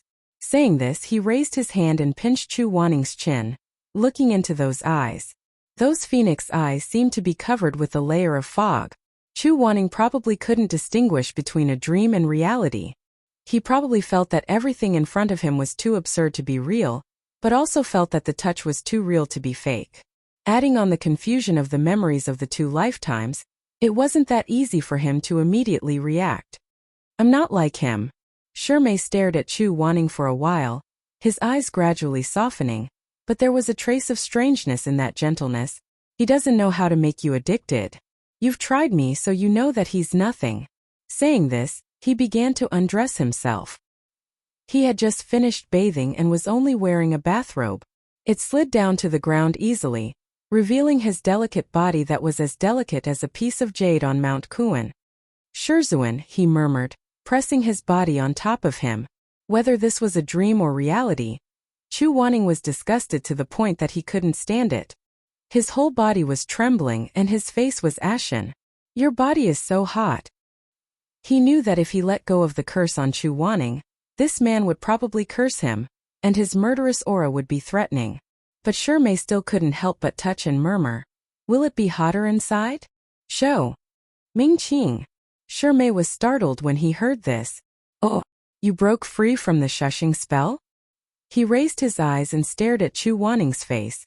You're really..." Chu Wanning's lips and teeth trembled, coughing up blood, and said hoarsely, "You impudent. Get out of here." Shirmei was silent, looking down at the man under him. Was this person too fierce? Too stubborn? Or was he too ignorant and unwilling to admit defeat? There were too many things he wanted to say, so when it came to his mouth, he didn't know what to say. In the end, Shirmei simply smiled, and then when Chu Wanning was about to say the next sentence, he suddenly covered his mouth, quickly took off the headband, and tied it between his lips and teeth. "Since you can break free using magic, then I can only tie you up." "I'm sorry, Shizun." Looking into those eyes that were filled with shock and confusion, but also anger and humiliation, Shirmei only felt his blood boil. He leaned over and whispered in Chu Wanning's ear, "In a while, no matter how good it is under me, remember to keep your voice down. Your Majesty the Emperor is right outside. If he hears that you're so unrestrained under me, guess won't he be happy?" Shirmei's finger slowly slid down, lingering on every mottled kiss mark. When it went further down, Chu Wanning only felt that he was about to be pierced through by shame. His memories were chaotic and stopped at his previous life, when he hadn't discovered the secret of Mo Ran's curse, so he hated Mo Ran to the core. But he hated himself even more for being completely shameless. Even though he was so humiliated, so disgusted, and so disappointed in Mo Weiyu. But when he was hugged by Mo Ran, when he listened to Mo Ran's panting, when that person's sweat gathered on his abdomen and dripped onto his body, he couldn't help but feel excited and comfortable. Even during the craziest moments of lovemaking, he could even feel himself secretly hoping that Mo Ran wouldn't stop, that he would tear himself apart like this, and penetrate his spirit. The storm-like entanglement gave him an illusion of peace. When he was lying in Mo Ran's arms, he would occasionally feel that nothing was happening, that this person who kept pestering him, perhaps also loved him. But Shirmei was different. Although he didn't know why he fell into such a bizarre nightmare, when Shirmei touched him, he only felt anger and fear. He couldn't stand this kind of relationship at all. He didn't like it at all. Shirmei's body was different from what he remembered. It was very tall but still smooth and white, with soft and elegant lines, as if it was carved out of mutton fat, and the smell of his body was fresh and fragrant. It wasn't the hard and vigorous body that he was used to. He was only used to Mo Ran's body. Although that person's skin was pale, the blood of a ferocious beast surged underneath, and it was extremely wild. That purest male breath was like the scorching sun, burning his heart. Although sometimes it was mixed with the smell of blood, the smell of iron. It was very hard, very cold. But the sturdy chest was extremely hot. Chu Wanning suddenly opened his eyes.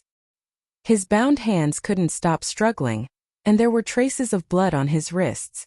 Because of the humiliation, 2 red lines appeared at the corners of his eyes. But his struggle was useless. The bed was soft and covered with thick animal skin, and he couldn't make too much noise. Mo watched him fight like a cornered beast with great interest. Finally he smiled and said, "Why waste your energy, Shizun? Do you not believe that I will make you feel good?" As he spoke, he lifted Chu Wanning's slender and firm legs, and wedged his waist in. His eyes were dark, and he was about to enter like he had imagined countless times before. Chu Wanning suddenly closed his eyes. He bit his lips until they bled, and his nails sank into his palms. All the muscles in his body were tight, not because he was afraid of the pain that would come later, but because of the shame. It was really too shameful whether all of this was real or not. If it was fake, then he was ashamed of himself for having this kind of dream. If it was real, then he was ashamed of himself for being so stupid. He had taken in 3 disciples, and 2 of them had this kind of rebellious thoughts. He had always been a person who was used to reflecting on himself first. If it was Mo Rant's desire for him, then it could be said that it was Mo Rant's problem. But what about Mei and Mo Rant added together? He couldn't help but wonder if he had done something wrong. He didn't act like a good teacher. That was why his disciples had such wild ambitions in bed one after another. What did he do wrong to deserve this kind of punishment? They were in a deadlock, tense. After a long time there was still no movement. Chu Wanning slowly opened his eyes. His dark brown eyes moved, only to see that Mei was frozen in place for some reason. His face was as black as the bottom of a pot. He didn't completely understand why Mei had this kind of expression. He looked down a few inches and saw a scene that made him speechless. What thing? The previous atmosphere was swept away, and Chu Wanning felt as if he was struck by lightning. Cough, cough, cough. The thing under Mei's body was actually gold? This situation was too absurd. Chu Wanning stiffly turned his head away, not wanting to hurt his eyes. But after a moment he felt that something was wrong. Which normal person would have something of this color? So he braced himself and turned his face back. With a pale face he looked again. This time he saw clearly that it wasn't Mei that was golden, but a small golden dragon that had appeared out of nowhere and occupied Mei's position. The little dragon was very tight, and it raised its head angrily. It looked at Mei, as if it was saying that if Mei dared to move, it would directly crush the thing it was holding into pieces. Chu Wanning. Mei. The little dragon fiercely bared its teeth and roared at the unlucky guy who was being held by it. Wah-ah-ya? If his hands weren't tied, Chu Wanning would have raised his hand to support his forehead at this moment. He really didn't want to look at it. Mei was silent for a long time, and then he gritted his teeth and said, "What's going on?" As soon as he finished speaking, he heard the sound of the stone door opening. The Emperor Ta's gloomy face appeared behind the door, and his voice was full of murderous intent. The Emperor Ta stepped into the door and crossed his arms. His eyes swept over the picture of the golden dragon coiling jade pillar, and his murderous intent was tinged with a bit of sarcasm. Then his thin lips opened and closed, and he said coldly, "Miss, please get off the bed." Mei was so angry that he didn't understand what he meant. He said angrily, "What, miss? Who?" "I'm sorry." The Emperor Ta carefully identified the thing that was being held by the little dragon. It turned out to be a young master. Young master is too young, so I didn't notice at first. The little golden dragon climbed on the pillar, and its whiskers curled up. It bared its teeth and called out its master. Ah yeah yeah. To humiliate a man to this extent, this was almost the limit. No matter how calm Mei was at this moment, he couldn't help but feel blue veins and his face turned red. However, his clothes were messy, and he was tied up by a strange dragon. He didn't know where it came from, but he didn't know how to be angry, so he just didn't speak. The Emperor Ta walked towards him. He stood by the bedpost, crossed his arms, and leaned against it. "Hua Bainan, do you think that because you didn't make any noise I don't know what you're doing?"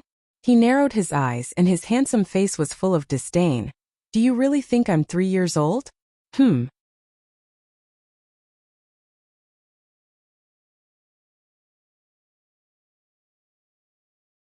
When he saw the bright red marks on his wrists, he even subconsciously rubbed them twice to comfort them.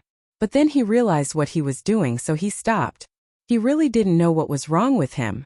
After a while, Shirmei's memory disorder spell gradually weakened, so Chu Waning's eyes began to become confused. But in this strange dizziness, his face was still pale. He endured the pain in his head and said, "Mo Ran. He's back." It didn't matter whether he was awake or in a dream. It was just a long-cherished wish in his heart that had been fulfilled for many years. Chu Waning said almost hoarsely, "So, don't hate anymore." The Emperor Ta looked at him. Probably feeling that this dream was coming to an end, Chu Waning closed his eyes, raised his hand that was still red, and touched the Emperor Ta's face. "Go back." Something seemed to collapse in the bottom of his heart. The Emperor Ta stared at him without blinking.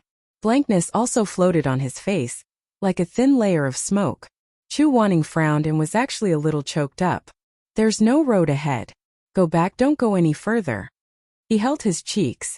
The North Star Celestial Venerable, who was floating in 2 lives, looked at the Emperor Ta, who was already a zombie. 2 lives had passed and they were both broken. Chu Waning's voice was hoarse. "Mo Ran, why is your face so cold?" "It was as cold as ice. If possible, I'm willing to be a candle, waiting for you to turn back at the crossroads in the winter night. I'm willing to burn my life to follow your path home. But why are you so cold? I don't know how long I can burn.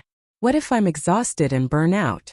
What if you're still walking in the dark and not willing to turn back when I'm extinguished? What should I do then?" Chu Waning's fingers trembled slightly, and he closed his eyes. He had been alone all his life with no relatives or friends, so he wasn't afraid of leaving. But when he thought that maybe even if he burned out his life, he still wouldn't be able to warm Mo Ran's cold heart, he felt very guilty. When he thought that if he was extinguished, if that young man wanted to turn back one day but couldn't find the way, he felt that he should live. Waiting one more day was good. Maybe tomorrow the ice would melt. That man would turn back, walk out of the endless night, and walk towards the place where the lights were waning. In the next few days, under the influence of Shirmei's spell and the fluctuation of his own memories of 2 lives, Chu Waning spent less time awake and more time sleeping. Every time he woke up, his mind was scattered, and the things he remembered were fragmented and incomplete. After the Emperor Ta understood the whole story, he felt that it was quite easy. Chu Waning was a muddle-headed person now, so it was easy to coax him. If he bullied him one day, he might not remember what happened the next day when he woke up. And because of the fragmented memories, Chu Waning always thought that he was dreaming, so he was less alert than usual. A cat with sharp claws was interesting, but a big white cat sleeping like a milk ball was rare. He had to admit that he felt that Hua Bainan did a good thing. "How many things did you remember today?" This became the question he always asked Chu Waning when he woke up in the morning. And Chu Waning would always frown and ask him, "What?" It was rare for him to be patient and answer, "Did your memory stop at our last life after we got married? Or did it change to other days?" At this time, he would mostly wait for Chu Waning's embarrassed face and a low voice. "Mo Weiyu, are you crazy?" It was not a good thing. If it was in the past, he would have slapped him. The Emperor Ta also slapped him, but the momentum was gentle, and then the other hand followed. It didn't look like a slap at all, but more like a hand holding the other person's face. He sneered, but there was a trace of satisfaction in his eyes. "Very good. If you continue like this, it can't be better." He really didn't want Chu Waning to remember the things of this life, and he didn't want him to remember Mo Weiyu, who had become a master. It seemed that as long as Chu Waning was confused, they could go back to that year in the Wu Mountain Palace. No matter how much Chu Waning hated him, they could still be together day and night. His Shizun, his Waning, they were all his. Hua Bainan mocked him. "You're jealous of yourself. You're not as narrow-minded as a woman." Jealous? The Emperor Ta thought that it didn't exist. But even if it was an animal or an object that had been with you for a long time, you would have some kind of habitual feeling. That was it. It was a sunny day on Jiao Mountain. The Emperor Ta forced Chu Waning to rest with him under the orange tree. He looked at the fragrant white flowers and sighed lazily. "It's just that it lacks some flavor. It would be nice if it was a begonia." Chu Waning's consciousness was blurred. He still thought that this was one of his dreams. So he said, why are you so picky even in your dreams? The Emperor Ta turned over on the lawn, leaned over, and rested his head on his knees. Their eyes met, and the Emperor Ta said, it's always been the same. Right, I'm hungry. When we go back later, you can cook a bowl of porridge for me. I want egg and lean meat porridge. The egg shouldn't be too cooked. The porridge shouldn't be too thick. Just put a little bit of meat. You know how to cook, right? I've taught you many times. Chu Wanning didn't want to go, but he was dragged by the Emperor Ta until he couldn't do anything. In the end, he had to go with him to the kitchen in the back hall of the worship temple. The firewood was on, the rice was washed, and the water started to boil. The Emperor Ta sat at the small table, looking at Chu Wanning's irritated and helpless appearance in front of the camera. Fortunately, Chu Wanning thought that this was a dream, so he didn't want to waste too much energy to resist. As for the Emperor Ta, he knew that this dream would eventually break, so he cherished it more than ever before. The water boiled, and the smell of rice and meat floated out from under the wooden lid. The treading celestial monarch changed his posture and placed his hands under his chin. He felt that he had a lot of things to say to Chu Wanning, but he felt that it was meaningless to say them. Even if he said them, they would all be in vain. In the end, he moved his lips and said in a low and lazy voice, hey. What was he going to say? In fact, he didn't know, so he thought about it and said solemnly, remember to put salt? Oh, yes. Then remember to taste it.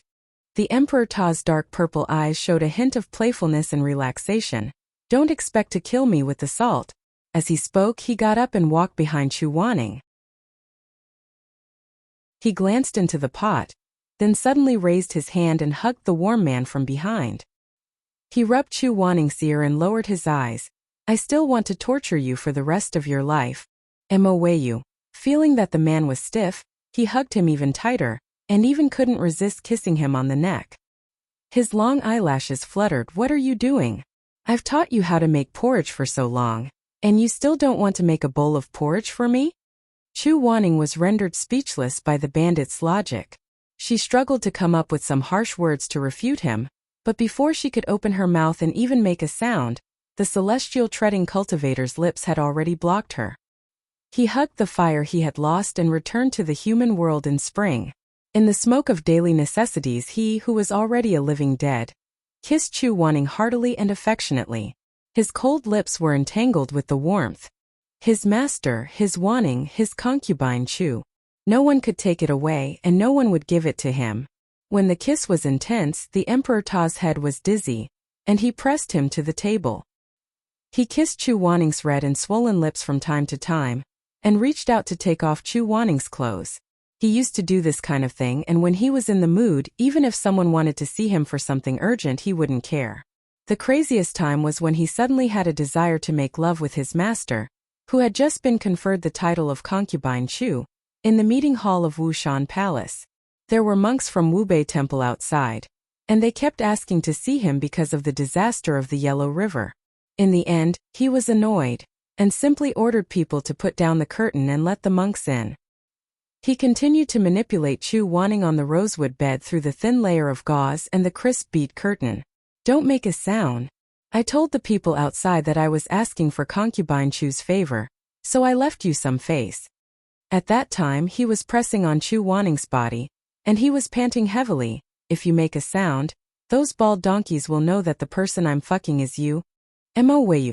The person under him was extremely humiliated, and his eyes were red. You bastard. The celestial treading monarch's response to this was only more ferocious and sticky thrusts, as well as a light mockery that was filled with lust. Darling, your lower half is already so hot and wet, so why is your upper half still so hard? Don't pant because of the pleasure later. The monks came in without knowing why.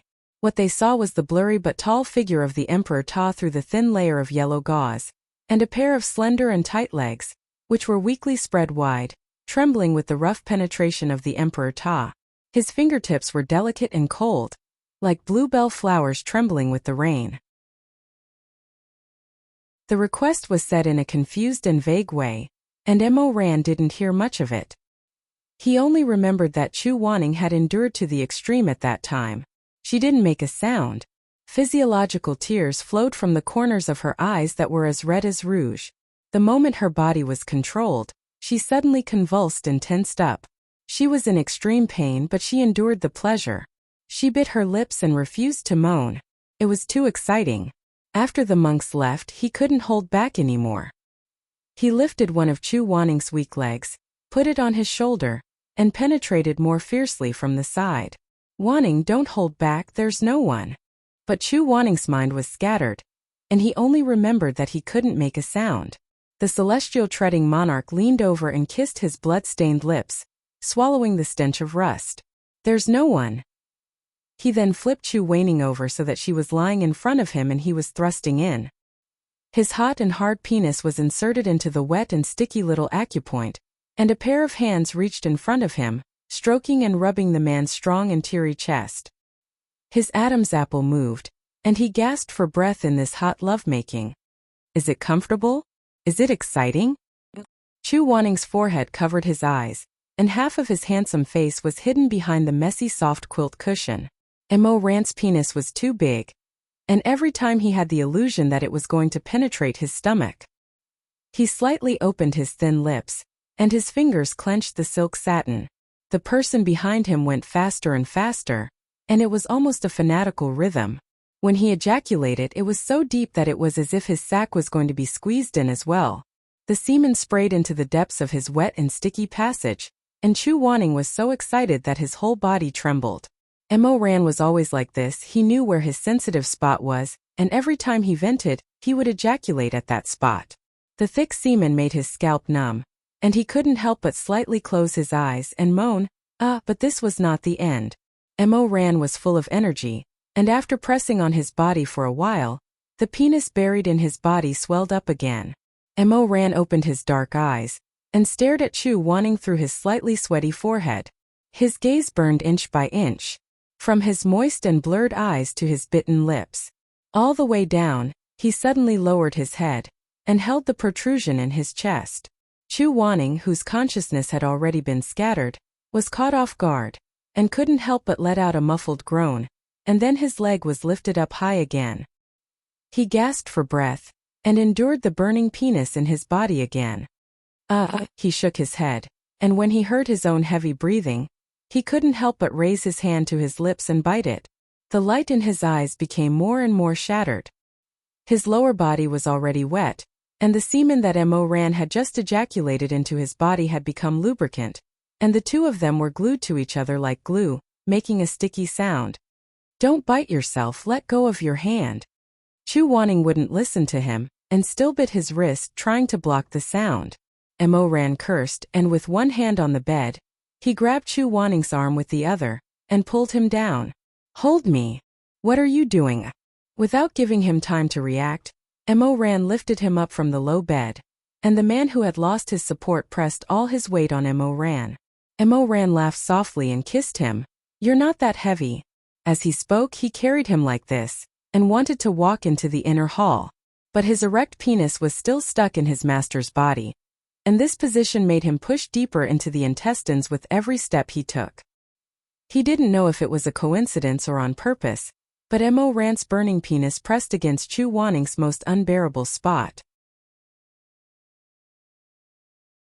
Every time it was pressed, his toes couldn't help but tighten, but he still stubbornly refused to cry out, and only stared fiercely at his disciple in front of him with a pair of black eyes. Why do you keep looking at me? Mo Ran chuckled and suddenly stopped walking, but he still held Chu Wanning's leg, and gently pushed it up slightly. You want to do this? Oh. It was too humiliating, but his body had long been trained by Mo Ran to be sensitive. Chu Wanning frowned and breathed in small breaths. His face couldn't help but turn red. He could clearly feel the sticky fluid flowing down from the place where the two were mating, and as Mo Ran moved in and out, the obscenity became more and more outrageous. Mo Ran held him like this for a while, and seemed to be unable to bear it. He glanced gloomily at the back of the hall, as if he was tired of the long journey. He simply pressed him down on the cold floor of the hall where he usually held court. He didn't want to wait any longer, and only felt that his lower body was wrapped in a warm and slippery feeling, so he pressed Chu Wanning down on the floor and fiercely thrust inside. When it was at its most passionate, it felt like his soul was about to be sucked out. No matter how much Chu Wanning endured, he couldn't help but lose consciousness in this storm-like sex. His legs were wide open, hanging on Mo Ran's tight waist, and his body trembled with the man's passion. For a moment, he even thought that Mo Ran wanted to take his life like this. The palace of Mount Wu was in a mess, and there was no one else in the majestic hall, only two naked men entangled together. Mo Ran breathed heavily, and sweat gathered on his waist. He hugged his master, who was in a daze after being f***ed by him, and firmly pushed his lower body.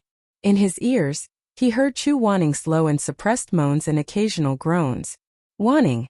Hot kisses covered Chu Wanning's slightly opened lips. Because he was so passionate, Mo Ran's meridians and blood vessels bulged on his neck. His temperature was like fire and his eyes were like fire. He rubbed against him and entangled with him. After a long time in this lingering kiss and rapid and passionate thrusts, Mo Ran suddenly pressed Chu Wanning to the floor, and covered Chu Wanning's mouth and nose, leaving only a pair of eyes that were out of focus. He used his strength to push in slightly, and then fiercely pushed in, so deep that his toes were slightly white from the force. I'm going to shoot. Wanning. Is it here? Chu Wanning was almost driven crazy by his monstrous violence and energy. His hands hung weakly on the cold stone surface, and his body was completely opened by Mo Ran, and because of the stimulation and pain, he couldn't help but tremble slightly. Mo Ran panted. His voice was sexy and his eyes were dark. He turned Chu Wanning's face and said, "Here? The large and full head of his penis pressed against the tendons deep in Chu Wanning's body, and with one push Chu Wanning suddenly opened his slightly closed eyes, and there was a faint red of unwillingness and humiliation at the corners of his eyes. He trembled under Mo Ran, but was held tightly by a pair of big hands. Mo Ran breathed deeply in his ear, and said, "Don't move, baby, it's coming."